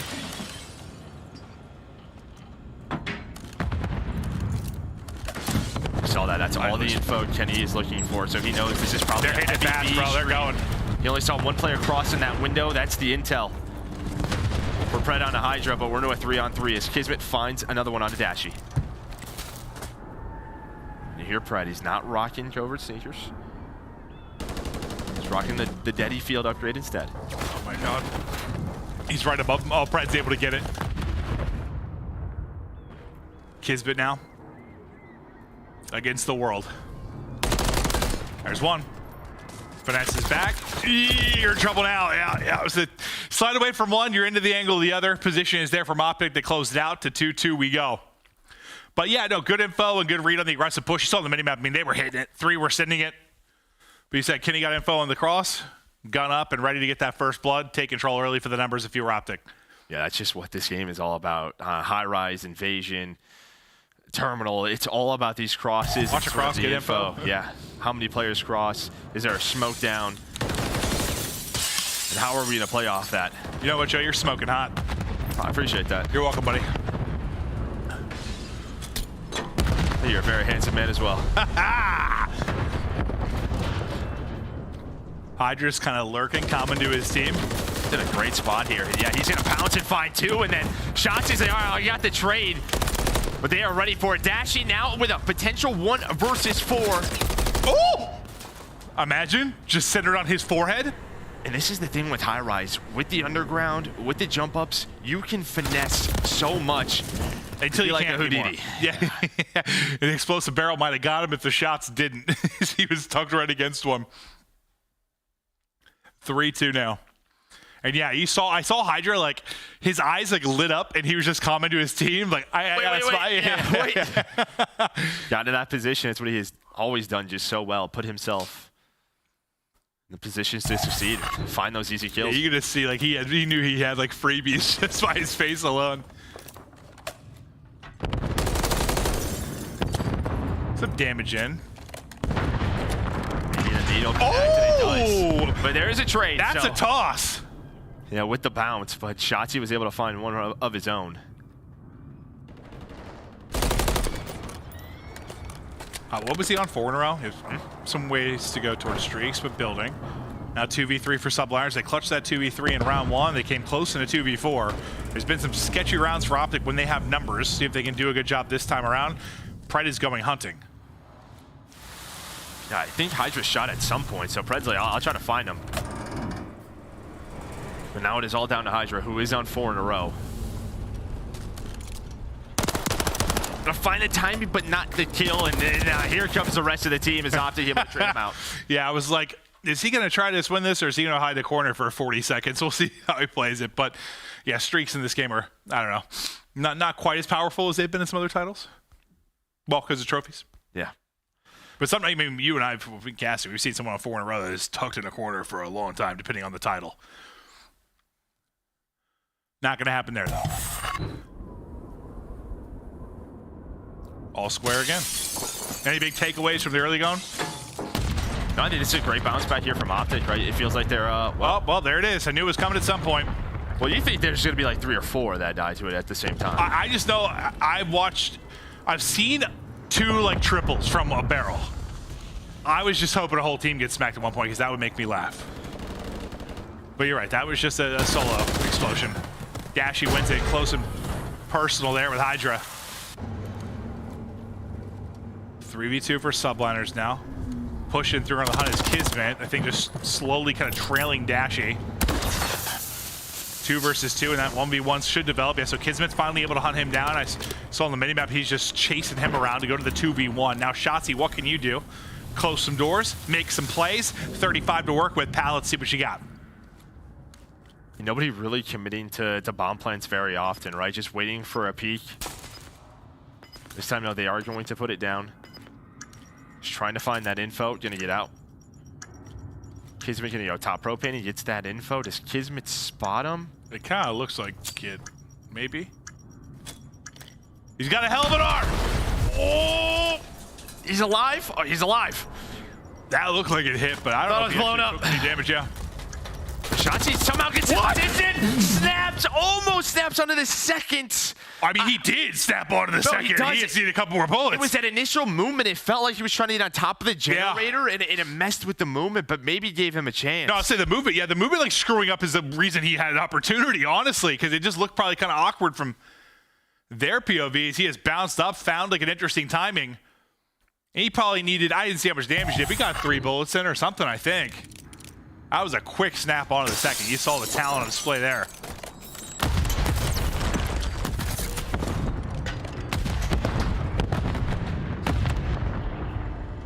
Now you hear the start of this round and what it boom, boom, boom, boom, boom, boom, boom, boom, boom.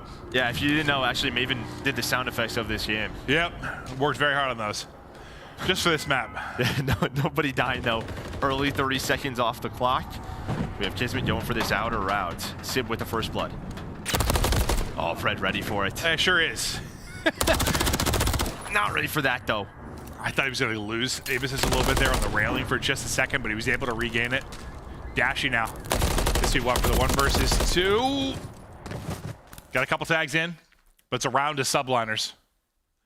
And again, 1 round away from the 2-0 edge. When they are making those plays, there is always another player alongside of them, whether just right there, right? Kismet saying, hey, I'm going to hop up, get ready for a trade. Hydra was coming up from underground, coming up from blue, has that trade. With maybe a little advantage in the small talk when you're a world championship team for the most part. Oh, no doubt about it. It's just like, it is a much bigger change that OpTic did versus this team. You should be a little bit ahead, I would think, in like the communication department and little stuff like that, right? Especially between those two. Yeah, right. Yeah.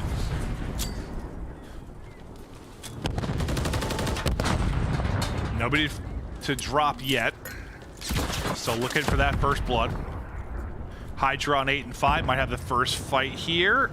Oh, drops to the corner. Shotzzy's just hold it. But once again, there we've been talking about that smoke ended up being brilliant because that would have been that same type of trade, able to get away, but the smoke cuts off the angle, able to finesse, and then the help is there at range for Texas. 3-1 advantage. Then Kismet gets spotted. Shotzzy able to find him.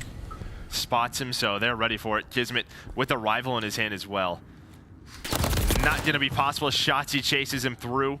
And there we go. And I think just from OpTic, you could tell they're probably saying, listen, no matter what, we need to be near one another, ready for a trade. Because that time, as soon as Shotzzy started to fight, there was multiple arrows inbound in that position. Yeah, it seemed a little different, right? And it looked a little tougher because of smoke from Sip's POV. Good luck. Get it tied up and get us to around 11. We had 1 in our first series of the day. Can we get another today?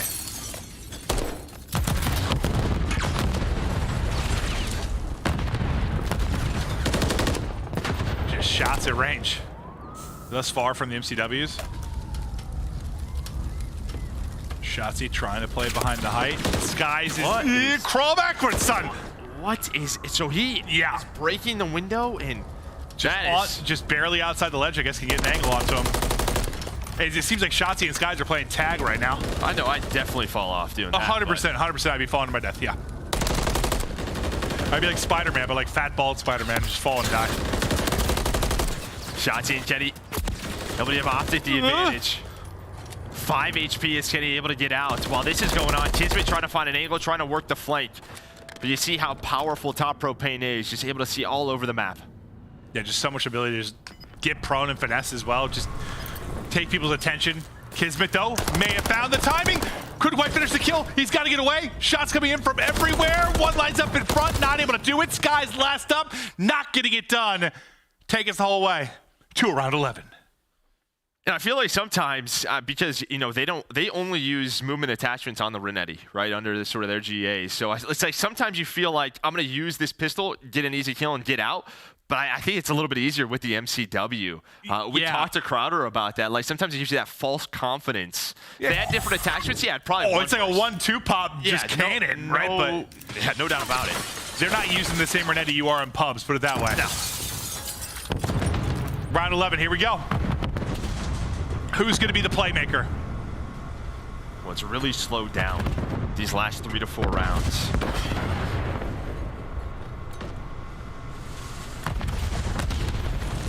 Ooh, Preg gets smoked by one nade, but just gets away. Simp with the first blood, though. On to Dashy.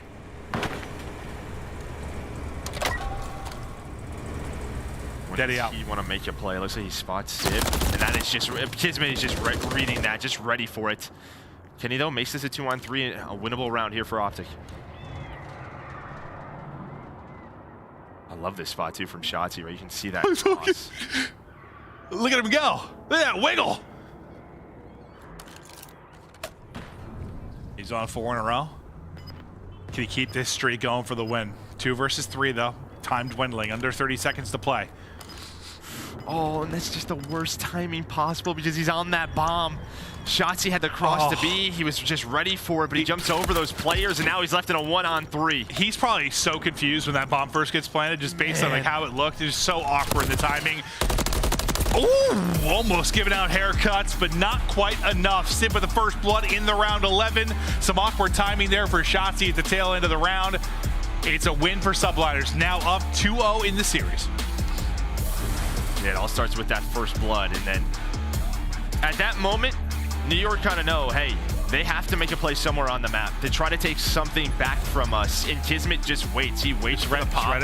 Just, I mean, great play from Kismet. Nobody really stands out on the New York side. Just a great team effort, really, from both ends. Just so back and forth. But New York able to win that round 11. Yeah, I think like Hydra early might have been kind of runaway numbers-wise, but yeah, by the end of it, definitely a team effort, but a very close map. They kind of ran away with the hard point a bit at the end, but tight throughout it there. Round 11 goes the distance. It's an interesting map. I don't know. Like, it just plays because of all the explosive barrels, explosions on the map. You know, there's sort of, I feel like a lot of rounds kind of start a little bit slow, just sort of waiting for the entire map to blow up. Then everyone looks for their openings. Yeah, it's just a question of, do you want to take a risk somewhere on the map, right? An underground hit, B street hit, whatever it is. But when you don't commit to it, it can get a little crazy with all the mantling and whatnot in this game. Absolutely can, but that'll do it for the second map. Series not done, though. First to 3. Who is going to take the control? Well, OpTic battle back. Is this team just filled to the brim with talent, looking to get things clicking within this series, but a tough opponent. Your world champions from last year, controller player of the year in Hydra. They are looking strong thus far. Up 2-0. We'll be right back.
Upgrade your game with the Scuf, the official controller of the Call of Duty League. Don't miss out on all the action at the first Call of Duty League Major, hosted by the Boston Breach, this January 25th to the 28th at the MGM Music Hall at Fenway in Boston. Scan the QR code on the screen or go to callofdutyleague.com for more info. Ladies and gentlemen, we are back. It's been a fantastic day. Yeah. Day one of many days. I don't know exactly how many days we have in the season, but I'm very excited about all of them. I don't know either. I have no idea how to count that. I don't work on the league outside anymore, so I don't know. But yeah, it's been awesome to be back. I know this is day one. That's about all we know. But hey, hope you guys are enjoying the show at home. Listen, I usually be like, we have so much more action coming tonight. We might not. We might have one more map. I'm not really sure, but guess what? We have action tomorrow. We've got action Sunday, the week after that, and after that, and after that. It's going to be a great time. If you are a Call of Duty esports fan, I'm going to correct you because after next week we have a holiday break. Okay, I am a liar. That's a good point. We do. Never mind, we have Christmas. I'm going to give you a tip, everyone. Just never listen to what he says. Yeah. That's what am I still dressed up as Santa for your kid, dude? I'm going to come and go, ho, ho, ho. Maybe. All right, I'm dressed up as Santa. I'm ready, dude. We'll figure that out. I'll get one of those big white beards and stuff. Let's lock it on. Good point, Joe. Map 3. Time to get a rocket. OpTic looking to bounce back. This is what someone's like, these guys just goof around too much. They're in-game knowledge. Well, between maps, I'll say whatever I want. Hydra, well, he's shooting whatever he wants. The beams are on point, shots he's getting dropped, and now looking for openings on the point is Hydra. You'll see him bottom left of the map, just looking for an angle, and he'll catch Shotzzy sprinting. Shotzzy so far is spawned up twice and just ran into Hydra. That is just a different thought process than me, man. Just finds that kill immediately in the enemy spawn. We haven't seen Karachi control today, but I would say I think it's winnable for both sides. You know, this is an offensive. I mean, if you get control of B, right, the defensive team has to try to retake from both of those alleyways, either jump over that dumpster or try to go top plat. It is not easy whatsoever. But New York, they're kind of playing around the slays, and Hydra is just right back to the defensive base. I mean, this is just what this guy wants to do. He wants to be annoying as hell, I think is what it seems like. Yeah, but just catch you off spawn, but you're still sprinting to get back to the action. Well, that happens. He gets taken down to the 2 of his teammates, so only one take done at A, and Skyz has just been hanging out at that cafe, just waiting for his teammates to get over there. Yeah, like, boys, I've ordered us dinner. Yeah, is anyone to come eat with me? I'm all by my lonesome. No one been able to get there yet. His OpTic continues. Cut through the lines. Hydra, I shot Skyz. Finally, his dinner date is over. He ended by himself. He had to pay the entire tab, and he is out of the mix. Kenny just throwing haymakers like he's young Mike Tyson, laying people out, and Sib there with the double. 20 seconds to go, though. Not a lot of progress offensively. You know, I mean, some concerns around AR Kenny. I would not have any the way he has been shooting, especially in these respawns. Only 11 seconds left. One player in Skyz, or sorry, Kismet, able to get over towards B to at least pause that clock. The rest of his teammates trying to get there, but look at this pinch here by Shotzzy. It looks like Skyz, though, is ready for it, at least turned around for a second. But now, you're just waiting for Shotzzy. He could end the round right here. What kind of timing does he get? Finds the first. Just a little pistol pre-fire pop. Trying to hit it inside. Not able to, and Hydra will drop him. Still 9.2 on the clock, and what may have been like, what, 2 ticks only for Subliners? Suddenly you've got 2 points of progress on both. Lives department, you're basically even, so you've still got a chance to do this. You should have A lockdown. That's about to finish. The pressure has been there, and now we go. The B side pressure enough to open up A. And while this is happening, Hydra's in the spawn again. I mean, shocking. Just looking for the players off the spawn from OpTic, trying to go for that pinch. Skyz is going to find the first. Pred, though, winning a couple of these key gunfights. He has done it multiple times. On to Hydra, looking for those spawn kills, but 50 seconds left, 9 versus 9. Oof. Thought he maybe had one. The crossfire comes in. Back to spawn we go. Trying to get aggressive on spawn a bit. Looks like Shotzzy and Pred. Oh, that hit him. That stuck him. So Shotzzy with 2. Beautiful stuff there from Shotzzy. And that gives it, I mean, they're big kills because you get a 3-life advantage now. 8 versus 5, 25 to go. Explosions all over the screen. Pred with another big kill in the clutch moments. I think Dashy somehow avoided that frag, though. So now 7v4. In New York, they're going to have to go. They're going to have to attack this objective. OpTic just need to play together. And there we go. There's a team shot from Shotzzy and Pred. But these are the moments where New York should be so clutch. No. That's going to be 3 dead. Kenny now. Oh, no. Kenny's going to try to stop this, and he does. Finds 1. But Hydra and Skyz still alive. Does the nade connect? It weakens him. There's the team nade as well. So the nades are there. It's 0.0. Skyz gets taken down, and OpTic, they hold on in round 1. Oh, my God. Shotzzy with 1. The follow-up, the nade, I mean, it's Kenny. Kenny with the shots and the nade probably is what does it. I mean, he gets the damage through to set it up for the other guys. But a wild into that control. In one that looked like it was going to be done 3 minutes ago. Like, they had what? It was like 10 seconds left. They had 2 ticks of progress, something like that total, and it came down to that. So, I mean, great job, I guess, from New York getting the extra progress, but then great ice from OpTic to make sure they don't get the round win. Yeah, it's sort of 7v4 or 8v4. New York made that last push, almost made it happen. Yeah. I mean, I think you can take a little bit of a win from both sides, but the fact is the round win goes to OpTic. I'm kind of in this mid-map stalemate for both teams. Pred just kind of lurking through bottom fountain right now. Well, he's going to find 2 kills. Immediately Pred after is that. hungry. Kenny did get right on this A point. And he's going to have a lot of company here soon. As he gets dropped to look for the clearance of a bit of progress, but he did get 1 tick done. And Shotzzy's movement there, I'm not sure he hit a bullet, but he was moving. Yeah, you kind of see, I mean, as soon as you get on this A point, that forces the defense to come out of their positions. You just have to be ready for those trades from top 3. Shotzzy's shooting well, though, 14 and 10. And throughout this sort of hotel area, my man's been cooking. Tries to get right back to the fight, but it's Kismet with the wallbang that'll shut him down. Oh, the timing there, just like I thought he was going to hold the ADS for a moment, but Kenny will be on the receiving end of that one. Leaking all the way behind is going to be Dashy, who's now set up at B. He's like we saw Skyz earlier in the round, but now he's got help a little bit faster. The boys want to meet him at dinner, Joe. No, I mean, the whole team is here. Yeah. And you kind of have what Hydra was trying to do from Shotzzy, so he spawns them out further. Pred's watching the pinch. You only have, what, 2 players on it now? So it's going a little bit slow. 1 tick of progress done. And it looks like the 1 player maybe to kind of stop this is going to be Simp. Simp is on the pinch. Him and Skyz both going to find kills. This is what New York need to retake B. And they'll do just that.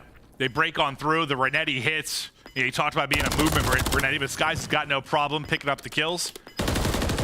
And yeah, I mean, looking at that, like they were on the point. Like Pred was kind of like the off guy that was trying to slow them down and find kills. He got 1. And they just couldn't continue to be annoying. They're able to push through and get presence. I mean, well, first of all, OpTic go right back to B. Now you only have, well, looks like that second tick's not done, so the time is going to extend. But yeah, when you're watching those pinches, you have middle of the map, you can go top red, bottom red. On the pinch, you go top red. There's just a lot of different timing that could not go your way. But the kills are going OpTic's way. 14 and 9 now. Life advantage. The Shotzzy with the nade and the shot combo. That's a thing of beauty. 18 and 12 now. For Shotzzy, 19th dialed up. 2 more pushing him. Timing just a little awkward. He looks right, they come left, but it's OpTic Texas that are able to get the win. Shotzy's got the pressure on Spawn, slowing him down. And OpTic fighting back in this series. You can see the potential right from both ends. This is it's pretty 50-50 map, right? Like you have opportunities on both sides.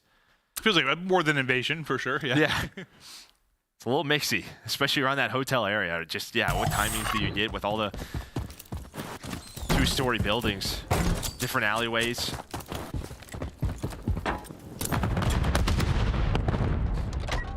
Shotzzy led the way through our first 2 rounds. But New York 2-0 up in the series. Let's see if they can start to bring it back. So close in that round 1, but the clutch from OpTic massive. Oh. He's right back to it, Joe. Wow. I mean, great shots from Kenny, but no, I imagine a lot of the comments are, Hydra's probably in our base. Be ready for him to be in this position. I mean, Shotzzy was doing it on the other end, so those sub players just going on those flanks, trying to find people coming off a spawn. But again, just a fight for middle of the map. 1 life difference here. Skyz top 3. The team shot comes in from middle alley. Almost 3 dead, but Dashy's headshot connects. Yeah, say if Sky's on his head, he might get that one there, but that's the difference. Sib just in the objective, in the points. And we're kind of wondering, it's going to be objective by committee at times. So replacing a player like Priestahh, if you were Sib, I don't know, did put more pressure on Skyz to be in the objective. Was Sib going to maybe pick up that role a little bit? We were curious to see how it plays out over time. I mean, Sib's just going to do whatever the heck this team does, right? What wants him to do. You're coming into a world champion, I think, right? Like, what do you guys need me to do? All you want me to play, I am with it. Your system works, so I'm just going to shoot as straight as I can. But OpTic, they defend A before it is completed. Kismet, it is his turn to go for a couple of spawn kills. Able to find one, but the timings just have not gone New York's way. Every time they have pushed that alley. And that's what's tough too, with the respawn timer and stuff and control, like just getting the timing exactly right on when they're going to be coming off of it. So you can end up getting 2 or 3 kills, or you can end up leaving something wide open. But it's similar to the first round, the sense that they've got like 2 ticks, time's dwindling, and this is when there was a heroic effort. Live's a little bit different though. It's even now versus what they were a little bit of a hole last time through. I'll tell you what, Shotzzy is shooting right now. It feels like he is warmed up, and they're going for the retake now. With Pred winning that one-on-one, pressure on New York to get done with this 8 point, extend it for a minute. Kenny still locking it down. Kenny with 2. He has done this again. But there we go. That head eat looks so nuts from that angle. It is wild. You don't even see a head. You see like, you wouldn't even see me because I don't have hair. He barely see like a hairline like that. Dude, it is bonkers. Nice awareness though there from NYSL to find Shotzzy in their base. Dashy though. Gonna turn this into a 7 versus 9. Well, it's kind of awkward. Shotzzy bump knees as they round the corner. A team kill comes in behind Pred as his Simtex takes out Kenny. 4v8. And this was, part of the difference I was saying a little bit earlier. Like, the lives are in a much better place than last time. They didn't have to have the same maybe heroic effort. Now, no respawns remaining. You just get sliced down. 1 player left on OpTic. He will fall. In New York, this time around, they're able to take the offense. And OpTic almost had that. I mean, it's pretty... There's a lot of similarities that first offensive round, honestly, for New York.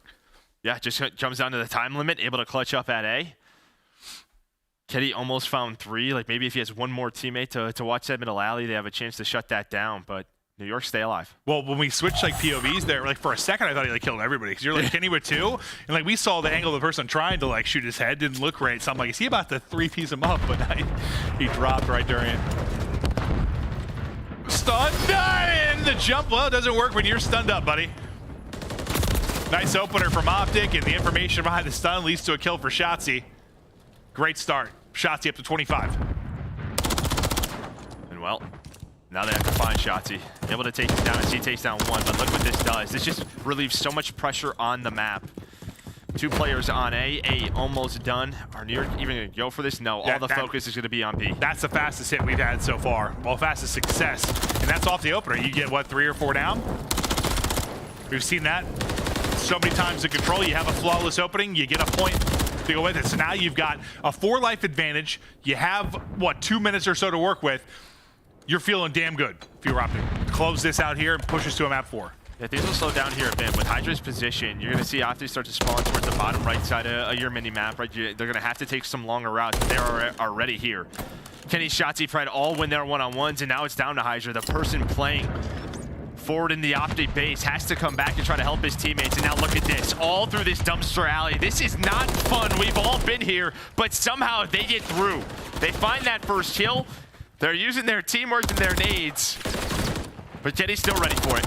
Yep, just keeps on shooting. The pre-fire there for the last, just funneling through over and over again and maybe putting in the blender. Finally, the pressure may be here. Sib knocks over 2, and they'll clear them out of the point for now, but you've still got almost 2 minutes to work with, a 6 life advantage. Things just getting better and better. You're watching like an NFL game or something, you see like the percentage of who's got a chance to win. It's increasing moment by moment here for OpTic. Props to New York. I don't know how they got out of that alleyway. I mean, I thought they were done for sure, but able to slow things down. Still, but has the damage been done? Yeah, still down by, well, now 4 lives. OpTic right back to it. So far, they're holding. This would be a hell of a hold. It's like, can they get back the lives? Can they keep chipping away at it, bring us back to even? Because As OpTic have maintained around a 4 or so life advantage, and they're still doing it here. A lot of these roaming one-on-ones, though, that we saw in map 1 go the way of New York, going the way of OpTic here. Pred and Shotzzy with those SMGs. Skyz. But Skyz is chilling. He's got 5 in a row. Toying with him. They send him back to respawn again. It's just reset after reset. 2 life advantage now. Dwindling bit by bit, Joe. There's another push. Man advantage here for OpTic. Trying to do it again. For dear life. And trading effectively is New York. 8v6, 20 seconds to go. Just 1 tick needed for OpTic. They're able to stop the clock here for a moment. Trying to snap back in the back alley is Skyz. Hydra now there. They've been trading 5v4. Down to 1 life advantage. Shotzzy holding the back dumpsters. There's multiple to deal with. Kismet able to get over the wall. Now up to Kenny. He's going to get dropped. 2 versus 3. Yeah, but they 2 versus 2. 4 seconds to go. Well, so now it's a 1v2. Dashy able to win it. 1 versus 2. 1 versus 1. Texas gets it. I gotta see the end. They get hop back. I need to see how the final kill went down. Well, I think he just comes off his spawn. The last player comes off his spawn. Like, yeah, it was a 2v2, but the one player was off spawn for OpTic. The fact that Dashy gets that kill with the Renetti on the point, pauses the clock, gives, I think it was Shotzzy time to come off his spawn and get that win. I gotta see that again, because it's just chaos in there at that point. There were so many trades back and forth. Yeah, we're just hopping around, seeing who's getting the kill. At that point, I'm just calling who's left in the match, for God's sake. Wow, what a wild one there, but it keeps OpTic alive. So let's see this again. So yeah, I was like looking at the lives, I'm looking at the minimap. I was relying on you to see that, and it's what? Well, wait till this gets dwindled down a little bit to see how the final seconds play out. And it slows down our brains a bit after the frantic finish. Yeah, it's like OpTic have the advantage, but the numbers, right, are on the point, are here for New York. You can see that it is very sort of split if you're OpTic. You have 1 player pushed up, couple of players off a spawn. And this is where it gets mixy. It's a 4 versus 2. Hydra and Simp trying to do what they can. So and look, Shotzzy, right here, it is Shotzzy. It's a 1v2 for Dashy pretty much. But he's able to find the first, and he pauses the clock. Just a couple of more seconds. Shotzzy off his spawn is like, and who was it that just slid by? Like, if you would have been able to get the trade, but you just slid too far by. If you just like peek that, well, you might just get popped if you peek that too, but oh. That might have still been weak. Look at how you're just like, it's gotta be a frustrating one. But OpTic stay alive in the series. A great control right there. Yeah, I mean, our smart little dose of control we've had so far, that was a blast compared to maybe Invasion or something. That was nuts. Absolutely nuts. The tail end as we take a look at the statistics. Thank you, broadcast team, for a quick replay. We gotta slow that down and break down how it finishes. It was a madness there on Karachi. Sib with 34, Shotzzy doing his thing at 32. Damage-wise, I mean, what, Kenny led the way for OpTic? 7,000 for Sib. 7,000. Yeah, I think that's the highest we have seen today, no doubt about it. But I think the difference from game 1 is your subs got going. Shotzzy and Pred, they started winning more one-on-ones, and you can see that in the Hydra stat line, in the Kismet stat line. Those sort of lurking, roaming gunfights started to go their way. And Hydra, he was in positions. Just some timings didn't go his way. Every time we were like, he's in the spawn, and that could be 2 kills for you, or you get taken down. And that's also something in New York that's going to be, it's just a little bit different. Like we were talking about, with you go from a player from Priestahh to Sib. Listen, Priestahh is a phenomenal talent, but he wasn't usually the guy on this team that was putting up 7,000 damage and leading the way in kills. Like he had his moments, but he didn't really need to be. Just filling gaps, doing the dirty work. That's what he was a lot of the times. So like Sib now, he comes in and 7,000 damage is a lot of damage. Like my guy is shooting, but like it's just different. Like a different component in this team versus having Priestahh. That's gonna be something I have to work on. Yeah, no, for sure. I mean, some of those rounds they almost pulled them out. And I think that's what you're talking about the coach talking about a pack-a-punch. Like, I get that's it. That's the example of it. I get it. But shoots very straight. You didn't get the map win, so it's just gonna take some time. And we'll see. We see how it continues to work out. But monster map individually, but we continue on in this series. Yeah, I'm happy about that, right? We're going to Terminal Hardpoint now. These 2 teams, it feels like the subs of OpTic have gotten going, but should be mainly ARs as we have seen throughout the day. And we'll get ready for the Terminal. But this has just been, it's been a lot of fun. I mean, I think these are 2 teams. Okay, I've been excited to see basically everybody because everyone made a change when you talk about the CDL, but OpTic especially, just, kind of this post-Scump world we're living in, all the talent that comes in. Pred for us has been one of the more fun players to commentate. I mean, I'll never forget some of the moments we had back in Vanguard. I damn near lost my voice screaming about his plays. Last year, yeah. Yeah. Kenny is just, listen, we'll just be biased. We love Kenny. Just as a player and a person, like, he is sensational. So we've been really excited to see what he's going to do. And how will the World Champs thing go? Would you make a change after a win?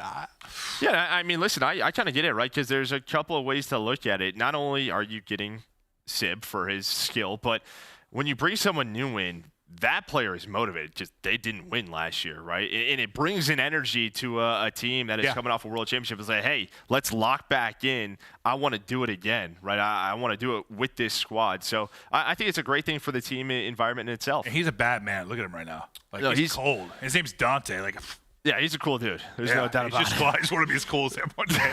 It's not going to happen. It's not going to happen. His name's Dante. No, yeah. That's awesome.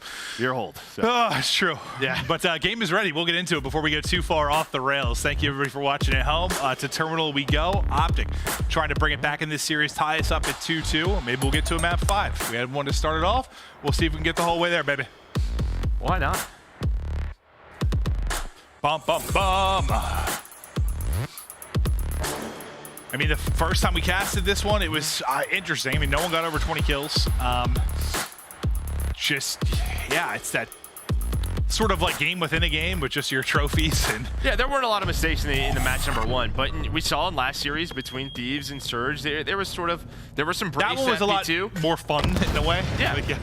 Sometimes Call of Duty, the more mistakes that are made, it's like more entertaining. Same with like a football game, like more mistakes, but usually is a little more entertaining. Just how it is. No doubt about it. His trades go down 2 for 2, so nobody gonna be on the hill. Shotzzy just making sure P2 is controlled for OpTic. Well, in New York, they're gonna have to try to push on through towards this area, but it's gonna be difficult to do so. Dashy just hanging out, making sure his teammates are watching over him. No trophies in the game yet. He had 4 HP. Yeah, he's like, guys, cover me. And he's able to bounce back and get a kill before he is blown to pieces by the frag grenade that comes rolling through from Sib. Quality shots there out of Kenny to take down a second before he falls, but now we look to the mini-map and the upcoming rotation. First person kind of set up bottom for P2 is going to be Shotzzy. His teammates starting to lurk across and help, and you've got the position here right now for OpTic is Kenny on 5 in a row. And look at this, with Shotzzy's position, you're spawning top SGs. You gotta go all the way across the map. Now maybe mid-hall's a little bit vulnerable here, but New York doesn't know that, right? Because we're in Joedecieves, they're not. So you have 2 players set up in the back with Fred and Kenny, and while they are taking them down, that is going to be 3 dead. Sib, the last player alive. And with Shotzzy's position, you just have to work all the way across the map. As Kenny on 7 in a row, there is that cruise. AR Kenny going off. Yeah, I think maybe you were worried if that funnel came down mid-map, maybe Shotzzy takes a little while to track over, but he never had to move. The other boys had it on lock. Now, you do get the clearance at least for an upcoming P3, but the damage has been done. You are rolling right now if you are Texas and behind a monster start from Kenny. They'll get the rest of this time. Now see how they're maybe able to handle the play. And Shotzzy trying to get in, but that didn't look like a fun. Well, I mean, led to a team kill, right? So chalk him up with a kill. Yeah, you don't want 1 for 1, but New York here, they have to respond with a good hold of their own. A 50-point lead here for OpTic, and Fred just goes for it. He just sends it, able to take down 1. He weakens up Hydra down to 39 HP, and maybe that is just a heads-up call. Hey, let's go for it, and then it's all 4 dead and the break. So they knew that they were weak in the setup. Let's hit the front of the plane, and they found that opening. You don't see that a lot often, but they just hit it. Yeah, all right, well, guys, I just hyped that up, and y'all just died right after. Heck. You thought maybe getting into their setup, but smoked out of it right after they did the same thing. I was hyping them up. Unbelievable. Yeah, I was saying you don't see it all that often. It happens again, like literally 2 seconds later. So there we go. Okay, so the beauty of Call of Duty esports. Well, not going to tie the game up because you had OpTic in there for a little bit, but over towards Røkkr, OpTic already set up.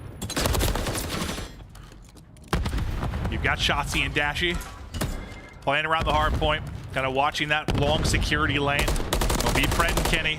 Everybody pushing up through Eskies. You lose both players, I mean, basically for free. Kenny gets 1. Now you still have to get across, which can be tough because you've got eyes here, and now the spawn's coming in.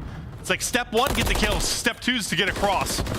Yeah, and like maybe on a map that goes back and forth, you're okay with this if you're New York, but the problem is you need back security for the last hill because we're going right over to bookstore. So it's like we kind of still have to push through this lane, and now maybe with 2 dead, you try to get that time, you get down if you are Kismet, and you hope that your team has a trophy as Hydra gets in a P2. Yeah, I mean, this worked out pretty good from a I timing didn't see if standpoint. he spawned there or if he was just able to sneak on through, but OpTic to deal with it.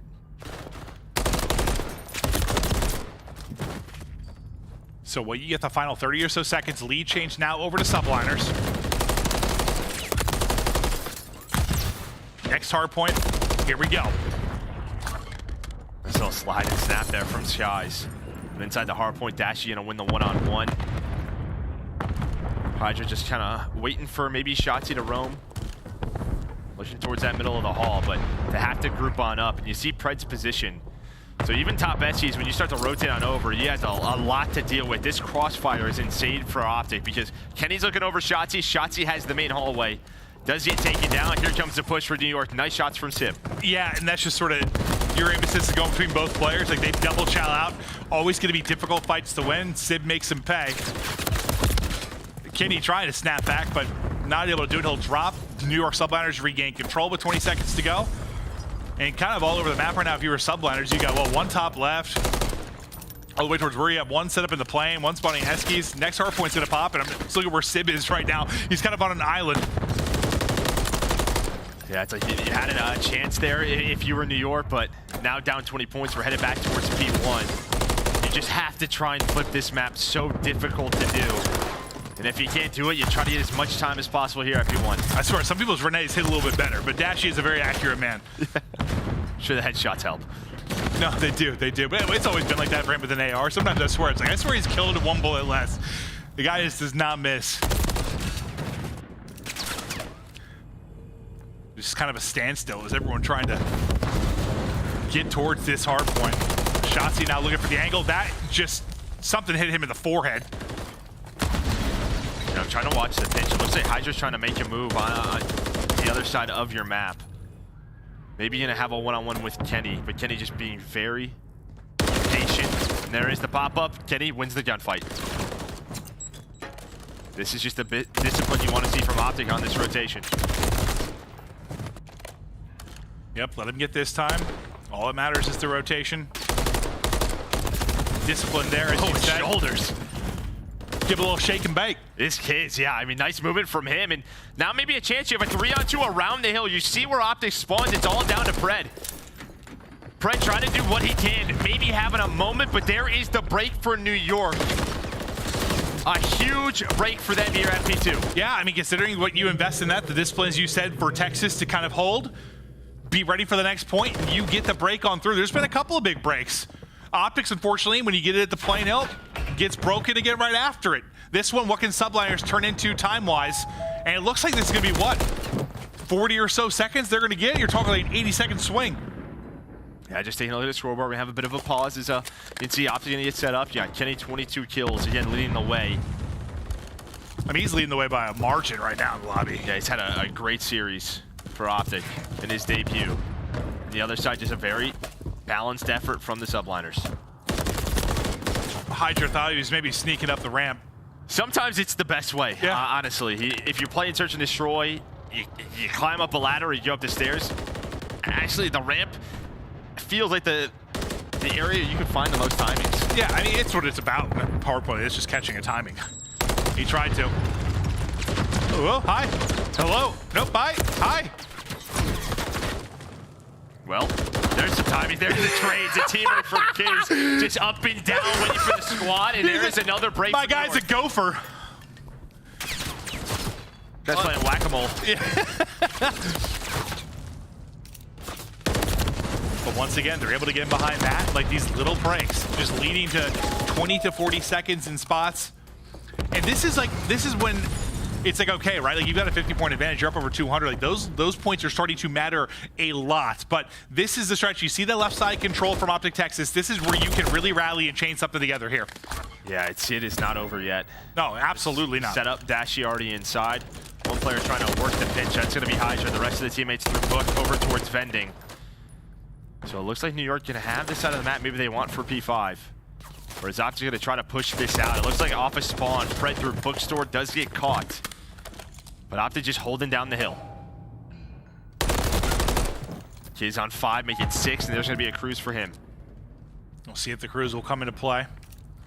What he's able to get behind it, but some clean shots at first, but Shotzzy's able to take that fight ultimately. 20 seconds now between the two teams and just over 20 left. Inside of our hard point, Pred working behind multiple, a little slide and snap to maybe hit a third, but Kismet doesn't let it happen.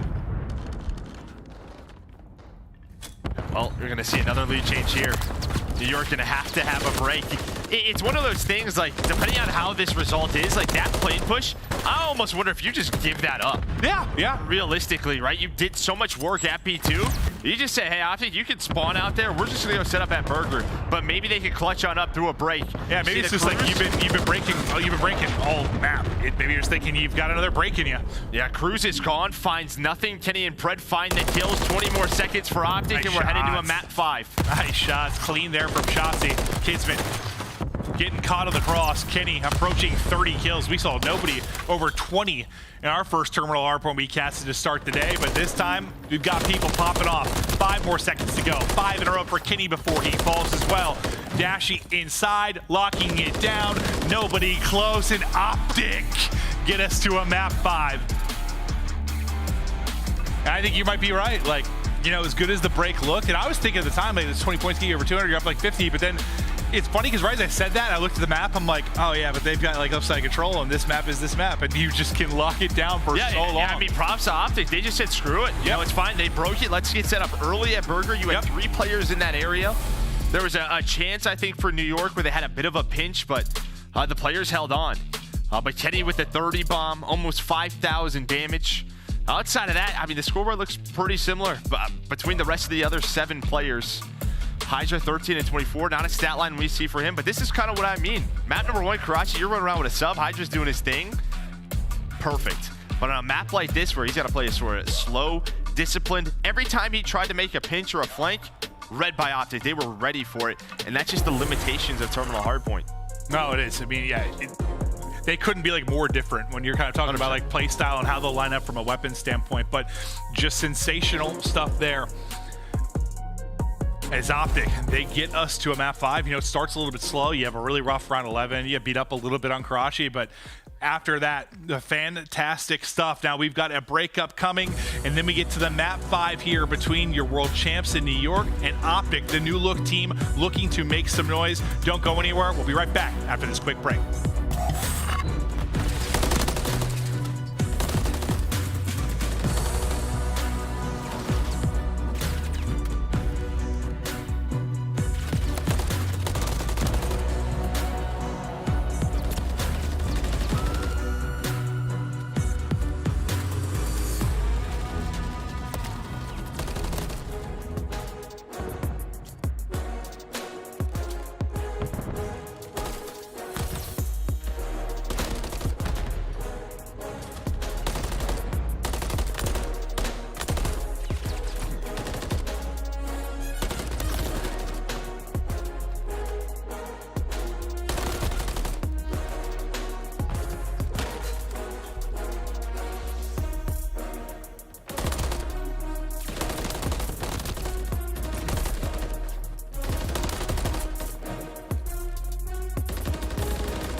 Start the season strong with the Call of Duty League Pack.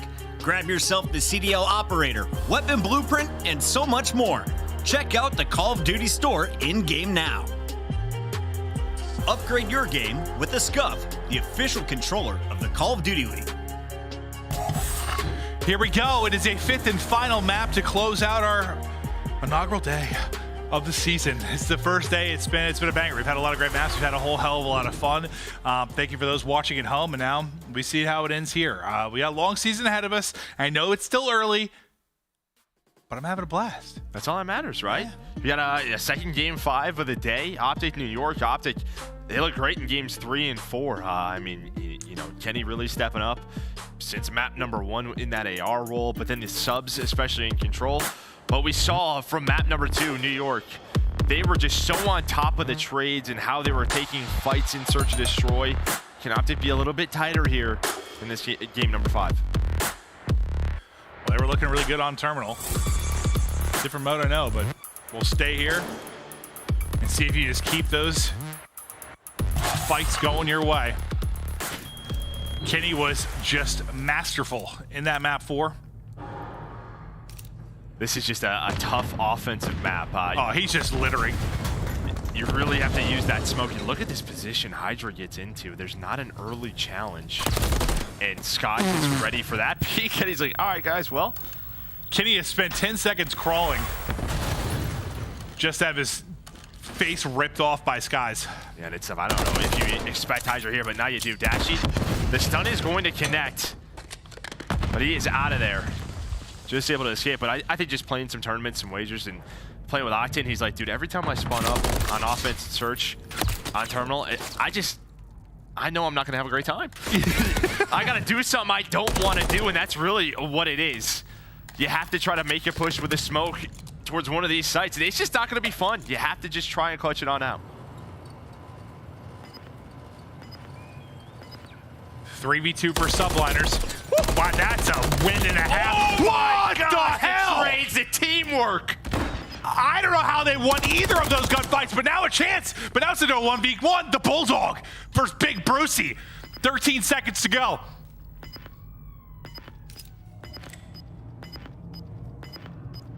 They saw him on the bomb. He got the info.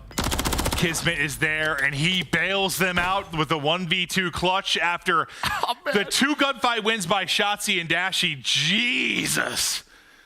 I mean, it was unreal until it wasn't. Yeah. They both decided, let's just run through the hall, and I'm like, that's just they're probably just feeling turnt in that moment. I mean, yeah, that teamwork. I pissed on one, I got the other. Yeah, the slide, just waiting, the double chow. They almost pull it out, but Kiz in the 1v2, the time on his side. Wow. Gives New York the round. The round that almost was. That looks so cool. It did, it really did. Just like seeing, like we weren't even on like their POV, but like just seeing the gunfight. I mean, the first from the other Shotzzy angle. On the Skyz was gross. Oh yeah.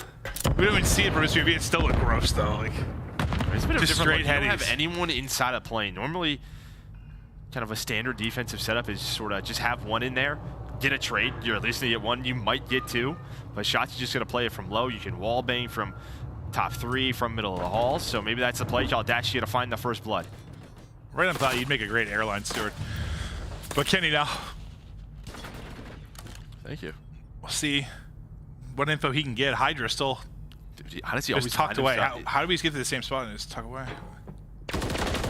He's always lurking. Almost finds a second, I think. But Shotzzy knows he's going to see that cross. There we go. He spots that, but they were looking for it. Shotzzy just playing his life. 20 seconds. New York has to plant. The nade hits. The plant's through. 1 versus 3 for Kismet. Good luck. That is an insane play by most players. After that nade hits, they just go for the player on the bomb. Woo. He's like, I'm going to win the first gunfight on the player that's not weak from a grenade and then run away. Shotzzy up to 4-1. Yeah, I guess you're kind of thinking I just hit him with a nade. Like he's going to back down, planting. not going to chow. Yeah, even the plank gets finished. Like he's probably not going to chow with whatever, 50 HP, whatever he ended up with. Just sends it to the other guy.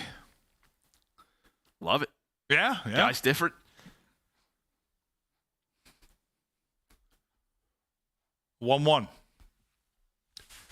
we go deeper into this search and destroy.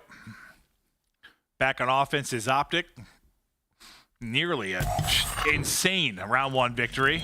Well, it is that duo. I mean, 4 for Shotzzy, 3 for Dashy. Yeah. All the kills for OpTic throughout the map. Sure are. Oh, hello. Somebody please answer the phone. My flight was delayed. I'd like a new flight, please. Yeah, I told you. Great airline steward. Thank you. All right, so OpTic smoke going down. Just trying to cross me over towards A. The nades are hitting. So there is some info that there's a player near this area. But now without a smoke, like some of these pushes gonna be tough. But if anyone can do it, it's probably Shotzzy. Yeah, let's get him and Dashy next to each other, sliding and hopping around. They're good. They start to work their way up. Just peek it for a second and back up. I like that from Hydra. Don't overcommit. Get ready for the second shot. Throws it, detonate down. He's gonna use a smoke here. And while he's gonna use a smoke almost to perfection. Gives the call out though. But I think the smoke kind of helps OpTic to just kind of go for it. Bomb being planted now. Shotzzy's so weak. For a second, I thought he had a stun, like the way he threw that. But now this is winnable. You have to have a tight setup here if you are OpTic. Kenny's gonna get out. Watch that flank. Wrapping all the way around though is Skyz. He's able to take out one, now down to a 2 versus 2. Sib's out of ammo. Sib's out of AR ammo. Well, and that's going to make things difficult. Pred with the kill. Skyz all alone. 1 versus 2. He will drop. Texas get the round win. And Hydra, yeah, the smoke nearly led to 3 kills. It looked like it for a second there. But then, yeah, after he drops, sort of a free cross of the bomb. Yeah, they're like, all right, let's just use, we might as well use this smoke. We got 30 seconds. Yeah. Let's go. We're going to get with 2 smokes in the round. Props to Shotzzy for just committing to the plant. Immediately gets that down. Such a quick decision. Doesn't allow, you know, NYSL to get any nades on the bomb, find some wallbang spots, and, well, he is leading the way at 6-1.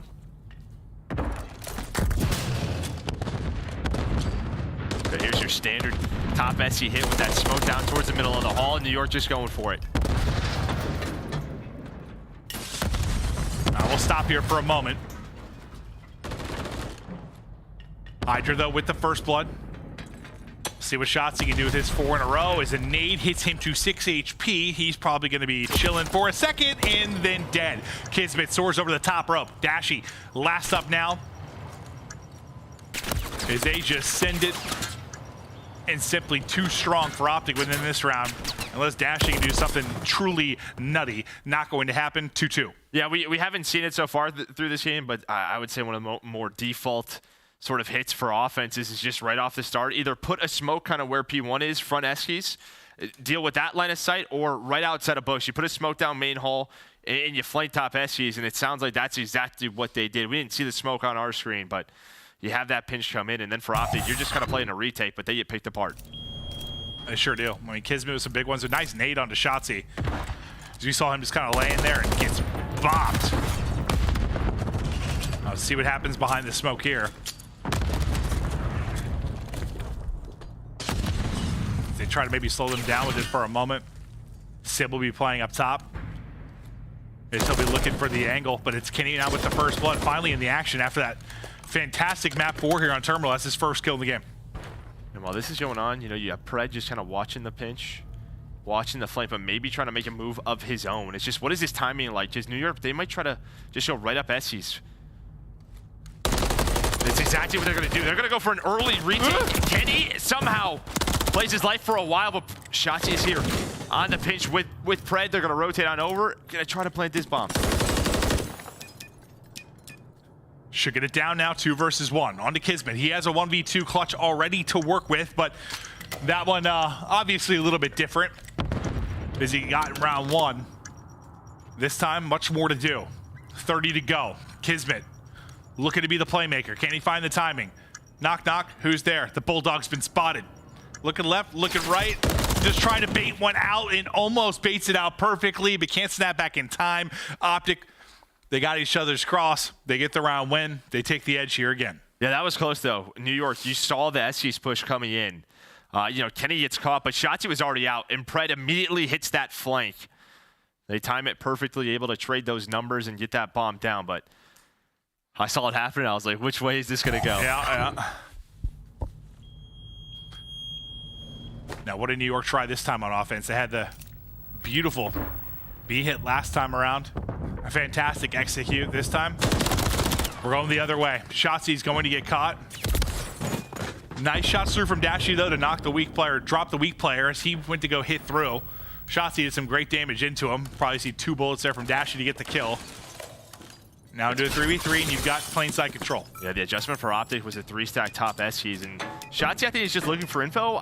He's trying probably not to take a fight there, but they at least trade it out. Hydra, he gets found. Is once again going for that lurk roll on that pinch. Yeah, it looked like he almost wasn't ready for the gunfight. Like, just kind of gets caught.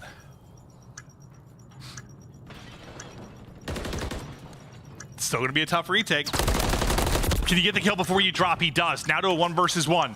Sib, chows, Sib wins it. The slide cancel is clean. I mean, he doesn't have to chow. You can check bomb from middle hallway, right? You can jump right into that middle window. Nah, his name's Dante. He's gunning him. Yeah, he just goes for the challenge. You know, maybe your teammate gets the kill cam. He's hopping bomb, just goes for the slide, able to snap. We are all tied at 3.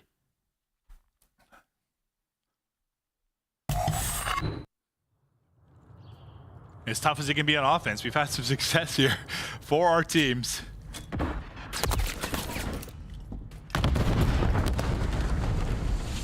You've got Pred lurking on one side of it. The other 3 grouped up, thinking about a B hit, working their way up, and the lurk roll here through bookstore will be Hydra. I mean, this could be bad timing. I don't know if they're going to know Hydra's in this position. You have Pred watching main hallway. Are they going to clear this? It looks like Shotzzy has an idea. They have done such a good job of finding Hydra, knowing the way he wants to play and dealing with his pitches, but they have to win the gunfight, he does. And then just using his own smoke to just chase him down. You know, Hydra is not, he's 3-6, and we know he is a fantastic tactical search and destroy player, finding time, he's playing the lurk role, how good he can be. But OpTic won none of it. Yeah, you're right. They have shut him down. That's been a big part of why it's 3-3 and not maybe Subliners running away with it, because he finds some of those openings. You know how he can take over. Yeah, well, Sib and Kismet there. Kismet going for the info, and then right away, Sib hits the pinch from bottom plane, finds 2 freebies. Dashy, I think, was just worried about the full flank, so he was watching that way. Those stairs were wide open. And Sib, part of the reason that you're not up 4-3. He's had some big multi-kills, a little clutch in the 1v1. But I feel like it's just really rare since we've started casting Hydra and Search. Like, he has like even like a negative surge. I don't know. He's just like a lock for double digits sometimes, or he's just so good. Well, it's just props to OpTic to make, you know, finding sort of the lurk positions that he wants to play in some of these deep corners. Well, Sib now 7-5. Shotzzy leading on the other end of it at 8-4. The round advantage now to Subliners. Oh, I'm not sure. He just wanted to test the... Maybe not his best round, but now has to try to stay alive. He hears the nades, goes out for the jab. Red has put so much damage into that goddamn cockpit. Yeah, wouldn't make a great pilot. Yeah. That was incredible. 4v3. Cammy trying to bring us back.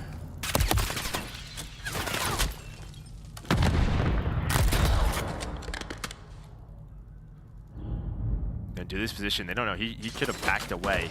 But now Dashy here to help. Going for the challenges. Kenny, 2 in the round. Able to make this a 1 versus 2. Ooh. For OpTic, now they just have to use those numbers, and Hydra just so quickly trying to go on this pinch. Well, he is spotted, and they're ready for it. I mean, that's a hell of a round, considering how it started with Pred. You know, obviously a bit awkward there for him, but then Kenny with the 2 big ones at Skyz just brings them right back into it. Yeah, man, it was in the blender that round. That looked like a me round where you just like make one mistake and then it's just like a domino. Sorry guys, somebody go cockpit, throws an 8 at the window, has to back away, goes back to the cockpit, and then it's caught. It's just like, well, that one's on me. But Kenny and Dashy able to hold top Skyz. 4-4, we're tied up yet again. Oh, they're just gonna send it behind that smoke, and well, New York just backs away. Shotzzy's like, I'm shooting every corner just in case Hydra's there. Yeah, they're gonna have to retake this.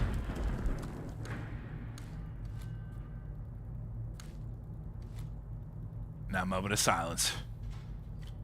Got real loud and then real quiet. Yeah, right. It's like all the utility gets used, and then we just... Yeah, well, it's a question of how much utility is left on both ends, yeah, especially in New York. So if you're going to try to retake this, you're going to need some nades. That is for sure. Maybe you won't, but they would definitely help. No, yeah, I mean, it can be done without them, surely. But yeah, no, you're right. They'll be the assist. That's for certain. Sib just trying to get right into the window, get the info. Spots one, and what a gunfight win it was for Sib. At least able to take that one, but now 3 versus 3, 20 to go. The fight's starting to get frantic, and Shotzzy is Bruce Wayne. He's taking over for Rick Brucey's. He's Batman over the top rope, just laying him out. That dude just ninja kicked through the air and just pistoled someone in the face. Yeah, there's some style of that. Give him some style points. My goodness, Shotzzy up to 11. And just after game 2, I don't know, he has been different throughout this series, just gotten locked in. Yeah, no, he absolutely has. Spectacular there from Shotzzy. Now round away from the reverse sweep. You start in the O2 hole, you might bring it the entire way back. Got to be brimming with confidence now. Kenny, though, stunned up, backing up.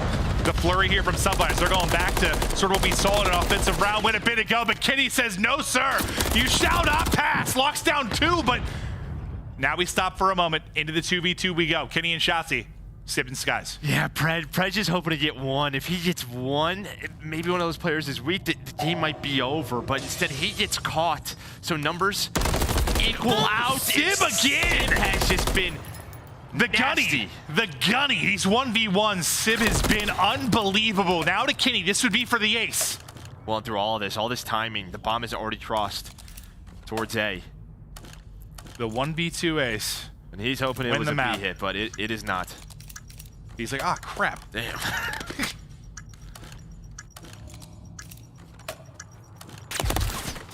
Okay, find an opening. He does not. Gets caught on the cross, gets dropped, and it's another round 11 in this series. We go the distance again. That overchill from Pred, man. I know, like, hey, they're weak. He's just hoping to find 1, even if there is a trade. Instead, he gets caught. Sib up to 11, and, well, we have New York on offense. What's kind of worked? It's been the fast B plays. I don't know if they're going to go for it again, but maybe they will. Yeah, they found success there, but not going to be the play this time around. To A we go. Hydra in the lurk roll yet again. Shotzzy's not really playing for 1. He's playing for a retake here. Well, he's been caught a couple of times. He gets some tags in, but now just needs to back away with his life. Oh, careful. Oh. Down to 69. Nice. Sight control through for Subliners. Still has a smoke. Then just watching that cross, trying to bait out the position of OpTic, see if you get any wall bangs in. A couple of nerd spots coming through. Just shoot through all of it. Why not? Can't quite connect. Skyz with the first blood. Pred taken out of it. Shotzzy is trying to get eyes on him, sliding across. This is going to be so difficult now for OpTic. Can you just get like one wondrous wallbang, rip somebody out of this, and give yourselves a better chance in this round? It was Dashy and Shotzzy that had the near heroics early on in this game. Can they do it again? Shotzi's gone. He's been your playmaker. Hydra, the lurker, finds the kill. Now on Dashy and Kenny. He will drop the drop shot, a thing of beauty. Finally, Hydra finding his openings. They take the round, they clutch up, but what a series it was. Hydra's like, finally. Yeah, no, really, like finally gets involved as a playmaker in that one. He almost gets caught middle of the hallway, but then backs on down. And will OpTic take it all the way to a round 11 at game 5. I think a slow start to the series for them. They've showed kind of. Do we have all round 11s in search today? We did, because we cast 3, right? FaZe was around 11. This had 2 round 11s? Yeah, maybe. I might have to make that up. Maybe. Who knows? Already forgot. It has been a fun day. Sib, man. In New York, just they get it done. But yeah, Sib, like, let's see, it's 7,000 damage in that map 4 here. There were just so many of those gunfights where you've got 8 players on the map that are twisted. Like, they are wildly talented, but he just somehow wins this one-on-one. It seems like you shoot at the same time. You're both hitting your bullets, and he just fries somebody. Just locked. Nah, that guy, yeah, he is. He's a bad man. He's a bad man. I might have to start taping on my elbow too, dude. Yeah, whatever he's doing, I want to do it. There we go, NYSL, the world champs from last year. Clutch on up, 2 round 11s. That ice, it has stayed here for this team as they win their first match. Yeah, you know, all we've been hearing is kind of a slow start for them. The coaches poll, you know, they have them in B tier. I don't see Search. Yes. Yeah, big part of it is you and I were talking the drive in here. Like, that's the huge thing. Like, even for us that have watched a good amount of scrims, like, it's response. Like, it's hard to judge where teams will actually be in a best of 5. Search and destroy. It's going to be a big one. It's going to be fun to watch how it plays out. But that'll do it for Joe and I. That'll do it here for day 1. To break it down, to the desk we go. Take it over, guys. Thank you so much, Maven and Merc. Great stuff there from OpTic and New York. We were worried it was going to be a 3-0. Well, OpTic woke up. Games 3 and 4, they get the dubs, and then we get our second game 5 of the night. Allie, you were clapping with each kill on both sides of this game on Terminal. What were you seeing in that final match? It was just a lot of first bloods, and I specifically really liked the round 11 decision making by New York Subliners, because you could see that they made that decision like, yes, going over towards A, towards the plane, there could be somebody sitting in cockpit, but should we get past that, it's basically signing the round off as theirs. And luckily for them, unfortunately, OpTic only had one player in the back looking for the push and gave the plan up for free. Nameless, I got to ask you this because that's all chat is talking about. Did Dashy rage quit at the end? Because I actually scrolled back now that we're on YouTube. You can scroll real quick. And I saw he was 8-8 after that last death. So the man went even despite the loss in the final round. Did Dashy rage quit? No. Or is that just part of the game? No way he rage quit. I mean, it was 6-5 versus the world champs, your brand new roster, and they just put up a hell of a fight. I mean, you talk about OpTic throughout the series. They didn't play perfect Call of Duty by any means. A couple of egregious search and destroy rounds. Search and destroy is a game mode I expect this team to be very good at. They're going up against some solid players on the other side of things. You think about this map, that first round, Kismet's 1v2 that you just saw in the highlight. Incredible. If they don't overthink it, like, they ripped 2 people off that bomb site. They were just expecting there to be a third Eskies, got worried about timing, and ended up getting bad timing by overthinking it. So for OpTic, I think they're fine. This could have easily went their way. But the New York Subliners still looking very strong. Sib put up a hell of a performance in this series, especially in those first bloods. That's the next player we got to talk about here, Allie, because all eyes were on Sib. You won the World Championship. You did it flawlessly in the Grand Finals, and then you removed Priestahh in favor of a young guy. Yeah, no, I think Sib's performance today was amazing for the amount of pressure that was on his shoulders, especially in those search and destroys. In that game, too, him and Hydra combined for 6 first bloods. That is what you want out of them. You don't want them to have that short step, because, again, we're talking about the World Championship team. Then, obviously, game number 5, Sib goes 11-7, going hand in hand with Shotzzy on the other side. So I think for New York, this spells for a pretty good future. Nameless, we saw 3 matches. Shotzzy earns movement king of the day in my book.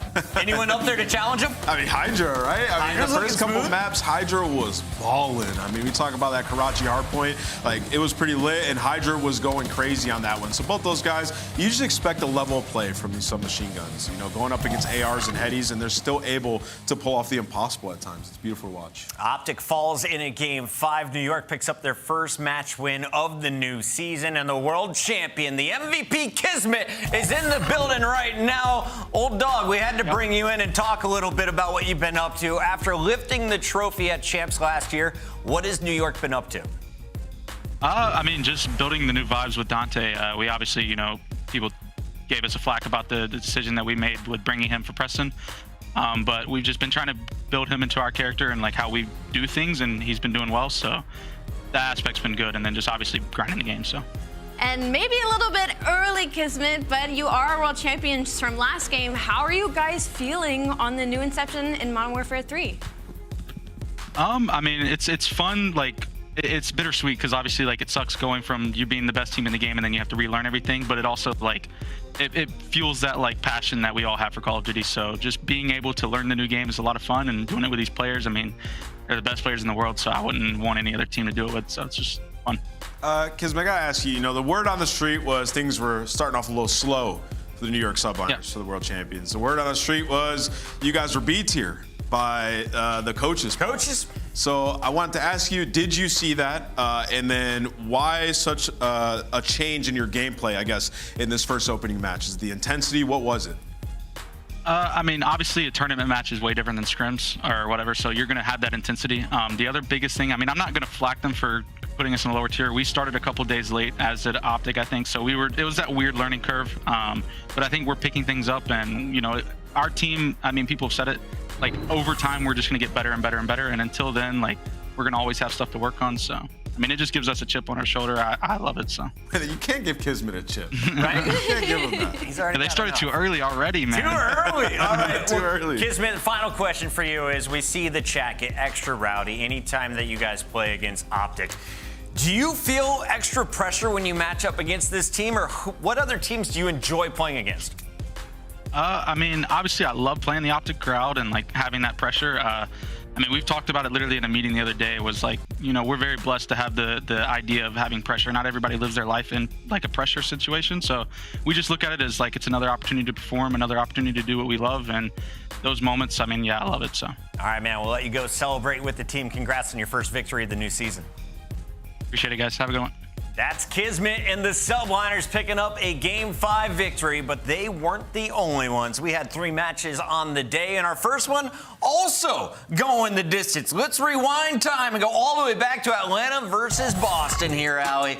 Break it down for me. We've got some of the top dogs versus some fresh faces, yeah? Yes, and actually, Clint was wrong earlier. They did do 3 Game 5s today, but the Game 5 in this series was a 6-2, not a round 11, and it was just what we would expect from Atlanta. I will say on the side of Boston, they really impressed me with this opening match today, which is funny because they kind of did the same thing last year when they had to play in their opening match of the season. Yeah, the revenge game. It was really, really tight, honestly. You talk about Atlanta FaZe. I mean, this core 3 has been together for so long. Yeah. You add out a world champ like Drazah, who brings that next level of intensity, who grinds all the time. You expect them to have a level of play, which they showed today. But I think I focus more on Boston, the takeaway from this. They looked very good for a new roster. So for these guys, fix some things in Search and Destroy. You won 2 respawns in that series. You're feeling pretty dang good. I have to say, Caps really impressed me, especially in that first Search and Destroy. Look out for Capsidal, as he loves to play aggressive. Snoopy also living up to the hype. At the end of the day, though, FaZe and their teamwork is the difference maker. The Game 5, as Allie mentioned, didn't make it past 9 rounds. Atlanta FaZe gets the first victory, and Surge, well, you got the fastest victory on the day in the matchup against the LA Thieves. This one we expected to go all red.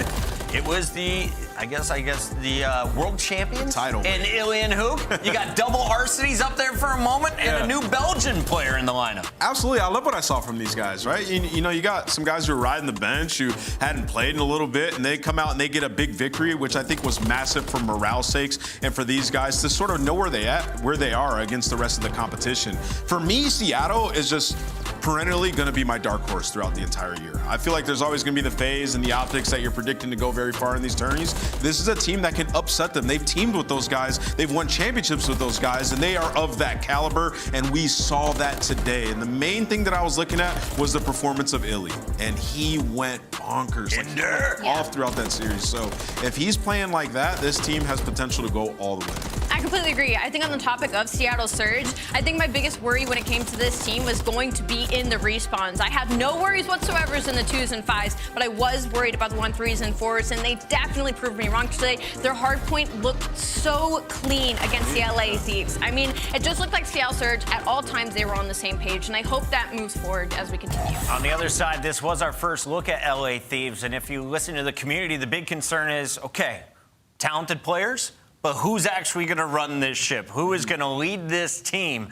What did you see from them today? Did they play their opponent close, or do we already need to raise some sirens around this LA Thieves squad? They played them really close. Those hard points were like 15, 30-point games. Yeah. You know, you talk about Terminal. A couple of decisions here and there when you should give up time. I mean, I even saw it in that OpTic and New York game. New York didn't decide to give up Røkkr early enough. So it's like you have to make these decisions, and you need actual match and tournament data to go off of, so they'll learn and they will get better. I saw enough. Chat, you're welcome. I have now stretched it past 5 hours. The drops are beginning. Reminder, link your YouTube and your Activision accounts if you want to score big, and we're going to be live all weekend long, so do it right now, because tomorrow we're hitting you with the first of our quad headers. We got Miami Heretics versus the brand new Carolina Royal Ravens. Røkkr versus Legion. Guerrillas take on another purple squad in the Ultra, and we close it out with our second look at some Boston Breach and Seattle Surge squads. On that December 10th, though, on Sunday, we OpTic at the end of the night. Were there any other matches that you think the community are excited for? Are we talking about throughout the whole weekend or just Whole tomorrow? weekend. Because the whole weekend, I think it's got to be seeing Miami, to be honest. Seeing them tomorrow is the first game of the day. Vamos, Heretics. Vamos, Heretics! Wake up your Spaniard friends. They're playing bright and early at 3 p.m. Eastern. That's noon on the West Coast. We'll see you then.